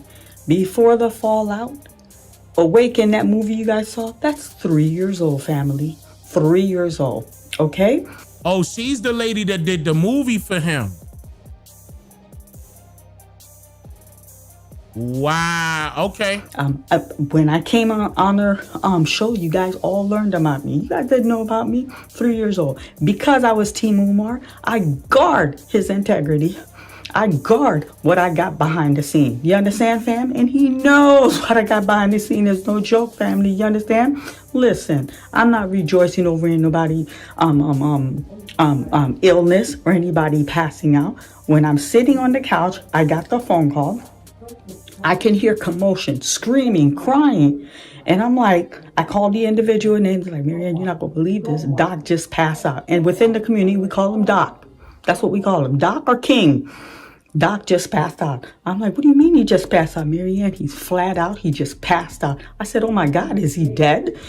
Has anyone see if there's any kind of vital sign, if there's movement? No, he's alive. He's just passed out. Okay, I'm like, well, what happened? He just got up to talk. He got a cloth to wipe his forehead and he collapsed. Okay, family, he collapsed. I said, is the paramedic on their way? You need to have everybody back up for him to breathe. No, they're not calling paramedic. Let me tell you why they're not calling paramedic. Not because they don't love him. They adore him. They're not calling paramedic. That's a form of way to protect him. If he has something in his system, they're not getting them tripped up or caught up, family. And then... that confirms that he on drugs. That confirms that he on... hold up. I believe her.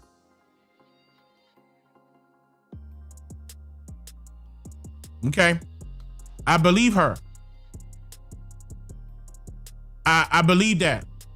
I believe that because if you think about it, you don't want that on record.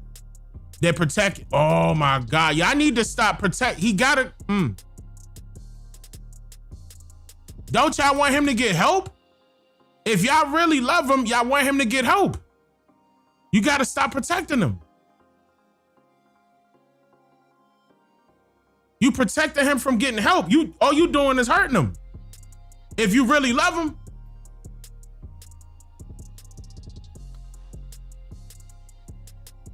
I'm not gonna lie. I believe her. Okay. Now I'm not gonna lie. At first, because I don't know her from a can of paint. I never met her at all. But I heard about her. And I knew she was off the break based off of what she just went through. She just explained that she was the one that did that movie for him because she won. She sued and won and got her stuff. And that was just recently. She was one of the people that he had to end up paying for. And he was going through, wow. Who was on drugs? Who she talking about? Umar Johnson. And then somebody posted on his Instagram for him. That's probably what happened to cover up what happened.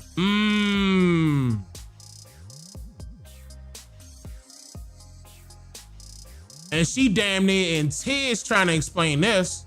After I got off the phone, I text Honor, because I was sitting on the couch. I text to let him know, hey, Umar just collapsed. I grabbed my phone. I made a little quick live to inform family he just collapsed. Listen, there's 3 things one cannot hide. You can't hide a pregnancy, you can't hide fire, and you can't hide illness, okay? I didn't come in no harm way. I just brought a vital information that I feel that people need to be aware of what just happened. So that's where he's at that event, that's not going to be on the schedule. That's going within the community. Let me tell I'm talking. And then he just posted on his Instagram saying, oh, there's been a little commotion about a medical emergency. It's a lie. No, sir, you a liar. No, sir, you a liar. Look, family, he couldn't even post my name in that Instagram to say Marianne's a liar. You know why? He can't say my name. I keep telling y'all, he can't afford to say my name. He collapsed. Well, sir, I'm glad you're okay. And King, you passed out. Doc, you passed out. Get on camera. Get on camera. Let the family see you. See, I'm glad she brought. She legit. She legit. I just got finished saying that. She's legit. Okay. She's legit. Wow. This is sad at the same time.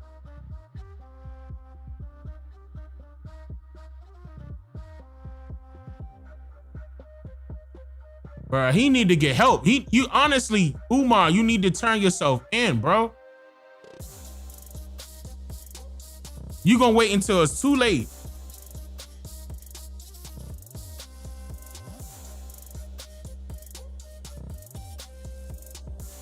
See, drugs, them drugs, man. You tripping, bro. You tripping. You really tripping. You literally could have, that could have been it for you. Right there. And you want to hide that from your folks? I mean, yeah, it's gonna ruin your reputation, blah, blah, blah, blah, blah, woo, woo, woo, woo, woo. But I thought your host should be coming first. And see, he out there working, trying to make that money up. And he probably ain't getting the proper rest. And he on drugs too.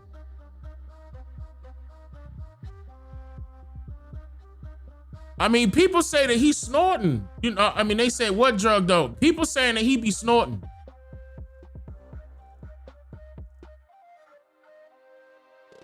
And he been doing that for a while. Listen, after I text Honor, my phone was blowing up. People from the community, Marianne, what is going on? What is going on? They know within the community. Let's see how it plays out. Let's see how this comes out. He passed out, family. He passed out. Okay, paramedic was not called because they're protecting him. And then he just posts on Instagram, oh, he's fine. It's all YouTube stream ain't got nothing to do with this. Marianne Lawyer broke it, 911. Quit playing. You pass out. What's there to be embarrassed of? You pass out. You need to take you behind a doctor to make sure it's not a more serious situation. Are you dehydrated, sir? Huh? Is it fatigue, sir? Fatigue could be dangerous. Fatigue could check you right out of this world. Okay? So listen, when I made that quick little live, I wasn't coming out because I'm rejoicing. I just brought an information to you guys, a factual information. When he's on the phone, I could hear the screaming, the crying, and then that brother called back and cussed me out. He cussed me out, gave me every colorful word under the thing. He's like, you are my friend. I call you with trusted information. Why did you feel the urge to just jump on here and make a video? I said, look, listen, what if he would have been dead? Then your ass should have waited. If he's dead, let them report it. I apologize to him. I don't know if I reported too quickly with emotion. Okay, okay. I mean,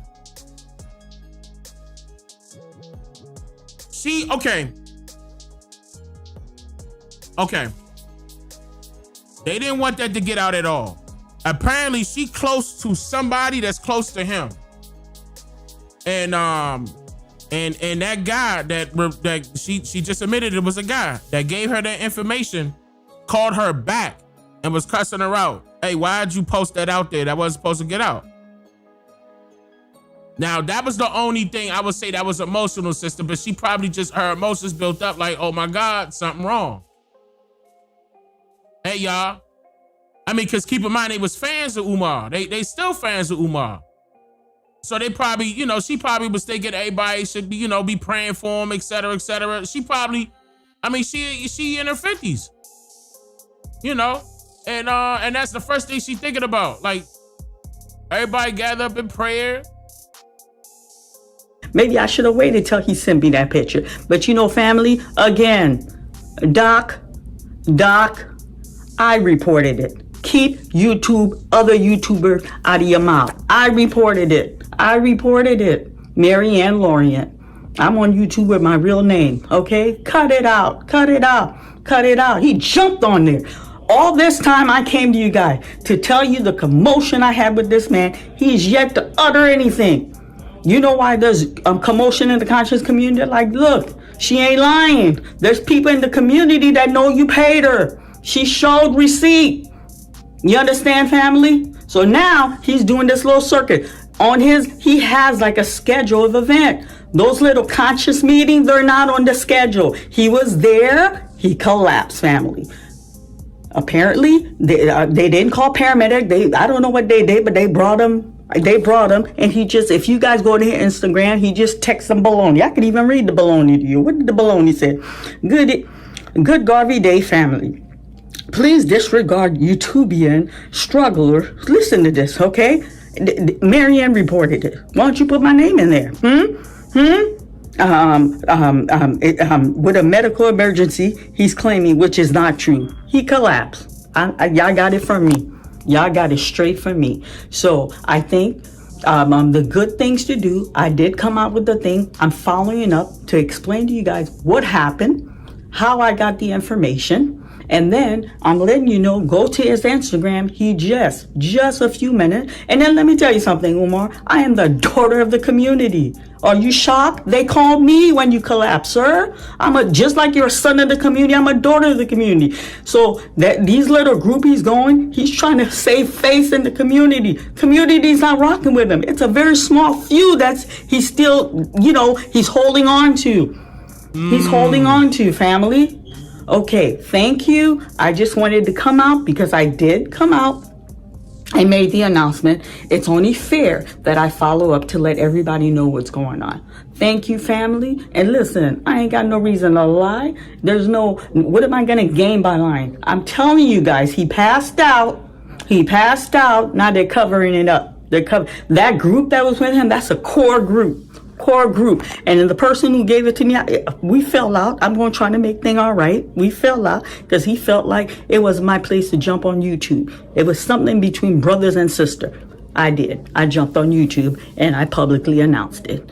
It does hurt me because I don't want to lose that friendship. But like I said, I'm a straighten it out, family. Thank you is the honest thing and the right thing to come out and give you guys an explanation after the announcement I made. Have a lovely evening, family. Thank you again, Marianne. She's all the way legit. And she even got in trouble for it. So that was basically within his inner circle. That wasn't supposed to come out. Man, they using him. Man. That's crazy.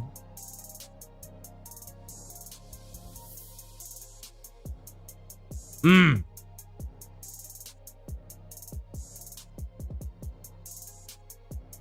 they just letting the wheels fall off.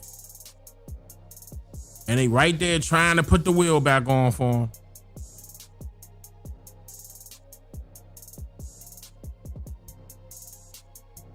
Wow. Hey. All right. Let me see. Yeah, because that would be too serious. Like for you to be playing with something like that, with somebody passing out. All y'all YouTubers are fake. Oh, well, luckily I'm not one of them.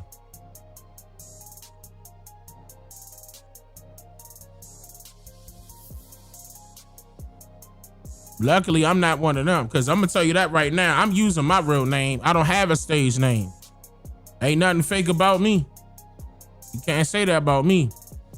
I've been A1 since day one. I've been the same since day one. I ain't changed for nobody.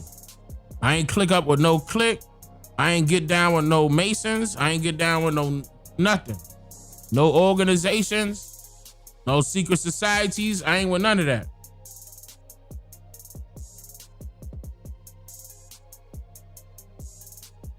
I ain't shake no hands with them folk.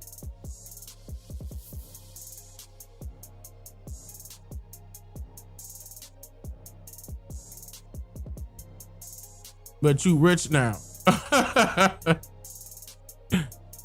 What that got to do with anything?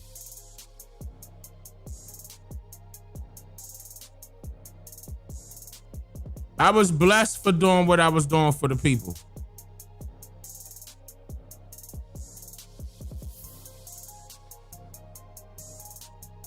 We all got rich.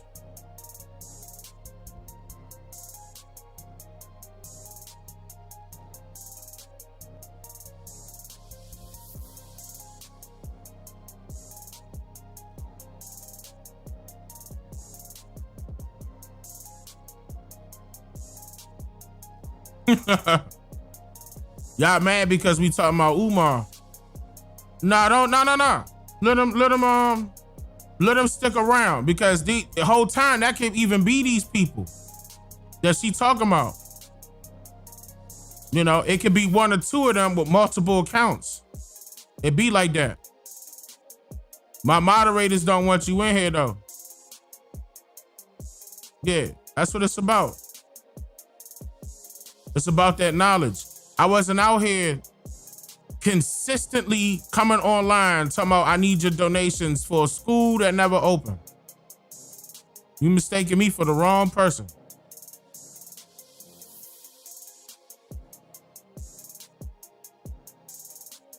I ain't tell y'all I need to go fund me and I'm about to come out with a museum.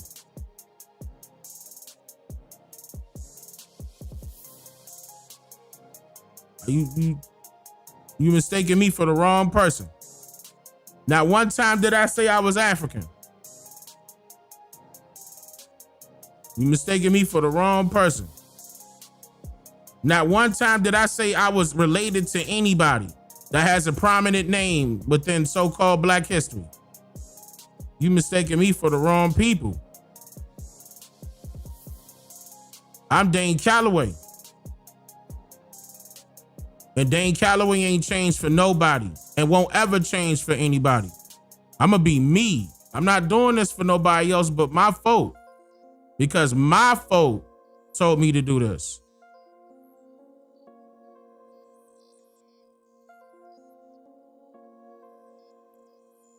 And now I was changing the world. And that's how it's supposed to be. I walked away from my good paying job because of this. I didn't come in here needing money. I already had money.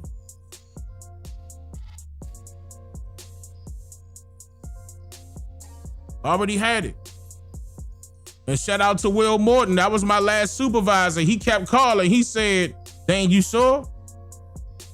You sure, Dane? You not coming back?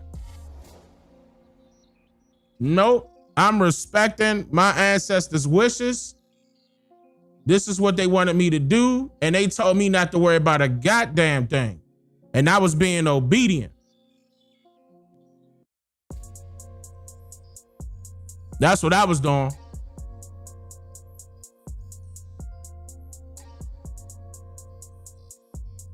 I ain't come out here and play no games with nobody. That's why y'all know of me. Because I didn't play no games. I put in big work. I can literally state that I put in the most work within this field. Because I had to put up with so much shit that everybody didn't have to put up with. That's number one. All that backlash I got. Things that certain people did that wasn't even me. They put it on me. Anyway, just because it was things that other people were saying that I wasn't saying, and they put it on me anyway. I took everybody's heat. And kept going. I didn't change. Same thing. Leader, not a follower. That's right.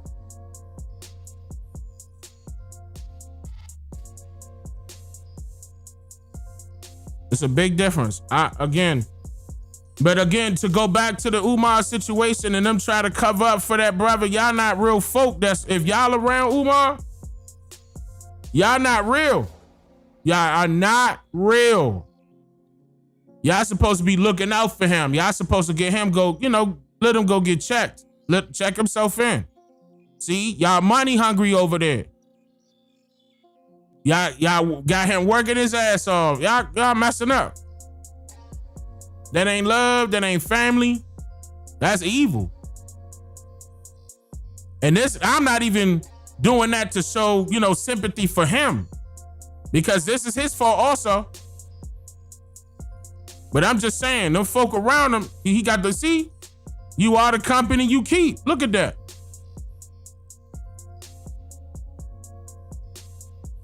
And she was one of them. She was one of them. That's why I got all respect for her. Because see, once you start breaking them chains and start thinking for yourself, man, Brother Lafayette, I appreciate that, brother. I don't know why my effects acting up like that right now. I don't really got nothing else planned. I don't know why that jump pausing like that. I appreciate that, family. Brother Lafayette, thank you for coming up in there and doing that. I appreciate that. She got done dirty. Yeah, I agree. Because I heard that was, once I noticed that this was the lady that was coming after him for that documentary, When she admitted that, I said, uh-oh, because she did a lot for him. You know, and what? She wasn't getting paid or something? You know. You don't bite the hand that feeds you.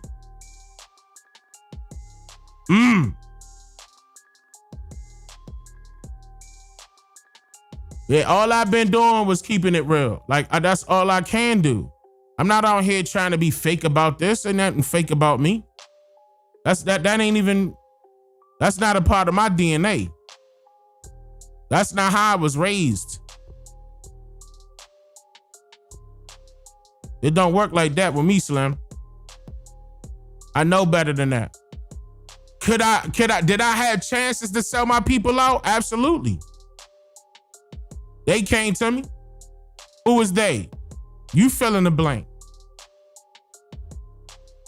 They multiple times.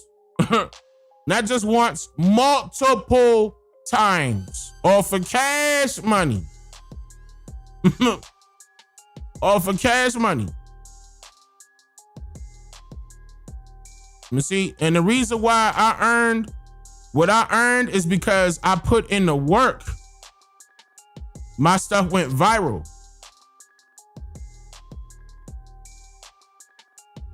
And I did that without hopping on nobody's platform and trying to, you know, make my name for myself on somebody else's shit. I did my own. It was organic. It's a big difference between me and them. When I got the creator with me and my ancestors right beside me, surrounding me, can't nothing stop that. Especially when I'm being obedient.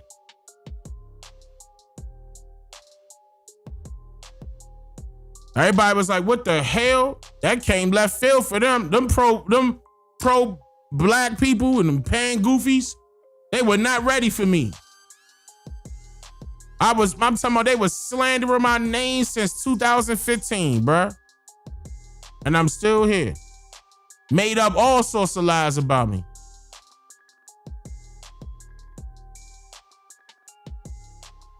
I'm still here. They was mad. And that's why I'm glad that I'm seeing a lot of those folk on TikTok doing it. I'm glad. You know what I'm saying? I was glad to see that there was other content creators on YouTube actually doing it, like taking this shit serious. Because this ain't no joke. People don't know what I went through to get all that information out. They just don't know because some things ain't meant to be told. Some things I share, some things I don't. A lot of people wouldn't understand. Okay? They just not. Like, you think this shit a game. Like, you think this shit easy. You got another thing coming. This ain't easy. It's not a game. When you in the forefront like that, when you front line, you got all them eyes on you. You ready for that type of heat?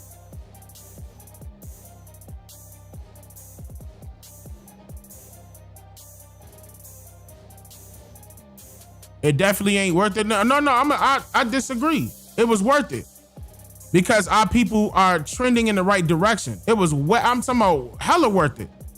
In my opinion, it was worth it. It was worth every goddamn thing I sacrificed to make this information get out there.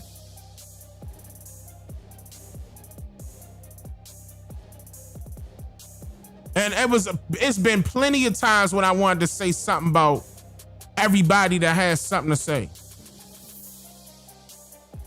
I'm over there. I remember them days. I'm calling up, you know, my inner circle, and then I'm calling up Tanisha. I'm like, yeah, listen, I'm about to respond to this person, respond to that person. Because I'm from DC. You talk like that to me in person, you're going to be on the ground. You see what I'm saying? Like, but I had to make that mentality more professional. I had to grow on that note. I wasn't expecting none of this. I wasn't expecting my first 2 videos to go viral, and then them other ones after that. I wasn't expecting that. I didn't know it was going to be impactful like that. So I had to learn. You know, when you know, I learned that for real. When people talk about alligator skin and Teflon skin. I had to understand why. Because if you get caught up in everything, you're gonna be caught up in everything. If it don't apply, let it fly, right? But that's not how we was raised in the city. The city was too goddamn small. It was all about your reputation and keeping it in DC. I came on YouTube, I'm like, God damn, these the streets. It had turned into the streets. They got mad. I mean, why he getting the views and I'm not? Because you ain't legit.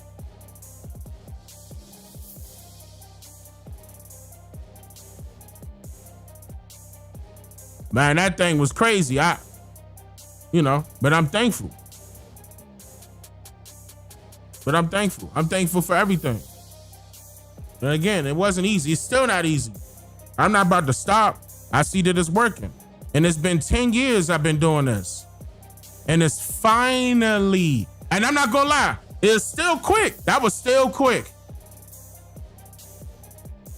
Just got in my 40s. That was still quick. I was expecting to be 50s, 60s before, but nah, this is moving. Hey, please keep moving quick. Come on. What I mean by that is keep spreading that word out. The more to allow more of our people to understand what happened to our people, because we got things we got to do. But step one is to know what's going on, so you can know what you're doing, why you doing it, what you doing it for, what happened to your people individually. You gotta know. Genealogy is the key.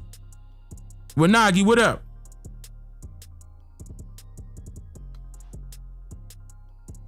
You gotta know who your people are. And then you gotta know that you totally separate from a lot of other people. And it's for a reason.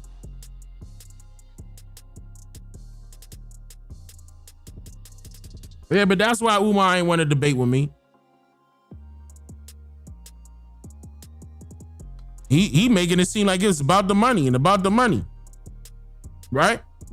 Then as soon as the money came up, he raised the white flag. I will not be debating Dane Calloway. Immediately. He ain't want no smoke.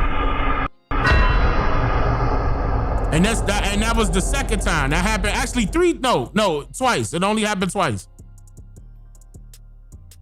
But and I'm talking about professional debate. We could set it up. We could have knocked that out. We could have been did this. Could have been did it. But nah, he wants your donations.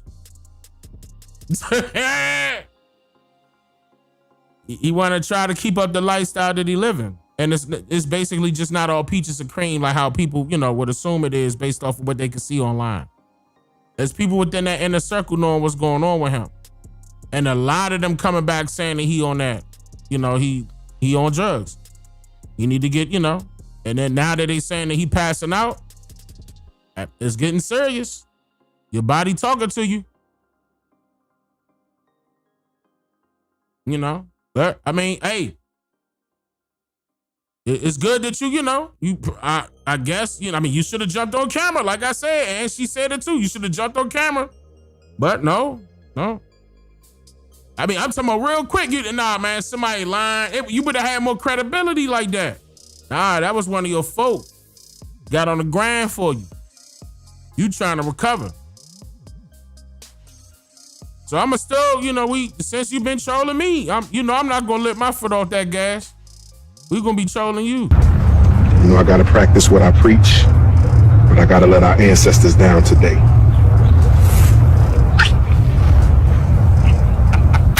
All right, so let's move on to another. Hold on, bro. This AI, this ain't real, y'all.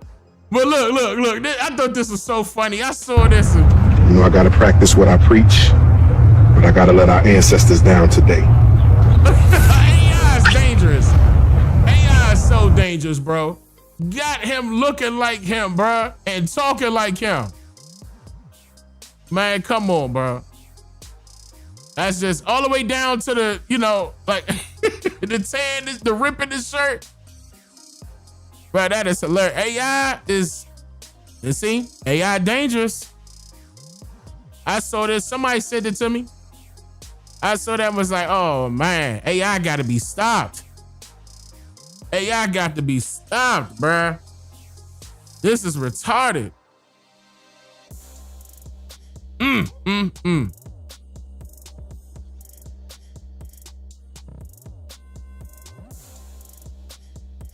Yeah, nah, I ain't make, look, I'm gonna tell y'all right now, this was sent to me. I ain't make this. I ain't make this.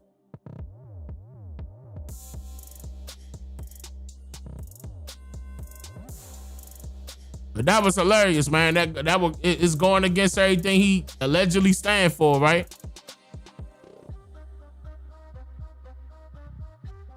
You know? But I can't stand that pro-blackity black. Because pro-black wasn't set up to be anti-white. And I showed y'all that during the civil rights movement. It just wasn't. That was a foreigner's idea to make y'all, believe that it was anti-white. He wasn't even from this landmass. His folks just got here. He didn't go through what y'all went through. And he took over SNCC. 1964.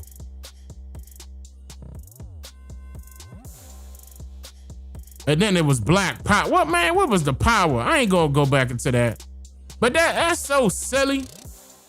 Letting these people was just running y'all to a brick wall. I'm glad that that's crashing down now, though, man. I really am. These are the same people that believe. All right, watch this. Are aliens real? Yes, aliens are real.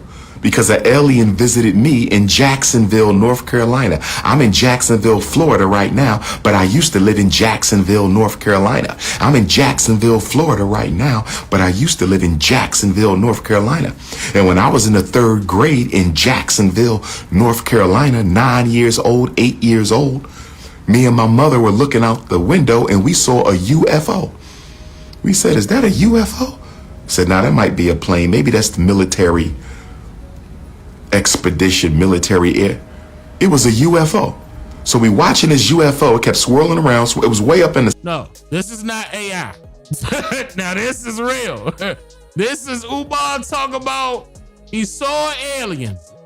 This is real. This is not AI. Believe it or not.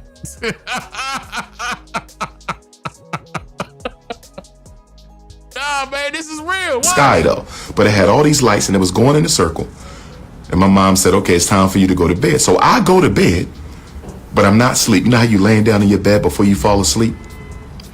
Jacksonville, North Carolina. And the next thing you know, this yellow thing walked into my AI's not gonna have him repeat that joint 3 times like how he be doing. He always gotta repeat something 3 times when he try and drop you in the trance. My room. It was about 3 feet tall, shaped like a man, but no features. No, it was just pure yellow light, shaped like a man with no features, pure yellow light. And I'm scared as shit.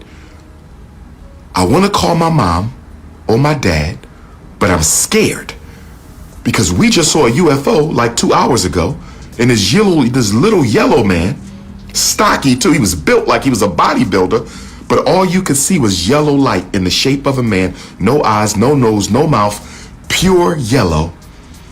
And I'm acting like I'm asleep because I don't want him to know I'm woke. And then all of a sudden, it ran up to me and punched me in my face. I just knew I had a black eye or a broke nose. I just knew I had a black eye or a broke nose. Bruh. I just knew I had a black eye or a broke nose, and it ran out the room. And I got up and ran into my parents' room, and I said, I just got punched in the face by an alien. They said, boy, go to bed. I said, Umi, we just saw that spaceship. It was real. Because right after you sent me to bed, this little yellow man with no face, made of pure yellow light, came into my room, punched me in the damn face. It felt like I had a broke nose, but I didn't. So let me ask y'all this. My alien experts, I'm going to my alien experts right now. Does anybody have an interpretation for the yellow being of pure light. It was pure light in the shape of a man, 3 feet tall, came into my room. I was awake. I was wide awake. I was not asleep. I had just gotten to the bed. Lights was out. He came in there, 3 feet tall, pure yellow light. I tried to act like I was asleep. Somehow he knew I was woke and punched me in the face. Does anybody have an alien interpretation? I'm telling y'all the truth. I'm not making this up. But see, some of y'all have never had spiritual experiences, so I know this is calcified pineal gland. Calcified. If you study spirituality, if you study unseen beings, if you know what that yellow being was, because I'm still trying to figure this out. I don't think it was an ancestor. I don't think it was an Orisha. I think somebody said it was Pikachu. it was something else because we just saw the spaceship. But if you have an interpretation for it, wasn't a demon. It wasn't a demon. It wasn't an evil force. How you know that? How you know it wasn't an evil force? You don't know what the yellow light means, but you just know it wasn't an evil force. How you know that? When the youngin hit you in the face, right? The youngin hit you in the face and took off. Nah, but no, it's not evil, y'all. No, it's not evil. It's not an evil being. It may not have been a positive. I was 8 or 9 years old. It may not have been a positive. Which one? Which one is it? It wasn't evil. It wasn't evil. See, I'm dealing with a lot of Africans in the feed with calcified pineal glands. All you know is weed, sex, coochie, BBL, Air Jordans. You don't know nothing about anything outside of the mundane physical. Most of you all are trapped in the mundane physical. Maybe the punch gave you the knowledge. I thought about that. Did it put something in my head? I thought about that because in Ifa, your soul is in your head, your Ori, and it punched me in my Ori. Maybe it was the Christ energy anointing me as the Black Christ. I'm still, if you have an interpretation, what? God is my witness, I'm not making this up. In the presence of the Almighty, in the presence of my ancestors, I swear to you that yellow man came in my room, 3 feet tall, pure light in the shape of a man. The outline was a man, but the whole body was light, made of yellow light, bright yellow light. Stood there for a few seconds. I tried to act like I was asleep because I was scared, and he ran up, punched me, and ran out. And I was dazed for a minute. And I thought my eye was broke or my nose was black. And I ran into my parents' room, and they didn't believe me. God is my witness. Does anybody, if you think you know what that yellow person was, that yellow thing in the shape of a man that came, I think he came from the spaceship because we saw the spaceship the same night.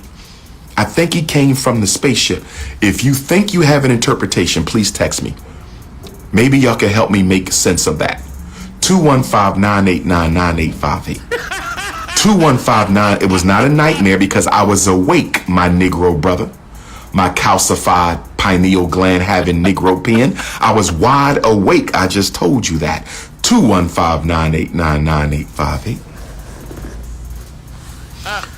My calcified pineal gland having Negro pen, brother. I told you I was wide awake. I was in Jacksonville, North Carolina. That's where I decided to be a psychologist. This happened the same year I decided to be a psychologist in the same house I was living in. Was it an Orisha? Was it an ancestor? He decided to be a psychologist at the age of 9 years old.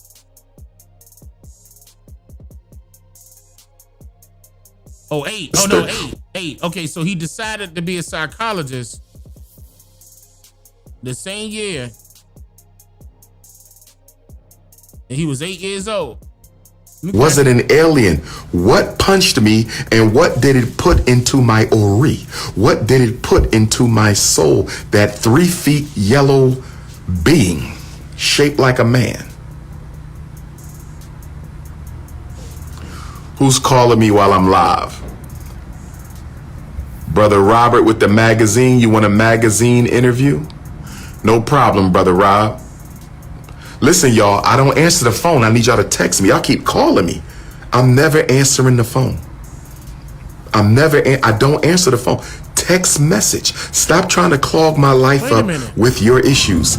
Text me. I don't answer the phone. So, how you know it was about a magazine interview and he was calling you? And then you told, people to stop calling you to text you. Oh, boy. I told y'all that. How many times I gotta tell y'all that? 215-989-9858. I'm glad. Did you hit the Cash App for Black History Month? Oh, Lord. All right, stop. You don't see me out here doing that. You won't ever find me out there doing that, bro.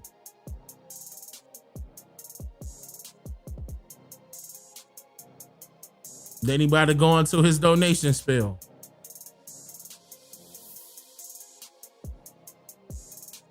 Who's sending him money for real?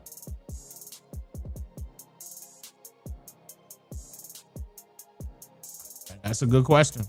You rather listen to Kanye West talk than hear him here? Yeah, man, nah.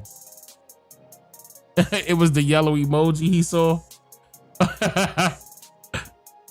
Donations for his drug habit. Basically. I mean, once y'all start seeing, because this is old, so once y'all start seeing, he probably, if he don't go live tomorrow,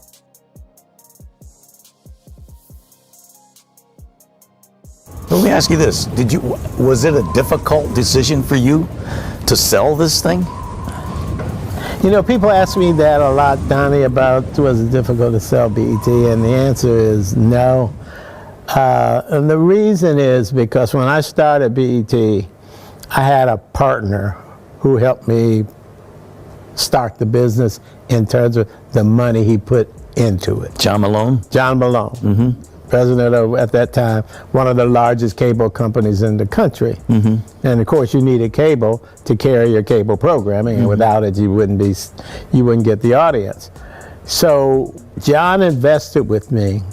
Quick story. So John, he was on the board of the cable industry.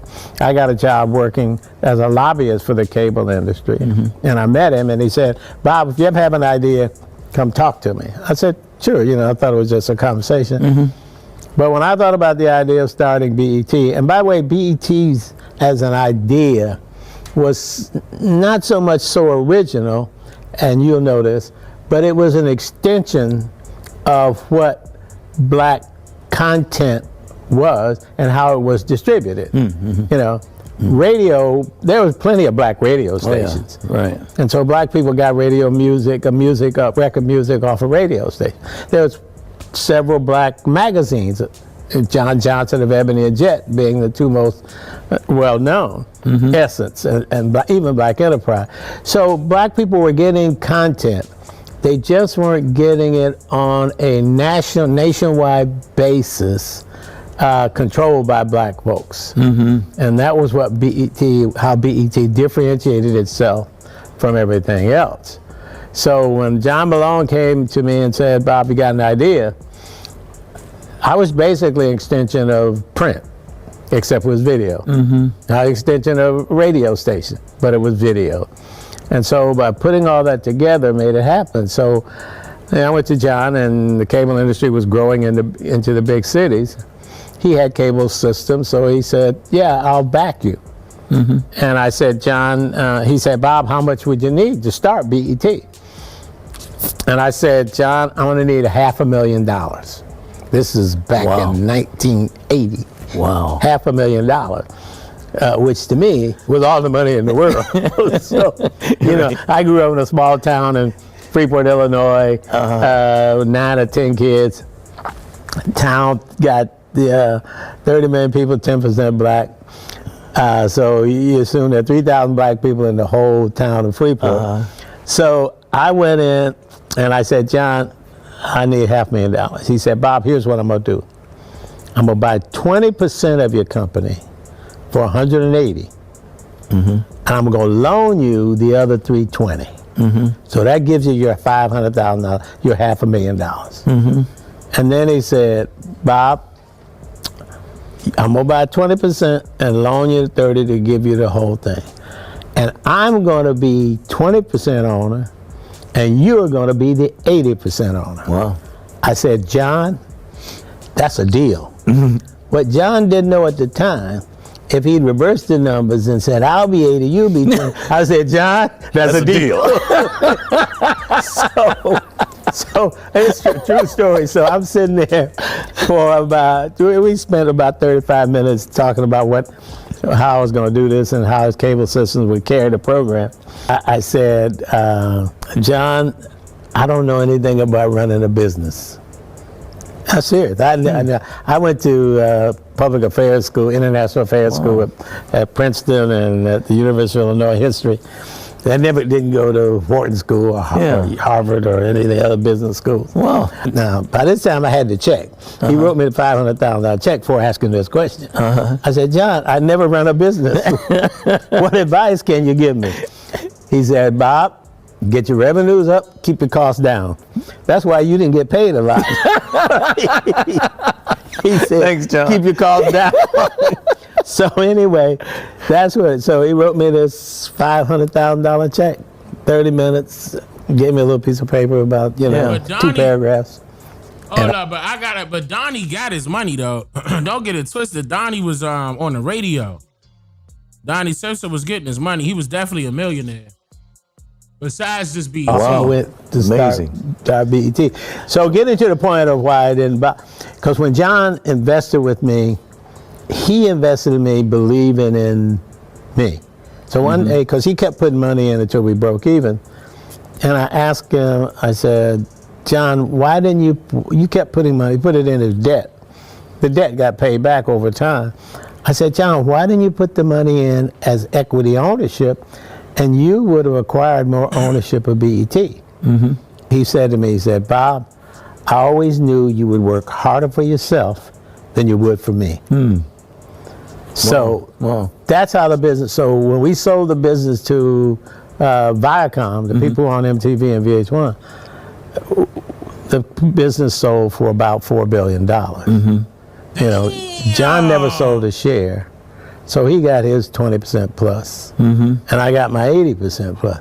So really when you think about it, Donnie, John Malone, had he reversed the numbers, it would have been a completely different financial business. So after he stayed on the board for 20 years and stayed as chairman, at some point people want to, return on their value, get a exit, so they can go do other things. And plus the other thing he said to me, he said, Bob, at some point I'm going to want to cash out.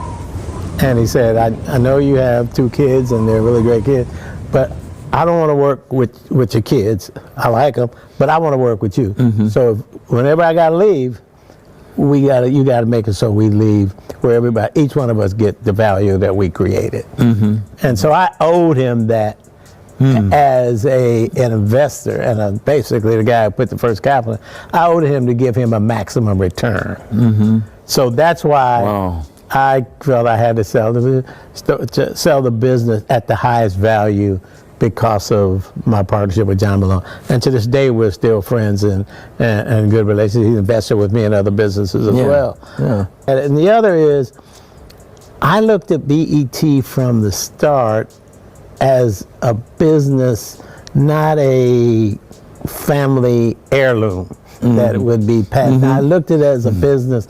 And even in terms of the black community, because a lot of folks in the black community gave me a lot of negative reaction because of BET. Mainly because of the videos. And not only the fact that we played a lot of videos, almost everything was videos, but also because we didn't delve into deep social, cultural, political programming. We just didn't do it. In fact, when I started BET, and every time I talk to a lot of white folks, and I say, "Oh, I'm starting this thing called Black Entertainment Television," almost to a person, they come back, "Oh, that's a great idea, Black Educational Television." They just couldn't imagine that I would take this opportunity of a new technology of cable and use it for entertainment purposes. They wanted it to be an educational, cultural, reach out to black folk kind of thing in a way of social renewal and social redemption. Yeah. And that was not the way I started BET. I started as a business based around a music video model. And I guess that's kind of what I was trying to get to with in selling it. You know, you give that up where you don't control that, especially to Viacom. It's like it's no longer black owned. And, you know, and I always felt like, I don't know that I would ever sell it because, you know, for me, it would be that family heirloom. It was on the past. But I look at it and go, well, but Bob's a businessman. This is what Bob does. And I think that it's also important for this reason, because that moment created our first black billionaire. We need to see that. That's important too. So all it's the criticism that some people gave, you know, for selling it, you know, the other side of it is that this is something that's very important for us to see as a people. Yeah, well, you know, to me the criticism was not so much, I think to some extent, it wasn't so much a reflection on BET, the entity. It was an emotion about the fact that we were the only one of a kind. Yeah. Had there been 3 or 4 BETs or versions of BET, like there's TV1 and BET, yeah, right. I think the criticism would have been sort of broad brushed across all of us. How come you guys don't do this? How come you got that? Well, we were the only game in town. Right. And it's almost like, I mean, he don't want no accountability with that. The way I'm hearing it, like it was just a business, you know, it was just a business move. It was lucrative. You know, he was able to get his billions off of that, and that was it. $4 billion. $4 billion.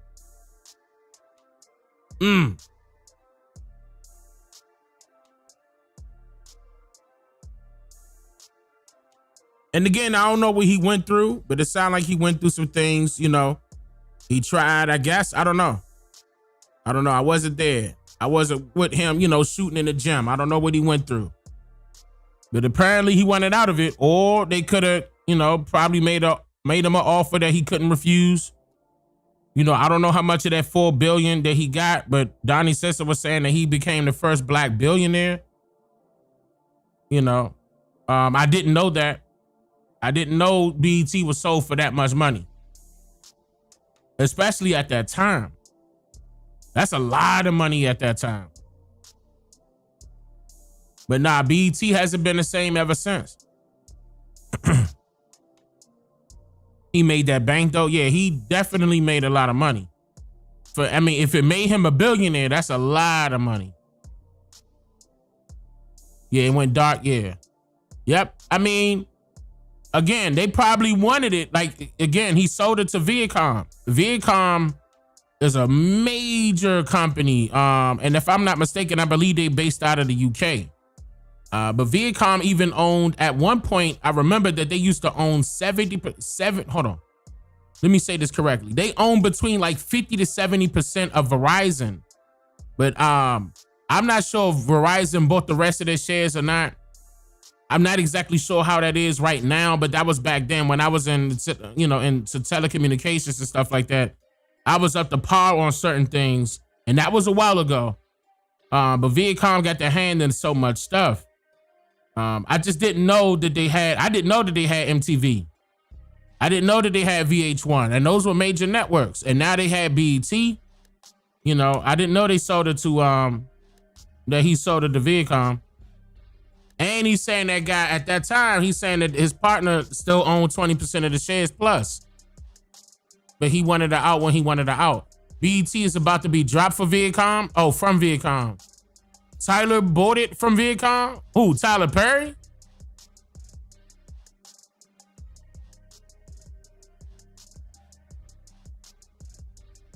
They had the rights to Family Matters, the show. I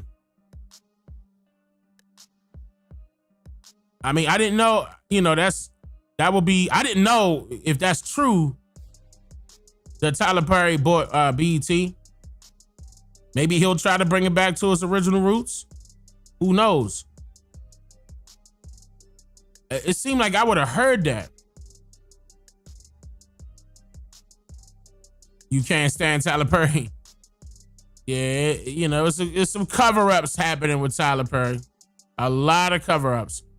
Yes, you ain't see all them home shows on it now. Okay, so they don't have no more of the shows. I thought TV One got a lot of rights to those old school shows. I think TV One did get it. Tyler Perry is not for the people. Yeah, I agree. Everything about Tyler Perry is gay. I mean, it's a bunch of stuff with him that didn't get out, and they immediately put out that special on him on Netflix, talking about his life story and how he was getting, harassed by his father. All those stories. That was definitely damage control because something was getting ready to come out.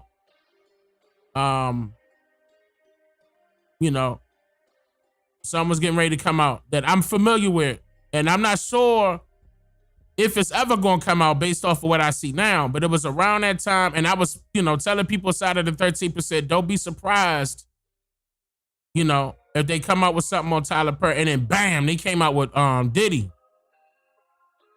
They got Diddy instead, and I was like, uh-oh, then Tyler must be next. Not saying that they did the same thing. It was actually a little different. But it's similarities on their uprising. There's similarities on that note. And and the people that they had to deal with in order to get, money. What they had to go through. There was a lot of bending over happening. Viacom considered dropping BET, but recently made a deal with Skydance. Paramount Global now owns BET. Okay. So Paramount owns BET. And why Tyler Perry won't just come out? We know he gay. I don't know. Maybe he think it'll mess up his image. I don't know. Like I remember recently people were saying some basketball player came out as gay, and I was like, who? I didn't even know that person was a basketball player. Why that, I remember one time they tried to say it was an NFL player that was gay also, and he came out, and I don't know. It was just weird how stuff like that be happening. Moondocks exposed Tyler Perry. He stopped that episode from airing. It's on YouTube still. Yeah, they bought that. The only reason why Boondocks stopped is because the guy that was creating all the characters, I forgot the brother's name, but it's a brother. He created all the characters and he did all the writing. He got wore out. He got worn out, and he sold that joint. And it wasn't, that's why the third season wasn't the same because he wasn't writing that.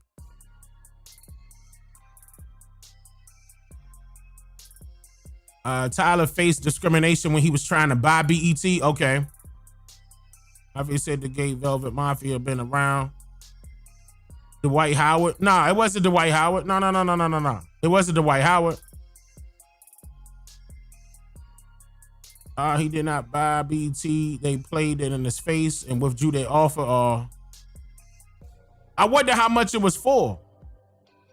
A lot of these celebrities' jobs is to keep you informed and entertained. Yep, absolutely. That's in their contract. That's what they got to do. Especially if they want to continue to make that money. If you know, then you know. People don't have to admit what everybody already know. Yep. Aaron McGruger. Who's Aaron McGruger? Hold on. Why we saying that, y'all? Aaron McGregor. Oh, yeah, the guy for Boondocks. Yeah, that's his name. Yep, absolutely. They bought him out. That's what happened. And plus, he was tired. On top of that, he was doing the cartoons and he was doing the writing. He was doing the graphics and he was doing the writing. That was a lot. I know that was a lot.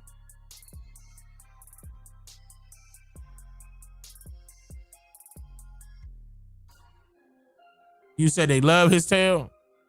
Nah, Tyler Perry, I watched Tyler Perry come up. I remember that. I used to watch his tapes, and I also went to his shows when I was young. I remember those days. You know, he was actually the only one that was really doing that and caking off for the Christian community. He was caking, and he never strike me as a Christian person. But I mean, yeah, he knew how to get that crowd, bruh. And he was getting that church crowd. Everybody from church was going to go see his shows. He had a Christian crowd. And he made cash money. See, not only was he doing plays, he was recording his plays and selling the VHS tapes. That's where he made his money at. And I had plenty of them. I bought, and he used to sell them for like $40 a pop. $40 a tape. I remember that. Yeah, he used the church to get on. Absolutely. That was his hustle. He definitely used the Christian church. He got our people involved. I was young. You know, I saw that. And them shows was absolutely hilarious.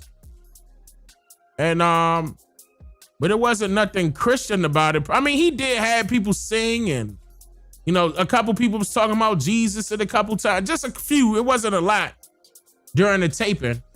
But mainly it's somebody that's singing, talking about a problem that they're going through and needing God to help them. I remember that. But it was almost like just rubbing it in people's faces, for real. Yeah, the Medea tapes, yeah. It was a lot of them. That's, you know, what made him popular.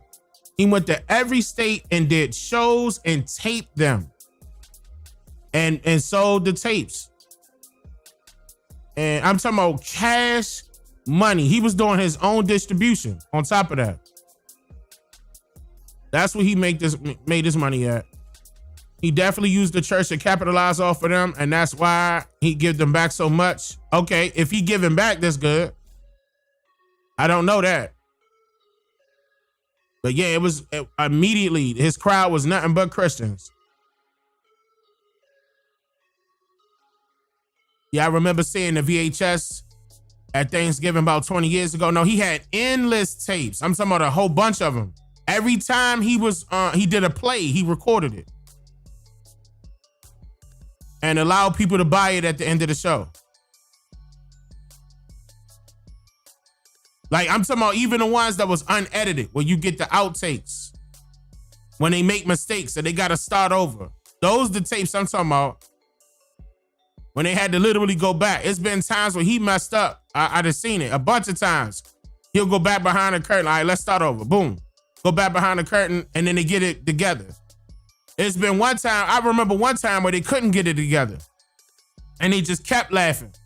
Kept laughing. Every time, I can't remember what was being said, but that dark-skinned guy, the dark-skinned bald-head guy, was, he kept making everybody laugh that one time. And it prolonged the show. He apologized and everything and allowed people to come back for free. I remember that. Because they just kept laughing and they couldn't stop laughing. Yeah, Mr. Brown. Yep, Mr. Brown. He actually hilarious.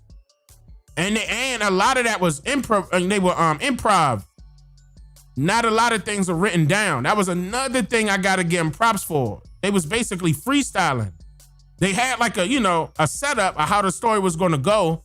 Like they had an outline so they could have different sets at different times. But and I remember that, like when you go to the show, they give you like 30 minutes for the break. Y'all remember that? 30 to 45 minutes with a break. Cause I remember sometimes we'll come back and they ain't even on stage. But yeah, like I said, I was literally going. I was checking them out. You know what I'm saying? I seen it. I saw the hustle. And in different states. I seen that hustle. He was definitely hustling. Yeah. He was making his money like that. Yeah, that's real theater. Yeah. But it's just, over time, of course, he got that money, and then I'm pretty sure he rubbed shoulders with other people for doing different things, and then his lifestyle was being kept quiet. He a plant, man. Damn, everyone go to the church folks to capitalize? Yeah. That's basically what he was doing. He was a church giving a sermon. And he knew what to do to keep it entertaining. He hired comedians, and he always got that one person that could be A-list, B-list, C-list, D-list, E-list actor or actress. He always got somebody in there that he'll feature. Like the same way that he did to his films was the same way he did at his shows, wherever he was located at that time. He had it structured. Because sad to say, if they put Christian label on, and Christians gonna eat it up. And they so did. His crowd was nothing but Christians. They so did. But that's good. At least he give it back. I don't know if he just give it back to the church.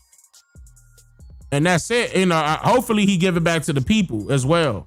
I mean, because give it back to the church is like give it back to that one person that's in control of that 501c3. That's technically not giving back to the people. He does good casting. Yeah.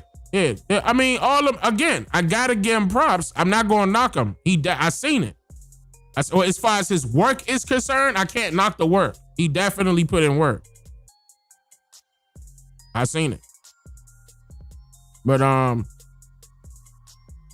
and that I ain't gonna lie, I almost went that route and went with that production. I was real close. I'm gonna tell you that right now. Until I got word from people that was around there. Otherwise, I'm talking about legit too. And that's why I stepped away from that. We got away from that.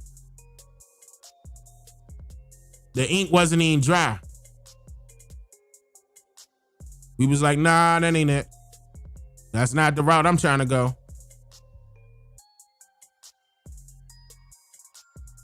Y'all remember that? I was gonna make a big announcement too. I was lining it up. And then, but I went inside of the 13% community server and just explained that. I backed out of that.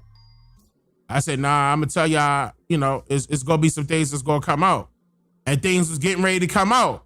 That's how I knew what was gonna happen, because it was too close folks going, that's too close to him that was going in. And I was like, uh-oh, he about to get called out on it. Let's get off of that.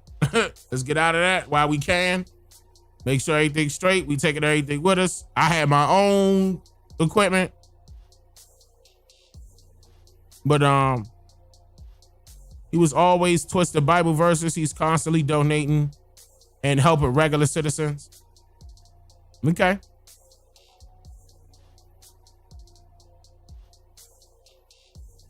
He a gatekeeper. They got him on the director couch. I started filming myself. Yeah, see, I think filming, I still want to go in that route. I still want to do the film route for sure. I'm very interested in that. That's on my bucket list for sure. I'm not going to knock him. He do help regular people. Okay, that's good.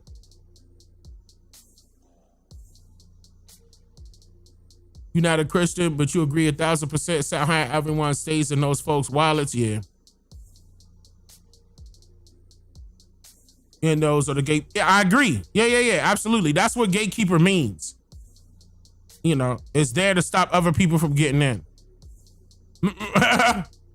That and, block you from elevating higher. They there to gatekeep. Like, hold on, turn around, y'all. Gatekeepers. Stop them from, wait a minute, y'all gotta stop. And just distract you and keep you away. There's a lot of them out there. There's a lot of them. But did I experience that? No, I didn't. I didn't experience that. I didn't get a chance to experience any of that, matter of fact. We got up out of there so fast.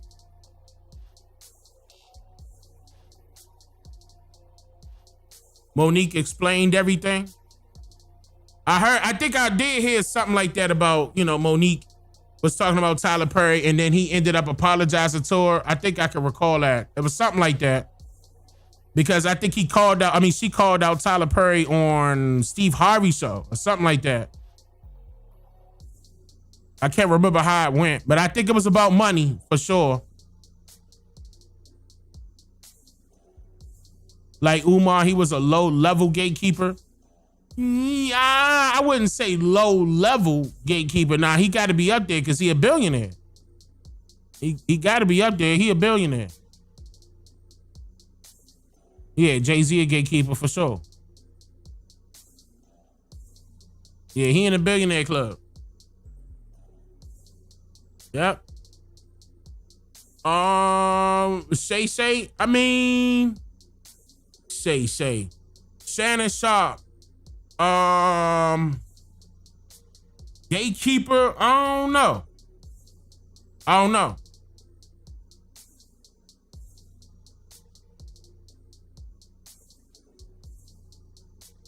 The fact that he was involved in things being done to her. Being done to her. Oh, yeah. You talking about with Monique. Yeah, that's probably what she was talking about them. He wicked like Oprah. Yeah, and then you seen what Oprah went through and then what she had to go through in order to get her billies. Umar got billions asking for donations? Nah, he don't got billions. Nah, man. It ain't what you think it is at all. He ain't got it like that. Oh yeah, I said, yeah, I felt that too. I was like, yeah, something up with him in that fashion. That's why he tried to hurry up and do damage control and leak out his own little, sex recording. But as far as that is concerned, but yeah, as far as him being a gatekeeper, I would have to look into that to see.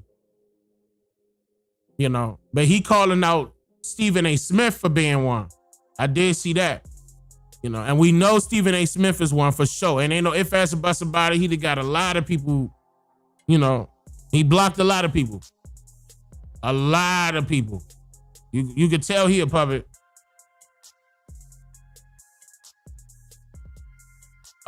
Dane, what is going to be your first movie? Have you decided yet? I have decided. I mean, I already have stuff written out, but I want to go a couple different ways. I want to go to the thriller, drama, horror first. Thriller, drama, horror first, because I want it to be something that they can remember. Not necessarily all about jump scares and stuff like that. But stuff is already written down, laid out, mapped out. Everything is already together. I'm just like, we could go straight to filming. I already got the chart. I got the visuals. You know what I'm saying? I'm probably gonna have to still pick up a director of photography though. So y'all can, they're gonna have to pinpoint different areas that we could use. That's what I would need a director of photography for. I'm actually ready, I'm actually ready, to be honest with you. I just got held up this year for other, obvious reasons. How can we rely, or I'm just tuning in? Oh man, John, how you just tuning in at, what time is it? I'm about to put John on the spot. Okay, Eastern time is 4:40. Yeah, John, you late. I've been live streaming for a minute now. What's going on? 6 hours. Nah, but I gotta end the live stream in order for you to rewind it. I don't have the DVR on because that's confusing when I'm interacting with chat. Because somebody can rewind it and be responding to something that happened hours ago, and it's in a live chat, and it will confuse me. So to not, do that, I got rid of that part. I don't never put the DVR on. That would confuse me, like, huh? Why that person saying that now, And they responding to something I said 2-3 hours ago. You got to work at 5 a.m.? All right, my bad. You want me to holler at, you know what I'm saying, the soup real quick? I'll holler at your soup real quick. Hey,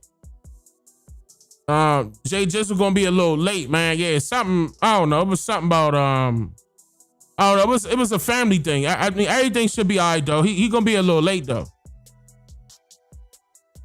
Yeah. Oh, no, I'm cool. Everything cool. I just wanted to make sure everything was straight.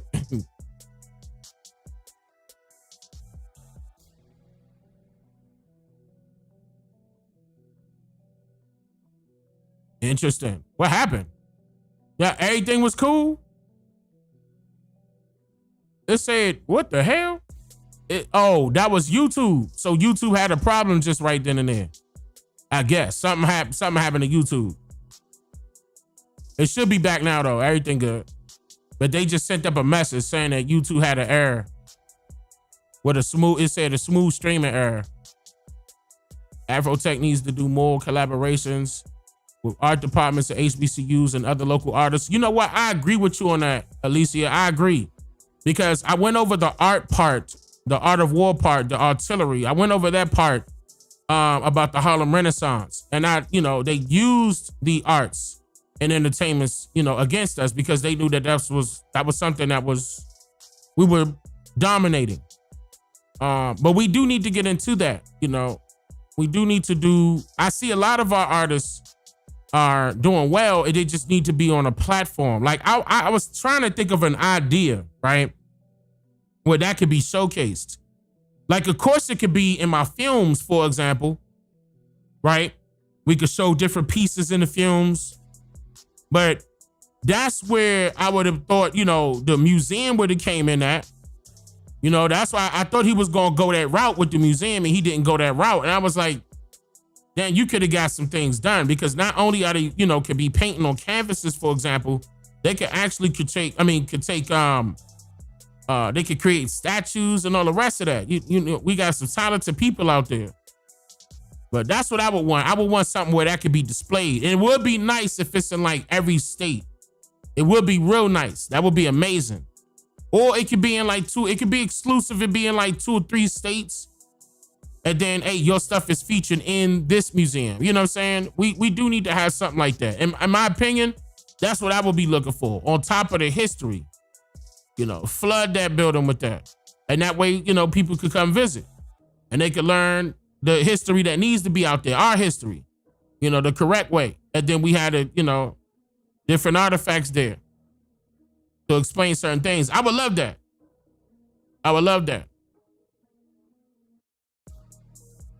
It converted earlier before I joined. I definitely run it back. Yeah, absolutely. We talked about the Trump stuff early. Working a 16-hour shift right now, so I'm tired. EBT Convo, the University of the Gods need a museum. I agree. Like we should have something like that. At least like 2 or 3 of those. But it would be nice if our people start, mentioning, what they could do, what could they bring to the table, and we could work towards having an infrastructure. Like, I'm trying to get into that. That's why I'm working on that real estate portion, so I can invest in other areas.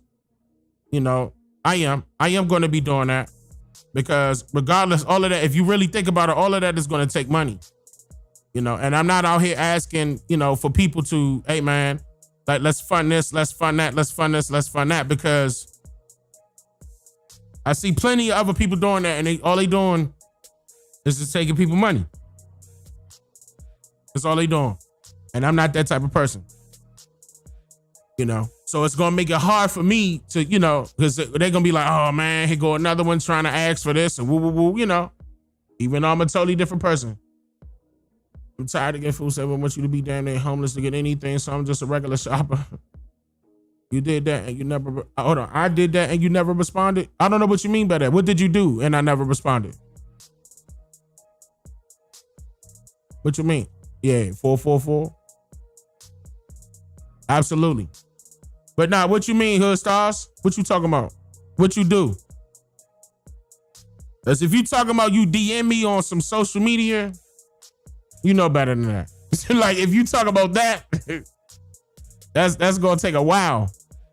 Especially if you just did it. Me too, building up my tech skills and other things too. Got to level up. Yeah, I agree. Indigenous American Cultural Museum. That would be nice. I agree. Few scenes over here in Australia. I could take you to a few spots that's really hunting. Just leave before dark. I'm from the States. I mean, I wouldn't say that that's out of the question, but a lot of the areas, that will be up to the director of photography to find where the, locations should be, we shoot the scenes at. It gotta be on script, I don't know if you know about this. Vincent Elliott? Nah, you gotta tell me more about that. Running scan, they mess up for the honest people. Exactly, that's what I'm saying. And that's another reason why I didn't just say, hey, y'all, look, let's do this, because they already going through that right now with Umar and all the rest of them that's doing that.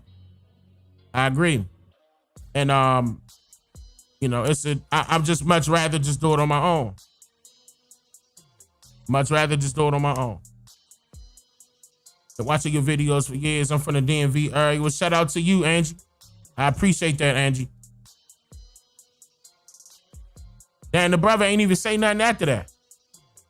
I was waiting for him to respond. All right, let me see. Hold up. Let me try to grab that other one real quick.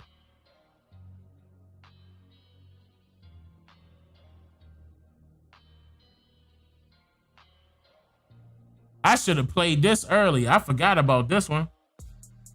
Do you take offense when people call you a conspiracy theorist?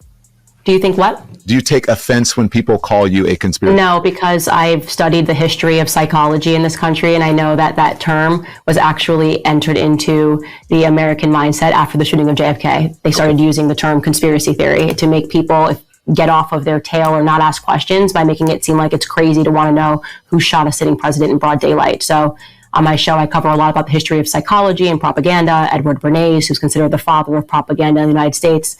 And you will learn that terms like that are meant to make you think that there's nothing here. You're a conspiracy theorist. No, it's common sense that the government would not hide who shot a sitting president unless it was done by the government. I think that's pretty obvious. Yep. I don't disagree with that. They know. No, he don't. Yeah, look, get this. Delete. Yeah, I know. It is it's a compliment in a way. When a person say, man, you crazy, or you a conspiracy theorist, I take that as a compliment, because all it is just proving that you went over that person's head, or you shook up that person's reality and they don't want to admit it right then and there. A lot of people are afraid of change, for example. So they will be afraid for you to be shaking up their reality like that, making, oh, wait a minute, oh man, nah, you come on, man, nah, fuck that, man, you lying, man, you woo woo, and they get offensive. So they'll start stating words to try to belittle your character to make you feel bad just because they feel bad for not knowing. That's true. She works for her husband and his family. I don't know. Candace Owens is one of the best journalists of our time and period. I like Candace. I do like Candace. I'm not going to sit up there and say I don't. Crazy they don't understand.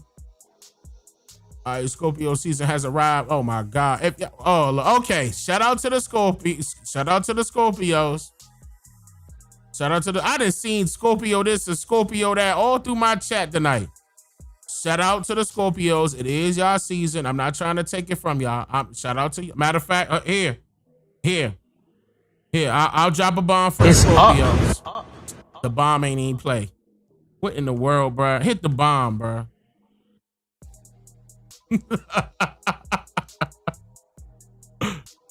I think my hard drives are asleep. I had to open them up and wake them up. There's all this stuff is sitting on my hard drive.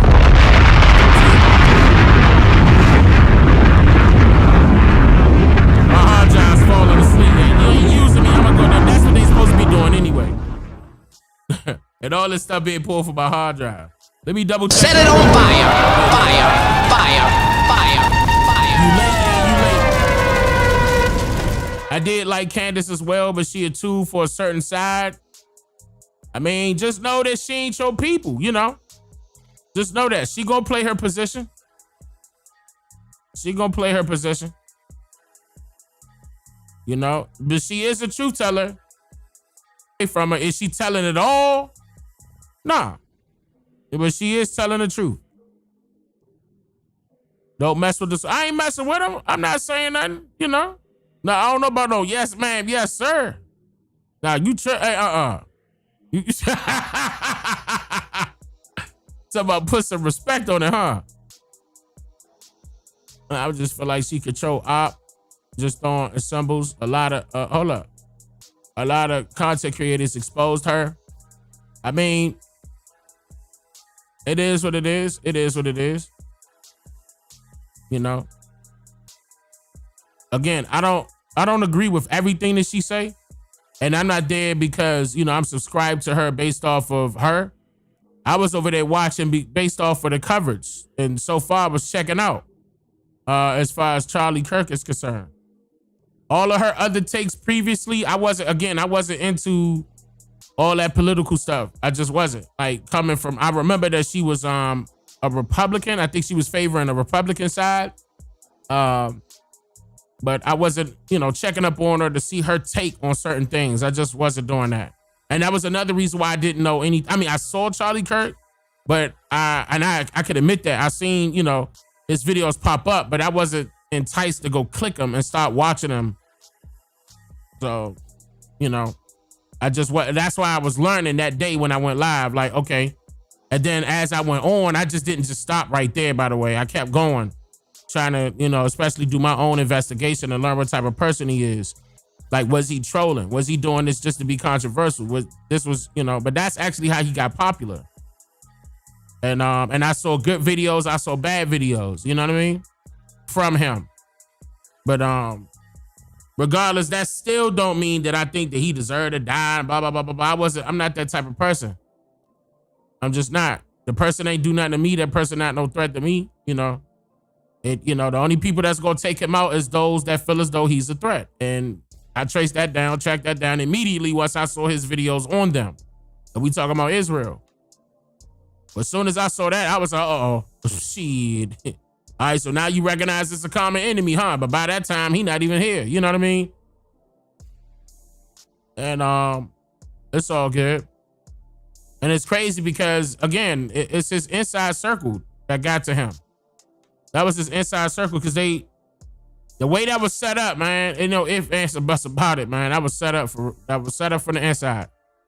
The way it went about doing worshiping any of these folks, because in this game, trust nobody is law. Absolutely, yeah, I would still say trust nobody. And I tell people don't trust me. Make sure you write every goddamn thing I say down and look it up. Make sure. Verify what I'm putting out. She did say she's committed to protecting the image of Caribbeans and will not speak ill of her people. I mean, we wouldn't want her to. She says she is pro-Caribbean bias. Okay. There's nothing wrong with that.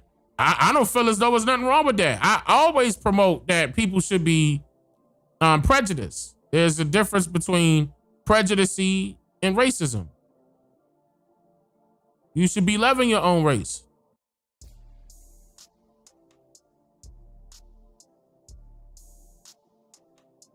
There's nothing wrong with that. Drew said he was talking about out the side of his neck. Yeah. You talking about Charlie Kirk. Yeah, Charlie Kirk knew what time it was. He already knew. He was already there. See, that was another thing. That's the difference between, well, actually, it's not even a difference. Let's not get it twisted. Candace Owens was getting paid by them at first, too. She was getting paid by them. And she admitted it. I remember I seen older videos of her, and I'm pretty sure I got them somewhere. You know, where she was, you know, trying to control that narrative too. She was paid off.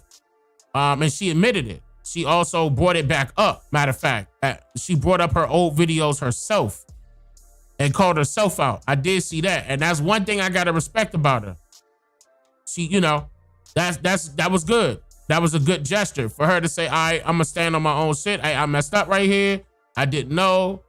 She replayed her old stuff. I was like, okay, that's I'll give her props on that note.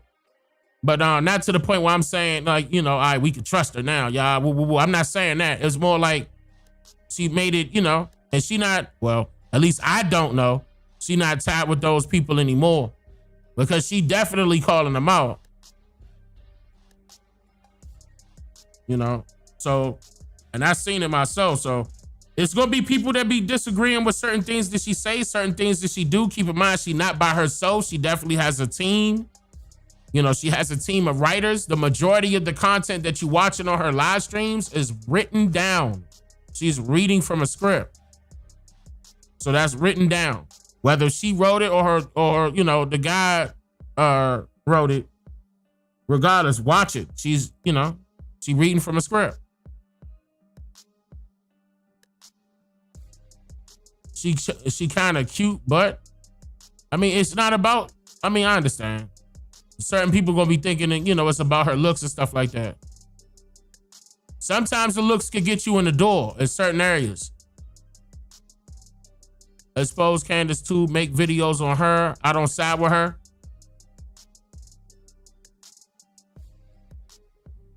Got a perspective of Stella. Flying out of the ocean. Are those songs? Yeah, hell, can you see Rita making a video? She admits. Hold on, wait. You said she admits her mistakes and she learned in real time. Yeah, I saw that. Literally, I saw her do that. And she did that on her own YouTube channel. She made herself vulnerable. She called herself out. What type of stuff do Candace Owens talk about? To be honest with you, I don't know all of her topics, but I know it's mainly politically based. It's like, what is it called? It's that would be considered pop culture in a way. What she does, it's like the pop culture. And it's okay to do that, and it's doing it, the trends, it's okay. Because a lot of the white folks doing that too. It's a lot of them white folks doing that too. It's just a lot of eyes on her because it's not too many, that's representing us that's out there like that, like with that type of platform, meaning that type of following, that's in that field. It's just not crowded like that. Now you would think Jasmine Crockett, but some people was just saying they got a feeling that she a tether. I don't know her family. I haven't looked that stuff up. I don't know. She not married, no kids.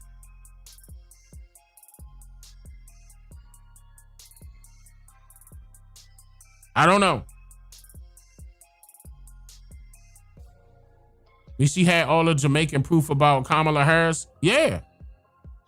Oh no, again, some things that I seen, I liked. That's why I said I like Candace Owens. But as far as all the rest of her content is probably about pop culture, most likely. So she could stay afloat in that realm. And then she gonna ride off the Charlie Kirk situation because of the fact that they could have, and I feel as though it just seemed like they did. I'm not accusing her of doing that, but I don't put it past them that they had a relationship in the past. I don't put it past them. It just seemed like she would do that, in my opinion. I could be wrong, I'm not saying that that's true, but it just seemed like she would do something like that. I thought she had the Jewish husband. I don't know. I don't even know what her husband looked like. I just heard he was Caucasian.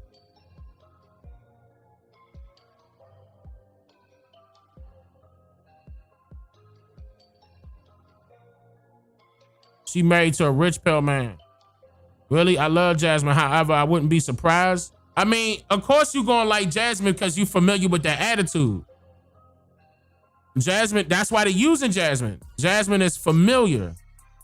So she will be appealing to, a certain demographic. They know what they doing. They know what they doing. However, Candace dumps negativity on who? Hold on.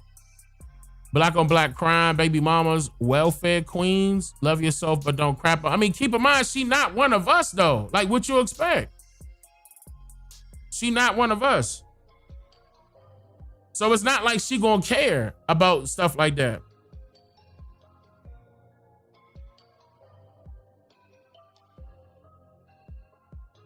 She not gonna care about that. Dane, I'm with you because I've been around situations similar. Yeah. Her husband is British. His name is George Farmer. Okay.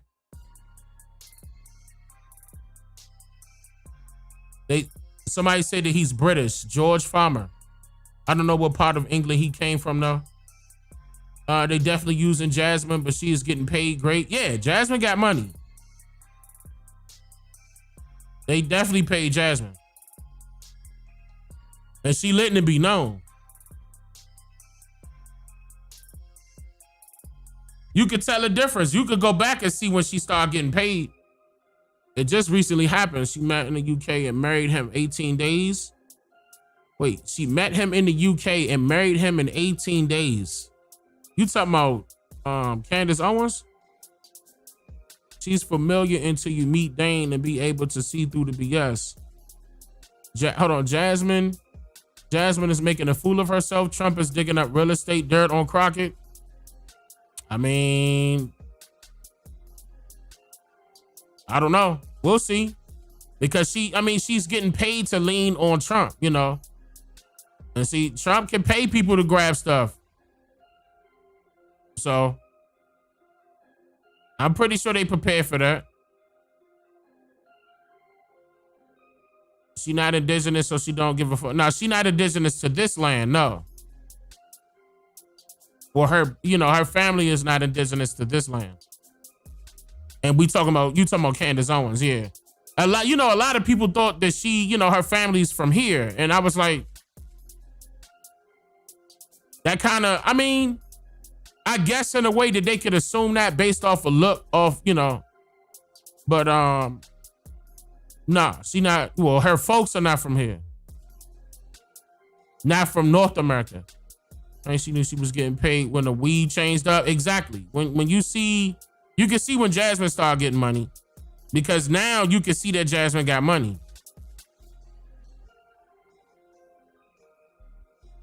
Crockett is not Niji. See, somebody else said that. I don't know. I haven't looked into. Well, I did. Okay, let me admit this. I did look into her, but I don't know. It's like they covering something up. Like I can't. I didn't go too far to figure out why, but it looked like they're trying to cover up something, and it was just questionable. No, she in her early 40s, no kids, no husband. It was just a little, questionable.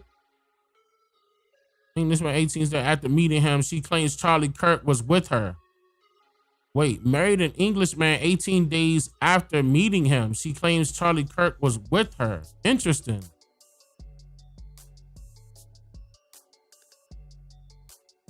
She from the Caribbean. Yeah. That's why I said not indigenous to North America. I don't say no until you investigate. She met her husband while on a trip with Charlie in the UK. That's somebody else saying that again. So 18 days after meeting him, wait, are they married or they just together? Yeah, but there's more to the, okay, with the husband? Oh, man. Y'all started digging that dirt up on her, huh? That man she married is her handler? They could be in that contract. Their stories got mixed up about when they got married. Okay. Not all of them were sellouts. Some of them were just comfortable in that world. Married with children. They got kids together. Oh, she got a child? They are married with 4 kids. They got 4 children. I didn't even know she had children. What? She got children? We talking about Candace Owens. Candace Owens got children? 4. Wow.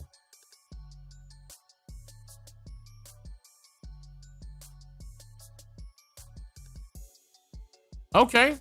I didn't know that. See, this goes to show you that, again, I would have to look into that, you know, to see what's up with her. I didn't look at her like that. I mean, I see that she was, you know, I just looked at the Caribbean side and that was it. But she not a threat. You know what I'm saying? Like, she not no, again, she good. She a good talker. She cool. You know, I wasn't side with her to the point where I'm like, yeah, let's get behind her. I'm not doing all that. I don't know her to be saying all that. But there is times when she's saying truth, and I'll play that.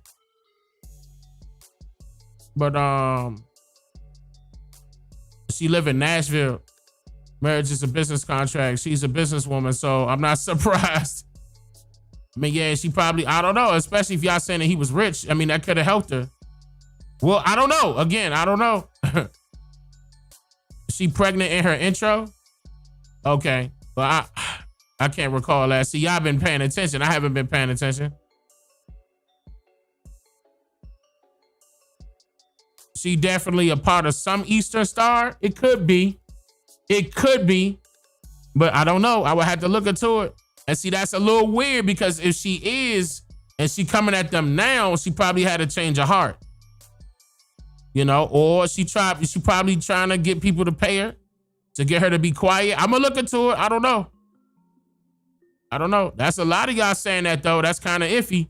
So if a lot of y'all saying that, then apparently somebody must have put something out there. You know, but I just know for a fact that I just played my distance with it. I'm like, I think she cool. You know, she could talk. Some of her folks on her team okay with the, you know, with the research. They be doing their thing. I give them their props. You know, but I wasn't into her content to be knowing what she, you know, everything. But this information you've been putting out for years caused the world to crumble. I agree. Y'all saying that she a puppet. Now I think it's a psyop. Her husband's dad is a millionaire. Okay. The fact she a Mason Eastern Star is the name of them. Wait, y'all saying that she Eastern Star for real? Like that's verified?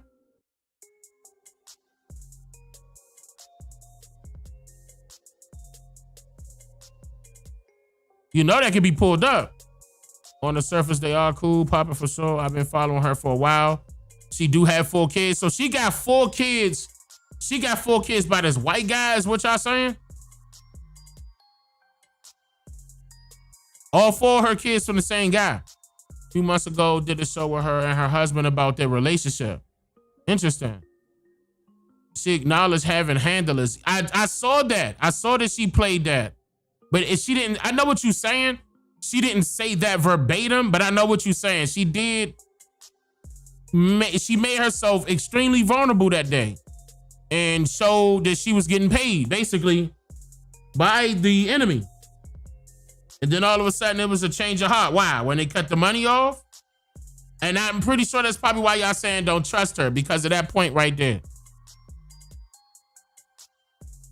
I agree on that. I agree. I know where you coming from. I know where you coming from on that note. Yeah, she did. She admitted that she was working with Israel. She admitted that.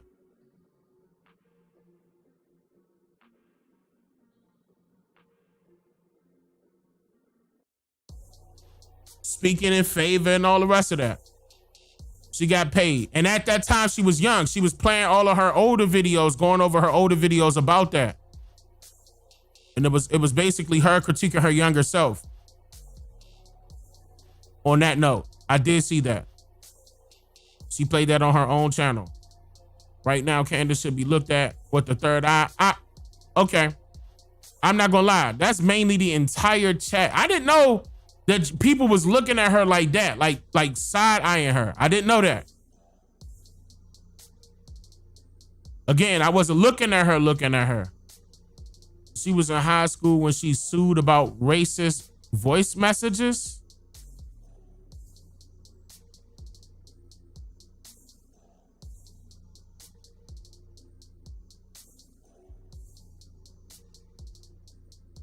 She did admit it, but now she knows she's good. Okay, they trying to keep her from yay. I think I said about her mom. Hold on, had good points though. Yeah, I agree. She do be having some good points. But keep in mind, a lot of that is written. Like I said, I love that. And when it started going against Israel, it went downhill. Okay, and Candace Owens was you love Candace, and when she started going against Israel, it went downhill. What went downhill? Wouldn't you want her to go against? Hold on, what you mean by that? Candace Owens was on talent search. Erica Kirk as well, which is a modeling or act sign-up page. Really? That's what she started at? So she started off in a talent agency. So she was basically doing acting. If that's the case, that could be pulled up. All of that stuff could be publicly verifiable if that's the case. Keep in mind, I'm reading y'all in the chat. I'm reading chat. I'm not saying that any of this is real because I don't know. Candace wanted to be friends with Yee because he knows more about their puppets. Sayat, hold on. She's pro-Palestine. Remember, a broken clock is also correct twice a day. Yeah. She sued her high school for discrimination. Discrimination against her or just people in general? Erica is a pageant girl. What about the husband connection to Erica? Again, I really believe that she's involved. Me personally, I believe that she was involved heavily. Like she got paid something up with her. Again, I can't put my finger on what it is exactly, but it ain't good. I can say that. It ain't good with her. Trump was a part of finding models on talent search. True. That's true.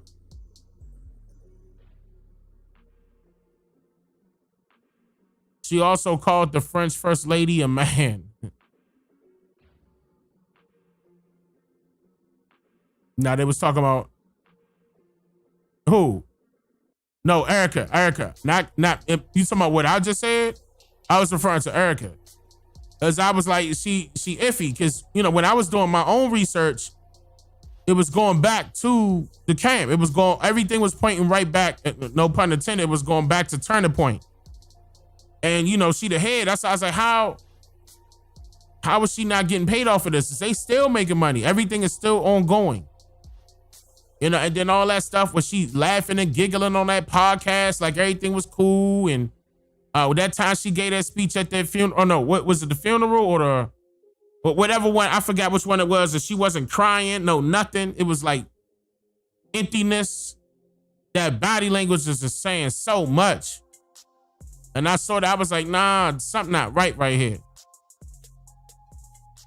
But again, I can't put my finger on what it is with her exactly to be like, yep, here it is, y'all. But it's just something off. There's something wrong right there, big time. And you would think that, Candace would say the same thing. And that's why I was a little skeptical with me seeing, that day that I went live, that she went live when that girl was giving that speech and she was giving her props. And I was like, props? You're not paying attention to what she doing? You're not paying attention to how she was acting the whole time? Her actions were speaking louder than her words.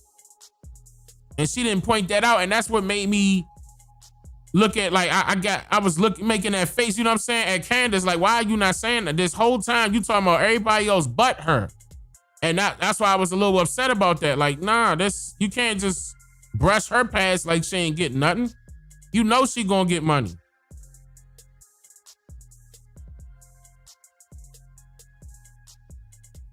I don't like that. Yeah, something isn't right with her. Nah, something is off with Erica. Something off with her. And that's what I was like looking at Candace like, what you doing? You should have used that video on that podcast. Remember that podcast I played? And Erica was laughing and giggling, and I'm like, and they tell me I was like, young. Her attitude, like, I thought Candace would have seen that and would have, you know what I mean? And would have went live about that. And that's what kind of made me step back a little bit off that situation with Candace. Is I was like, all right, Candace, I'm seeing what you seeing, right? And I know you seen what I'm saying. Ain't no way in the world you didn't see that. That was a Turning Point podcast. You can't get past that. Like, that was their podcast. They make it, man, no. That was questionable as hell. I don't like that. I was like, damn. And then she ain't do nothing. I'm like, or say nothing rather. You know, that's what made me step away from that. You know, I was like, nope. There's something going on. Now, is Candace doing that to protect herself? I don't know. It's a strong possibility.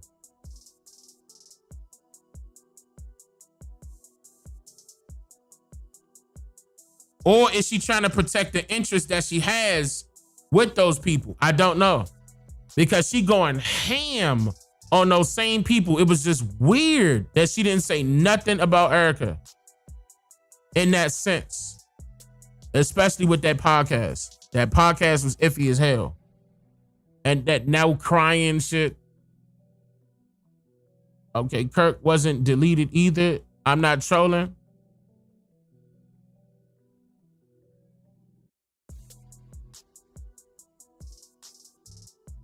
She cares more about them kids than Erica. I mean, that would be a nice gesture. Of course, Candace was paying attention. You guys don't realize Candace probably speaking up for Erica because Erica can't do it for herself because she's way more compromised than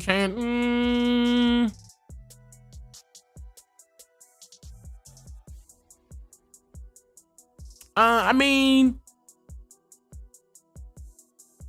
so you saying that Candace could be speaking for Eric? I mean, bro, okay. I would have agreed with you had Erica's language, her body language, would have gave me a feeling like, okay, she trying to say something else, but she can't. Like, she trying to hold it in. She want to say something so bad, but she can't. Like, let me give it to Candace. Let me make sure Candace. I'm not getting that vibe from her. Not in her body, based off of her actions and her body language. She acting like somebody that got something to hide.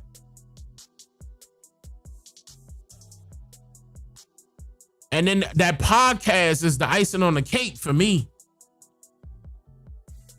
Y'all know what I'm talking about? I could play that video. If y'all give me a second, I'll play that because it's.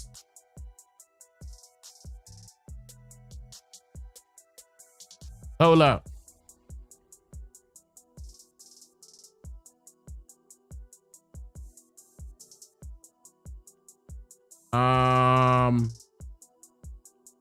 Wait, I didn't play that during the live stream. I played that.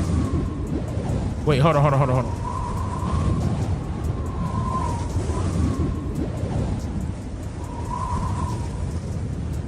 It gotta be in here.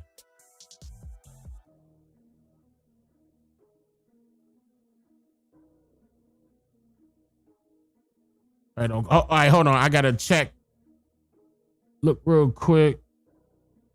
It's in here somewhere, but it's a bunch of videos. Hold on, I gotta look for it. I'm looking for it.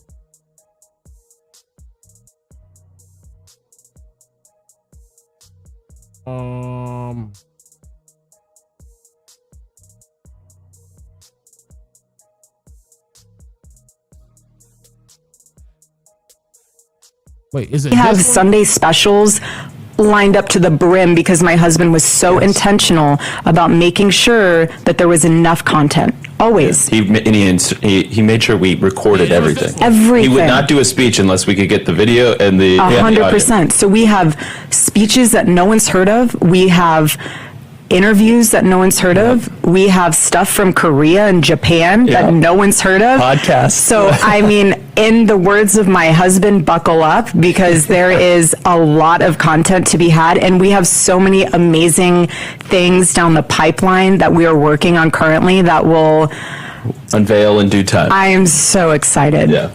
And so, and by the way, those are things Charlie himself. I'm gonna be honest with you. That attitude, that's not giving morning. That's not giving. It just seemed iffy to me, y'all. This podcast right here.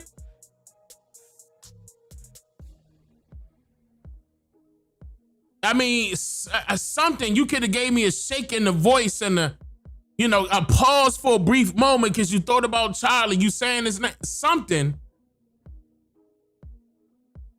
I'm not believing this, y'all. This one was. We have Sunday specials lined up to the brim because my husband was so intentional about making sure that there was enough content. Always. He made sure we recorded everything. Everything. He would not do a speech unless we could get the video and the 100%. So we have speeches that no one's heard of. We have interviews that no one's heard of. We have stuff from Korea and Japan that no one's heard of. Podcasts. So, I mean, in the words of my husband, buckle up, because there is a lot of content to be had. And we have so many amazing things down the pipeline that we are working on currently that will unveil in due time. I am so excited. Yeah. Yeah, and see, and that right there is like, I got my check. You know what I'm saying? Like, I'm so excited. That was like, we got so many other things that's coming down the pipeline. I'm so excited. Like, how you gonna be excited? You just lost your husband.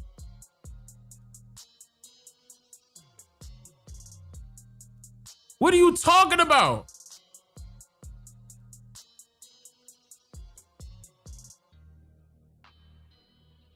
And you don't see Candace going over this. That's what I'm saying. Like, I'm like, come on, bro. You know this language, this body, this body language suspect.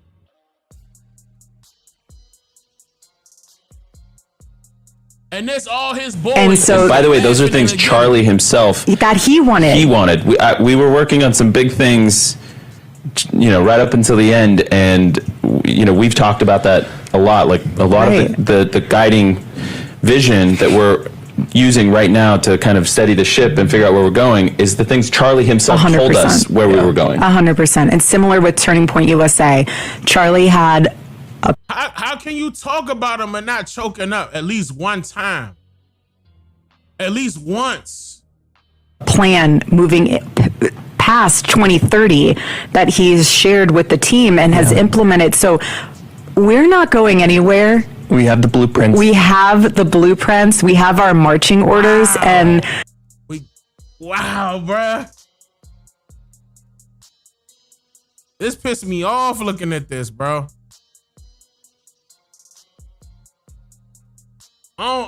Man, this is disturbing. This is disturbing. Anywhere. We have the blueprints. We have the blueprints. We have our marching orders, and we are just remaining humble and grateful to God, and we're remaining just stewards to what God has blessed us with. And I know Charlie's going to continue to guide us, and the Lord will continue to guide us. And the words she's saying, bro. I just wanted to let everyone know that this is far beyond.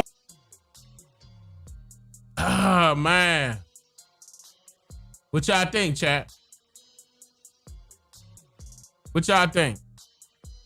Now, I know what y'all saying. Some of y'all gonna be like, but Dane, you said not to judge a book by its cover. But oh my God, bro. When the inside of the book jumping out of the cover, well, I mean, like, what could you do? I'm jumping out of the cover. Something ain't right. And something coming down the pipeline. Like, this is iffy to me. And this is they did this during his show, like the airing of it was supposed to be one of his shows. So this was on Turning Point's YouTube channel.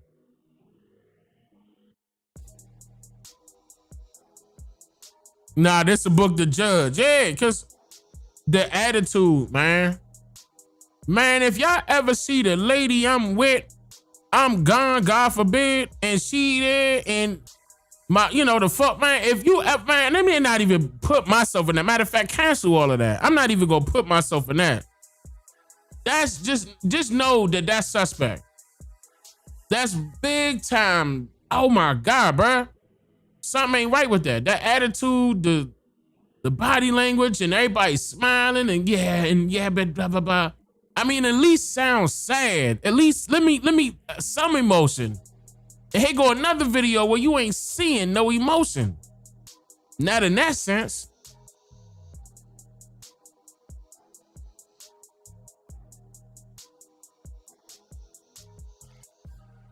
You're young. Your children are young. All of that. Like you gonna have the thoughts of your husband, thoughts of your children. Thoughts of your children not having your husband. Thoughts of your children not having their father. All of those mixed emo, but you got time to do a podcast. Sit down and talk. Oh my. Dang, people can move on. Nigga, that fast? That's fast.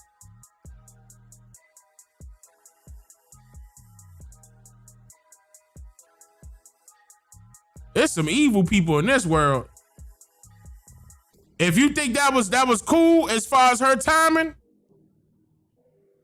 you meant to be single. You meant to be single. Woo, you meant to be single. If you dang, that was enough. She could have moved on. Man, nah. Nah, I'm talking about what?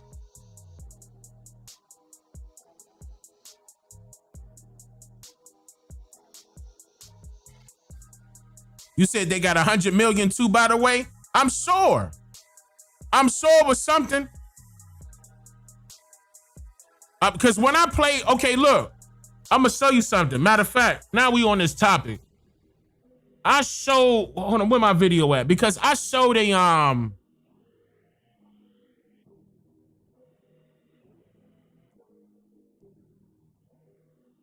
what did I name this video? Hold on.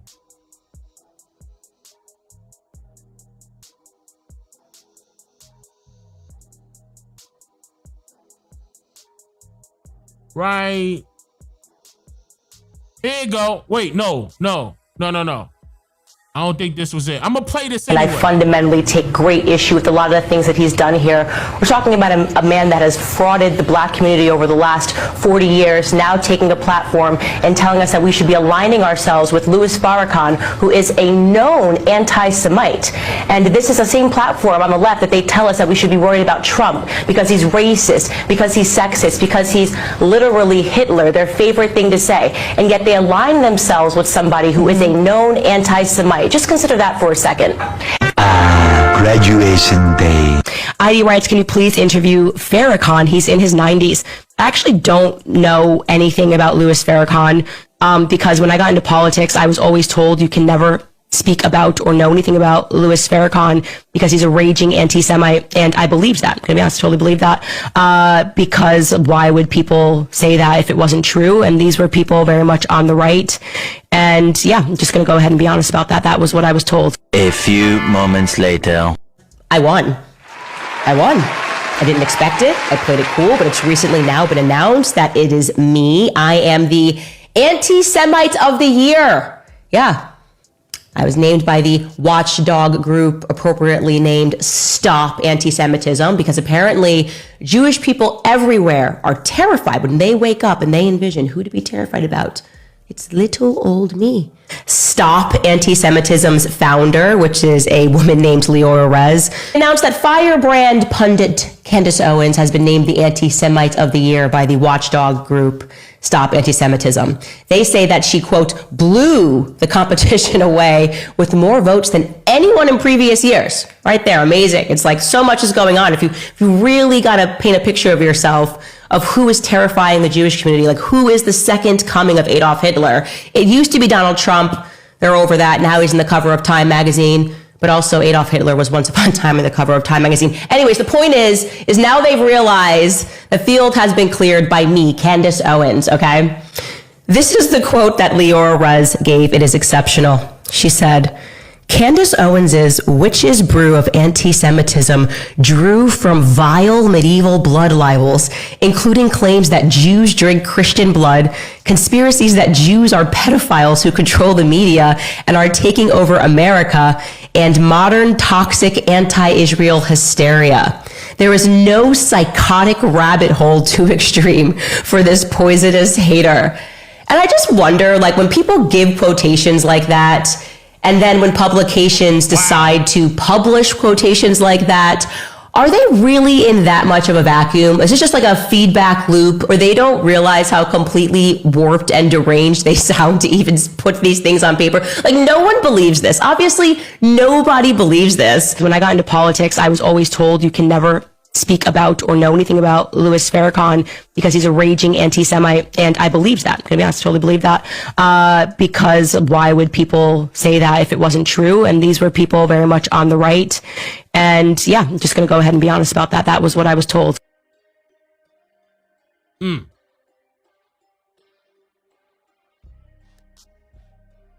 So pass judgment for certain people, just not all people.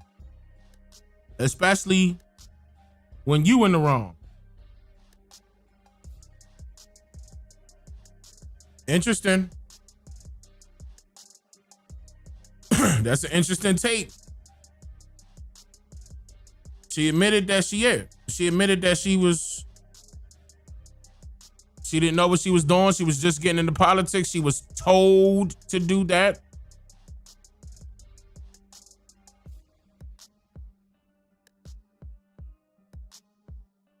So are y'all gonna give her the benefit of the doubt that she graduated from that? Would y'all say, all right, she no longer with them now? What y'all think? I'm talking about Candace Owens. So y'all think she shouldn't get a pass? Because again, she trusted them, they trusted her. She was out there putting out whatever rhetoric on Farrakhan because she was told to do that. She got older. She admitted to her mistake. Wait, did she admit it? It sounded like what she said was, oh, let me play that one more time. That last part. I got into politics. I was always told you can never speak about or know anything about Louis Farrakhan because he's a raging anti-Semite, and I believed that. To be honest, I totally believed that.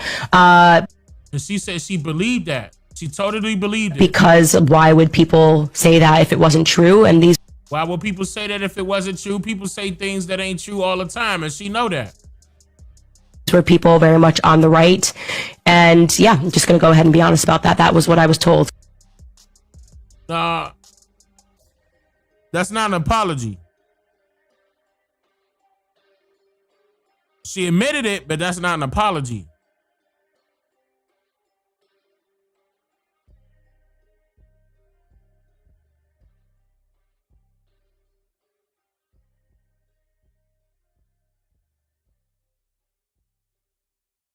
She was getting paid by them.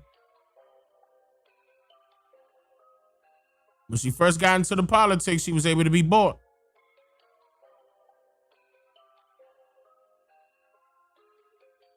Now, I'm not gonna lie, that's gonna be hard to trust somebody like that because at any time, all they gotta do is offer the right price and she could change.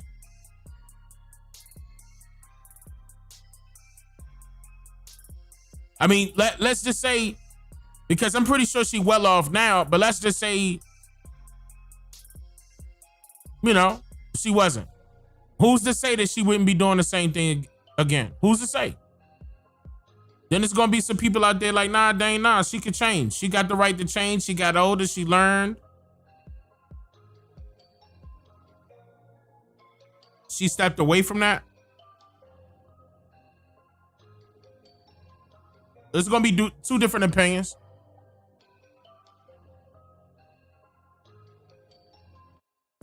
But at the same time, I don't, because they put themselves in that position. Yep. No money, no honey.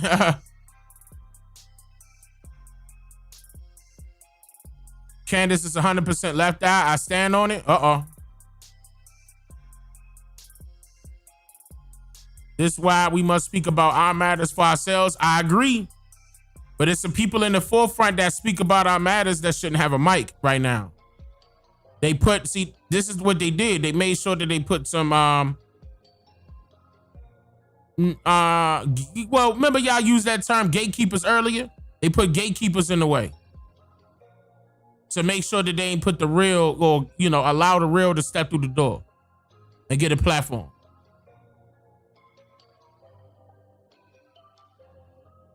You ever looked at Charlie Kirk's wife? You eventually will? Yeah. There's something iffy about her, Again, I'm not pinning nothing on her because I don't have, anything to say, here you go, y'all. But it's just iffy. Her body language is speaking a lot. Her actions are speaking louder than her words. Way louder.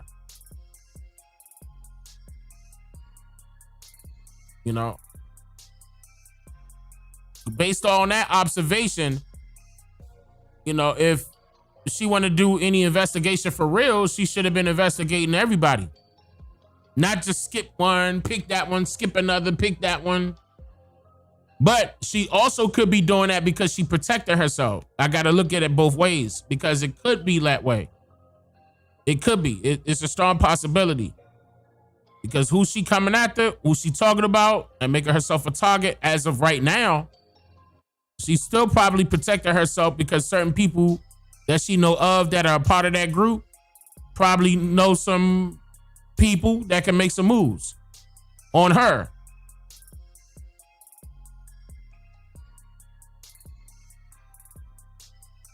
I don't put it past any of that.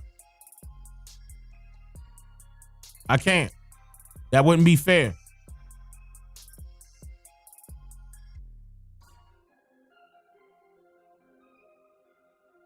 But more and more things are coming out, and so on this particular note, and I was looking for that other video because I'm getting ready to play that. As far as the Charlie Kirk situation is really not over in a sense, but it's just more evidence that keep dropping, like more people checking, more people looking. They know something up with it. The entire situation. It's just not right. In general, it's just not right. It's not adding up. That was a hit. He was targeted, and then we see who he was targeted by. And all they had to do was lift a finger and say, hey, y'all gonna get paid. We need y'all to do this. And who's to say all of them folks wasn't involved? Security team, his nonprofit, project manager, wife. Who's to say? And I just, again, with Trump being as quiet as he was deafening. That said a lot, and it was loud. He barely said anything. And that was iffy. I was like, damn, that was, and if I'm not mistaken, I believe Candace Owens even pointed to that. She pointed that out as well. That Trump really not, attaching himself on this, like, we got to go check this out, blah, blah, blah. He wasn't really saying nothing of that nature. He was a Charlie Kirk was a great man. I just, prayed to the family and blah, blah, blah. Pray for the family. That's mainly it. He gave his condolences to Kevin pushing. That was iffy. That was real iffy. I was like, all right. I mean, well, hey, I think Trump know who it was. Got to keep quiet because otherwise he not trying to make himself. He already made himself a target, but that would make him even more of a target. Like they already gave him a warning.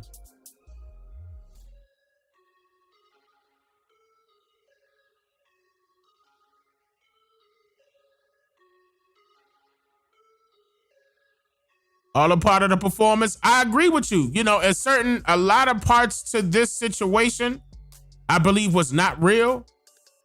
A lot of it was acting. And, I broke that down in my recent video on Charlie Kirk. Or what I, can see. And I show it to you. Like, look, this ain't something up with this, something up with that. I did the research on that, that door, the trap door. Did my research on the trap door, found out where it led to. And that's going all over the property. That's going all over, underground, all over that university. And I was like, wow, that could have been anybody. That could have been more than one person. That could have been it could have been deep. Right there. Whole time, that person had to been the fall guy because he did not jump down off that roof with that weapon in his hand or in his bag. It was too old of a weapon for him to be breaking down. He gonna need more than 15 minutes to take it apart if he's using a screwdriver. That is an old weapon, old school weapon, an heirloom of the family, like how they say it. They say heirloom of the family. Why is he using that weapon? It's too old of a weapon. That didn't add up. And the gun was large on top of that. Where he gonna hide that at? It's not fitting in that bag. And he took the bag with him and not the weapon, and he jumped down. Where was the weapon? That was AI. In my opinion, that was AI. AI couldn't even generate how he was gonna be able to get off that roof with that bag in his hand and the weapon and not be seen. Like, I don't want to hear that. Tell me something, they found the weapon wrapped up in the towel. We didn't even see the towel. They showed us the weapon. The weapon was in a cardboard box. We ain't see no cardboard box neither. Until they showed us pictures of them running flashlights on that weapon. Look, if he had something to do with it, he wasn't the only one. And I believe if his part is true, as far as Tyler Robinson, he didn't act alone. The trajectory, the way Charlie was hit, in my opinion, he got hit from behind. He didn't get hit from the front. In my opinion, the way his body reacted, the way it just jerked up and not backwards, it went straight up as if it was a shock to the back. We saw the blood come out one way. Candace Owens said she didn't see no blood when she saw that video. That was an exit wound. I said, uh-oh, there it is right there. Somebody was behind him.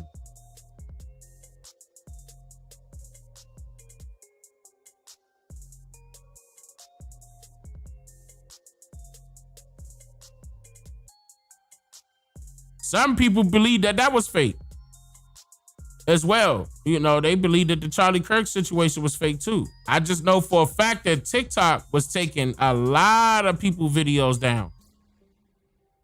The people that were there were uploading to TikTok. And notice how, look at how that timeline went, y'all.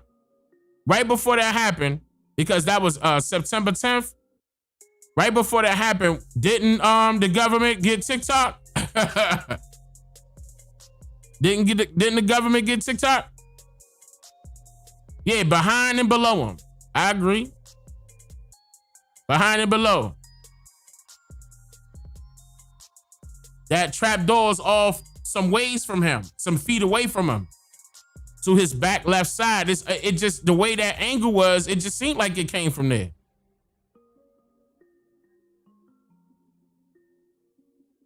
The way he got hit. But I know people was questioning that part. They were questioning that video of him getting hit. It just wasn't normal. Things was disappearing. The ring was switching fingers. I didn't get into the ring with switching fingers situation. The reason why is because they were trying to assume, or allude to rather, that his ring is one of those type rings that open up and close, and he fiddled with it all the time. Now, I said, okay, so if he fiddled with it all the time, I should be able to see that ring in other videos, and I did. Okay, and he was fiddling with the ring, opening and closing it, opening and closing it, as he's talking and having conversation. So I did see that. So that checked out. When I saw how easy that ring can be opened and closed, especially with him doing that multiple times already, is probably weak. That would make sense that a jolt shock, would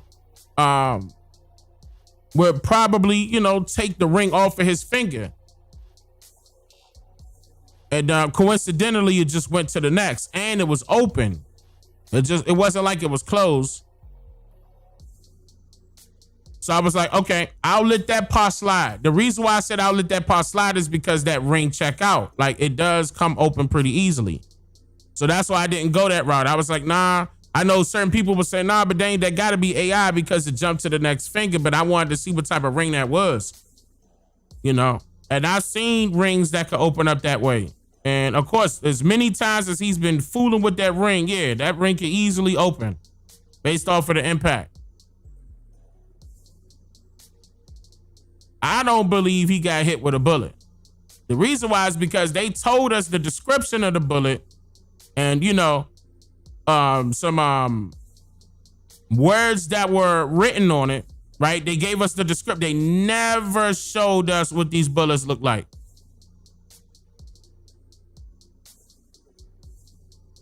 That was weird to me. I was like, all right, it wasn't a bullet.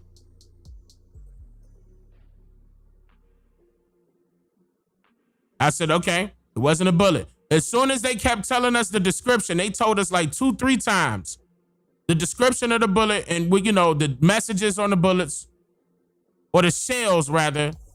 Let me say it that way. I said, yeah, y'all. Okay. So why are you describing it to us without showing it? Like, you should be displaying it on screen, describing what it is. You're displaying everything else, right? Allegedly. I didn't like that part. I said, all right, that means, yeah, he got hit a different way. They used a different type of weapon. And that's when I seen where Candace Owens started linking people to the CIA. When I saw that, I said, okay, that makes sense because the CIA got those type of weapons. And I said, damn, that remind me of John F. Kennedy. I said, damn, that's the John F. Kennedy move right there. You get that pellet gun.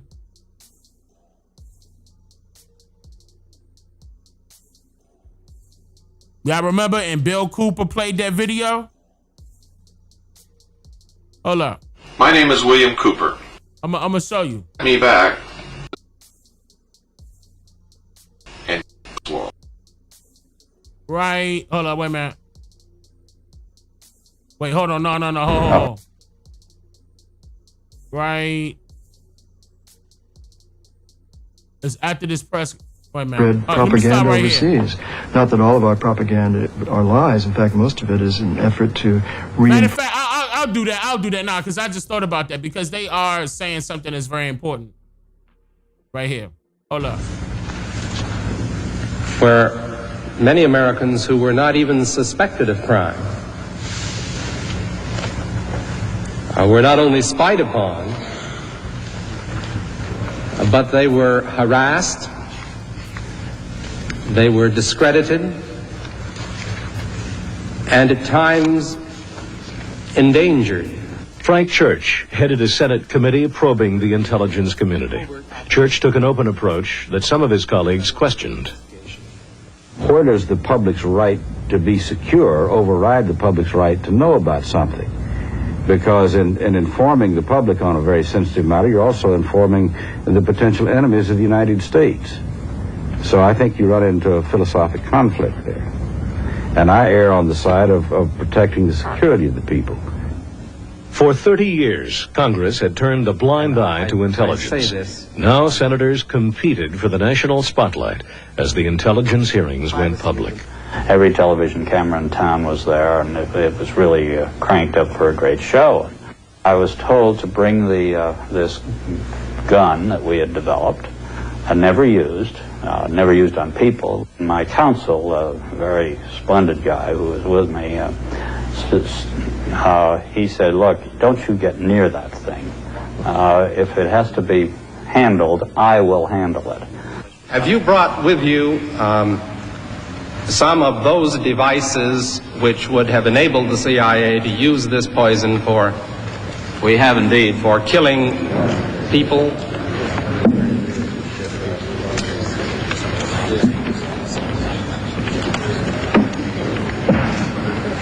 Look at that jump. Now, hold on. Now, the reason why, can y'all see this?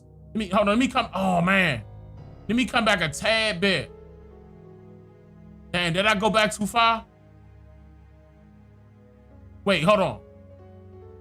Secure, override the public's right to know about something. And at times I'm gonna go endangered.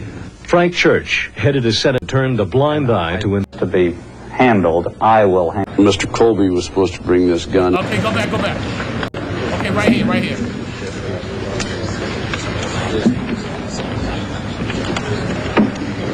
Right there. Damn it! I wanted to go back a tad bit. We have indeed for killing people. Because the back of that gun is critical. Right there. All right, now, hold on. Let me hit big screen. Now, look, watch this. Now, they were also indicating that the gun was able to fold up, right? Like the weapon that he was, and this was because, you know, I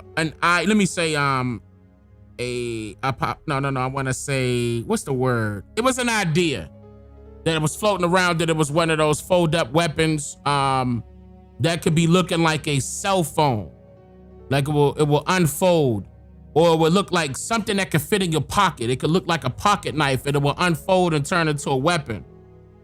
And it was similarly designed like this.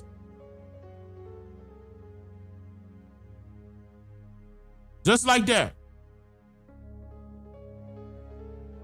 And keep in mind, they talking about when they designed these weapons back then.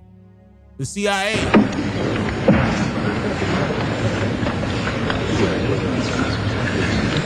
Don't point it at me. Mr. Colby was supposed to bring this gun up to Mr. Church. But seated next to him was the ranking Republican, Barry Goldwater. And Barry reached out and grabbed the gun and held it like this and got the picture that day. Because it was in every picture in the United States and maybe around the world, every front page. And the next day I confronted Goldwater. I said, Barry, did you know you were going to get your picture in the paper by taking the gun? He said, yes, I did. And I said, you took the gun away from the chairman? He said, I know I did. I said, where'd you learn that trick from? He said, Hubert Humphrey. And it worked. While senators clamored for photo opportunities, Colby devised a strategy to save his agency. If you try to hide every possible imperfection, it'll blow up in your face and you'll be worse off. Whereas if you can control it and be responsive and give them an honest feeling of what the whole thing is about, then I think you can survive one of these things. You've heard of the doctrine of plausible deniability. Yes, and I've rejected it now, Senator. I say that we cannot depend upon that anymore. So you don't find the work of this committee unwelcome? No, I do not. As I've said to the chairman, I welcome the chance to try to describe to the American people what intelligence is really about today. It is an opportunity to show how we Americans have modernized the whole concept of intelligence. Colby's decision to cooperate was unpopular with some former CIA leaders who tried to hold on to the agency's secrets. You were specifically asked about shellfish toxins and shellfish poisons. You say it's inconceivable that a secret intelligence arm of the government has to comply with all the overt orders of the government. Is that an accurate quote or not an accurate quote? Well, if it's accurate, it shouldn't have been said. Well, now, looks like we're on plausible denial again, is all I can say here, Mr. Chairman. Well, you're never entirely sure because, after all, many of the people in the CIA have been trained to lie. That's their job, to spread propaganda overseas.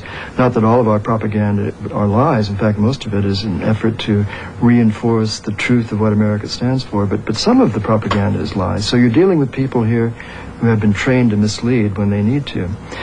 But all you can do, and all we did, was to ask as many people, as many questions as we possibly could, and when we found contradictions, to pursue those contradictions by asking yet more people. If one has in one's possession or under one's control bacteriological or chemical weapons, they can be used both defensively and offensively. And by use offensively, we mean to include killing people, is that right? Well, they have the capacity to kill people if they were used in that way. Unrestrained, illegal, secret intimidation and harassment of the essential ability of Americans to participate freely in American political life shall never happen again. And suddenly it all began to roll out. The IRS was targeting thousands of Americans for tax investigations in order to chill activity on their part that they didn't like.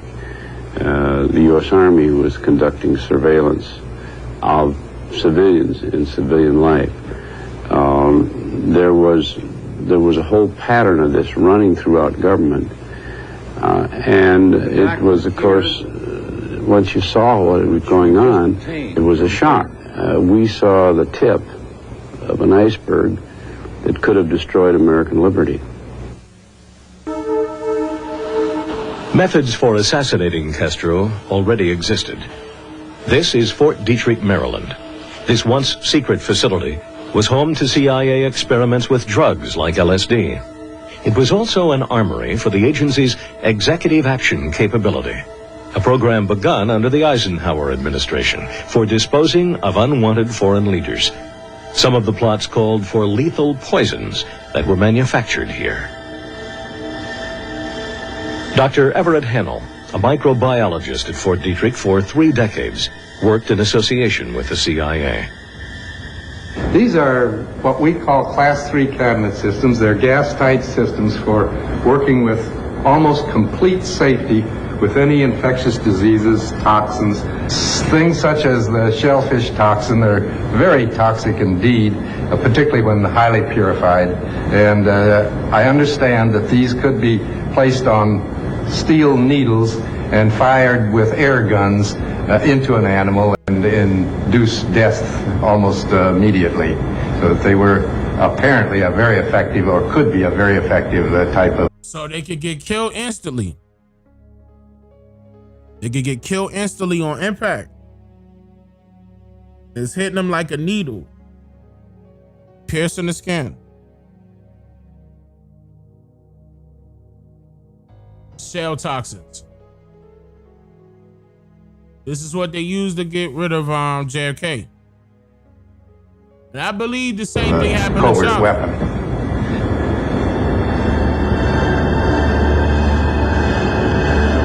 But the real targets of these deadly drugs were not animals. Well, now that you've seen the gun, and now that you know that the shellfish toxin did exist, and that this weapon was capable of firing it in pellets or on needles, and killing animals and people, things take a more sinister turn. And Bill Cooper's not quite as crazy as everyone thought he was in the beginning. Okay. And shout out to Bill Cooper, but because he was the one that pointed everything out with JFK.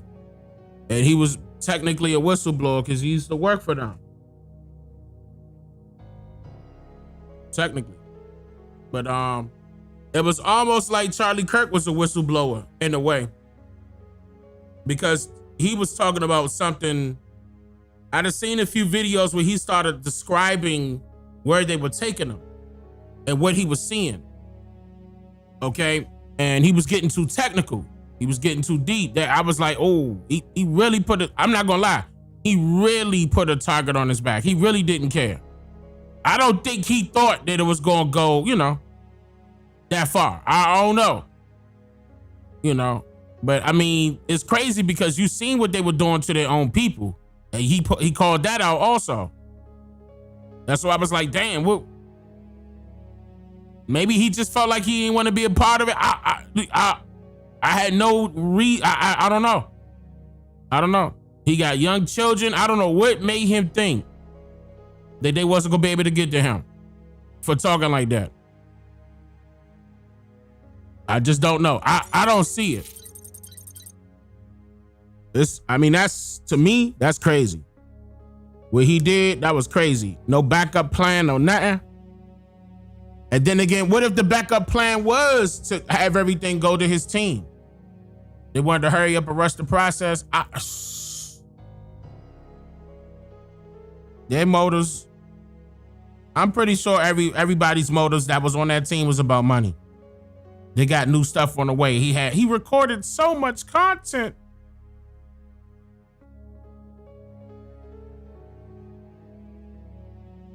It's crazy. I mean,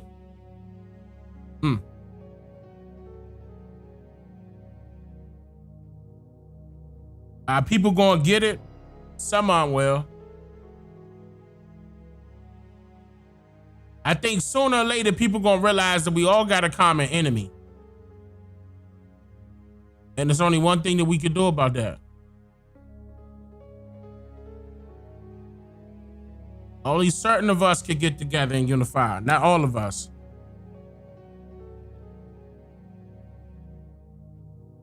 All of us will require something more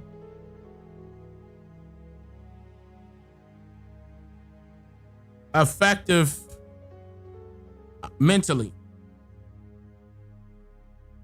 Because not everybody on the same page. I'm gonna say it that way. Not everybody on the same page. We shouldn't be linking up with folks that ain't really on the same way of thinking. Everything got to be on. Like, that's why I was a little upset when y'all was repeating saying, okay, get on. Like, certain people were saying, let's be on code, let's be on code. When a lot of our folk don't even know what code is. Because they not staying on it. If it did exist, where is it? What was the code? What? Stop snitching? What was the code that people was following by?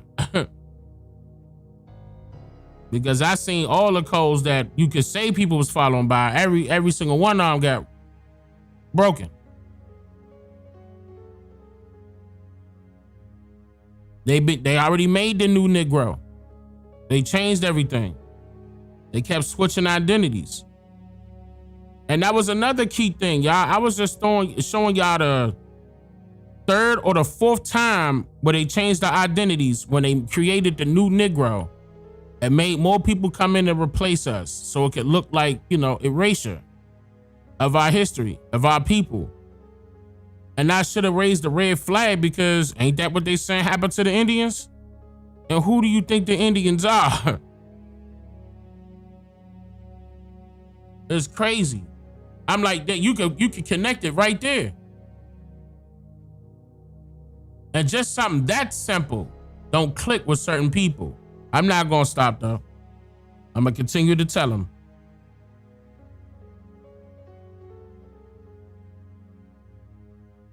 I'm not about to stop that. More of our people waking up. All right, and I'm gonna make sure real quick that I did finish up that one. I think I did. Let me double check.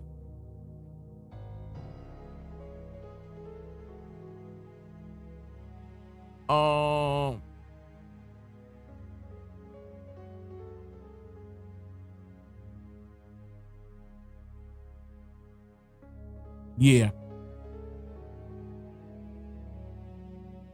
So I have a genuine question for people that believe that we are Black Indigenous Americans. Okay, first of all, I do believe that.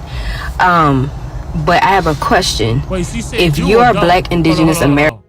So I have a genuine question for people that believe that we are Black Indigenous Americans. Okay, first of all, I do believe that.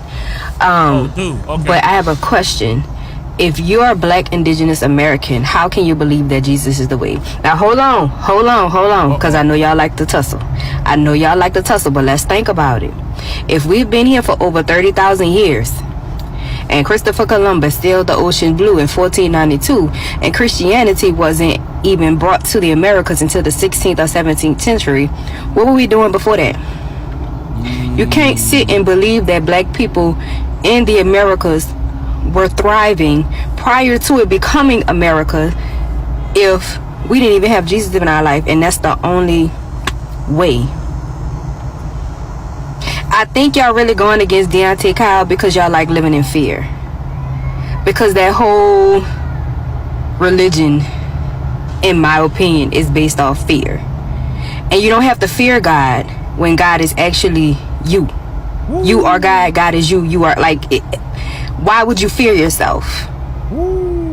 That's a genuine question. I'm really pondering this, and I want y'all to give me some insight on where I'm going wrong with this. But if that's true, if we're Black indigenous Americans, what were we doing prior to the introduction of Jesus Christ? Y'all can't say we was thriving and then turn around and say Jesus Christ is the way. Not. Let me know. Good point. That's controversial, but that's a good point. I'm gonna tell you that right now. That's a very good point. And she just kept it plain and simple. She ain't even get disrespectful at all.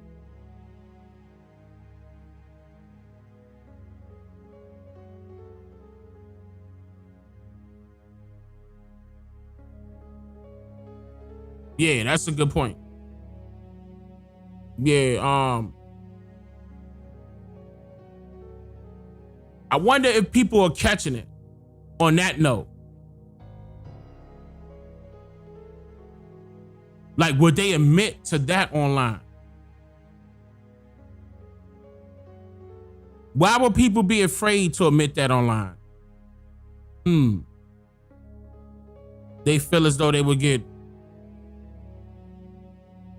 what? Attacked?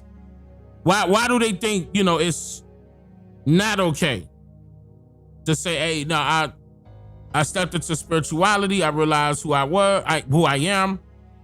I realized that I'm looking at myself in the mirror. I need to do right for self. I got to be one for self.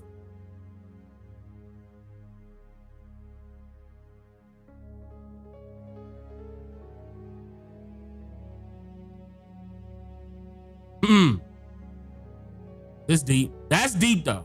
That's deep. I am.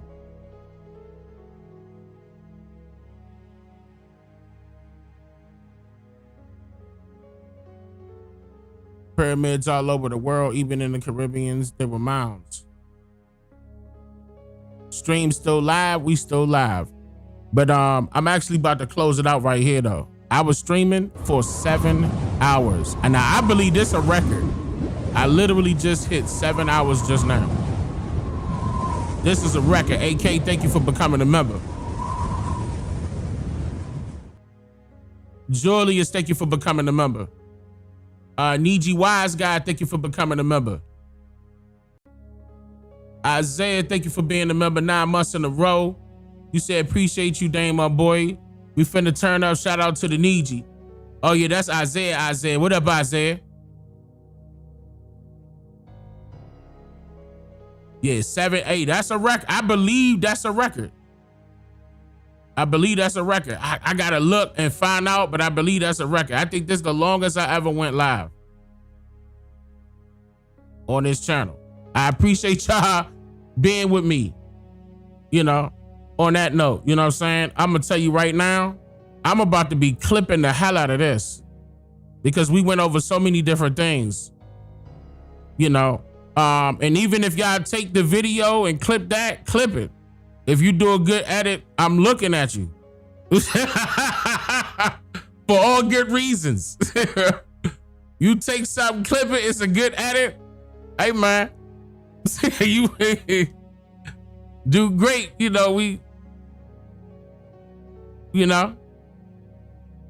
looking. Yeah, a 7-hour shift. That was crazy. Yeah, this a record right here. I believe it is. I believe this was the longest one, if I'm not mistaken, because I believe the longest one prior to this was 5 hours long. Something like that. Had to have been 5 hours long. I don't think I went 7 hours. This had to have been a record. This got to be a record. I never went 7 hours. That's a record. Hey, that was hot. I appreciate that, y'all. Look, let me give y'all. Oh man, watch these graphics. Let's see if they gonna act right. No. Wow, bro. Oh, it's going okay. I don't know what I got playing that's disturbing my graphics right now.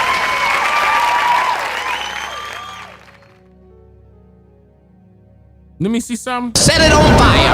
Fire. All right.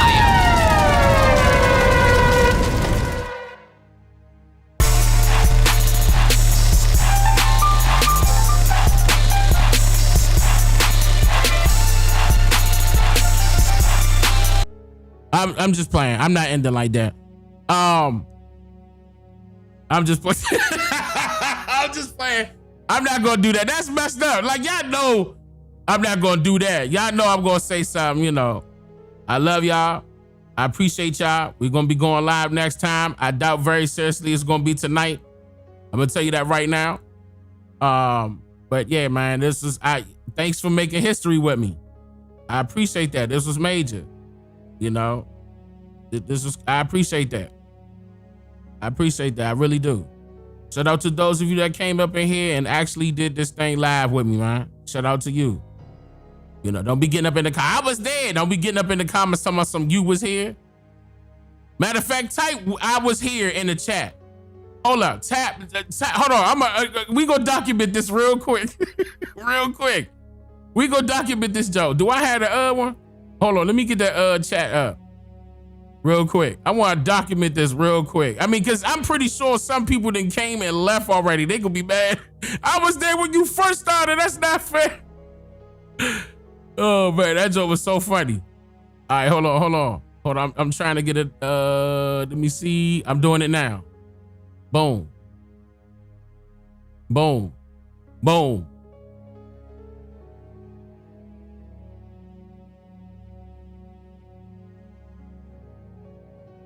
Man. It's all right, hold up. I see that it's trying to catch up. It's trying. For some odd reason, the auto was not catching everybody.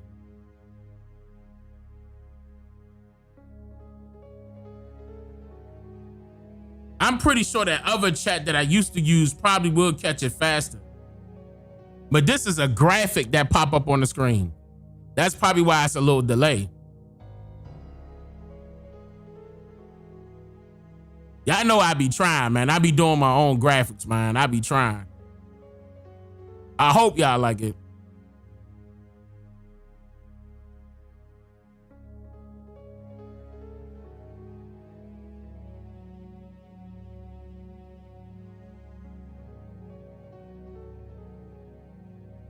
All right, now my name do not have a W in it. My first name do not have a W in it. What is going on? What happened?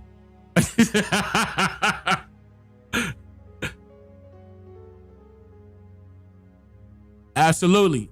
Nah, I'm messing with. There you go. There you go.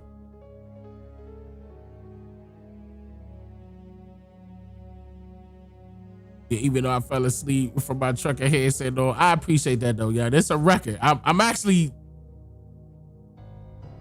This is dope. This is dope. 7 hours.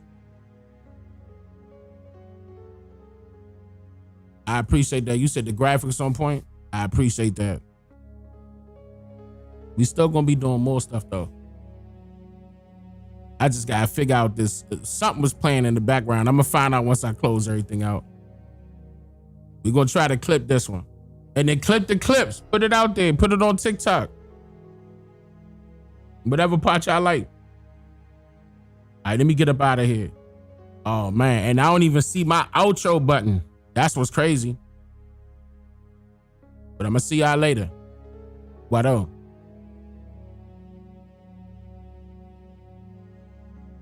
Oh, here you go. In stream. I'm just here to make you think. Yeah, DNA. Yeah, DNA.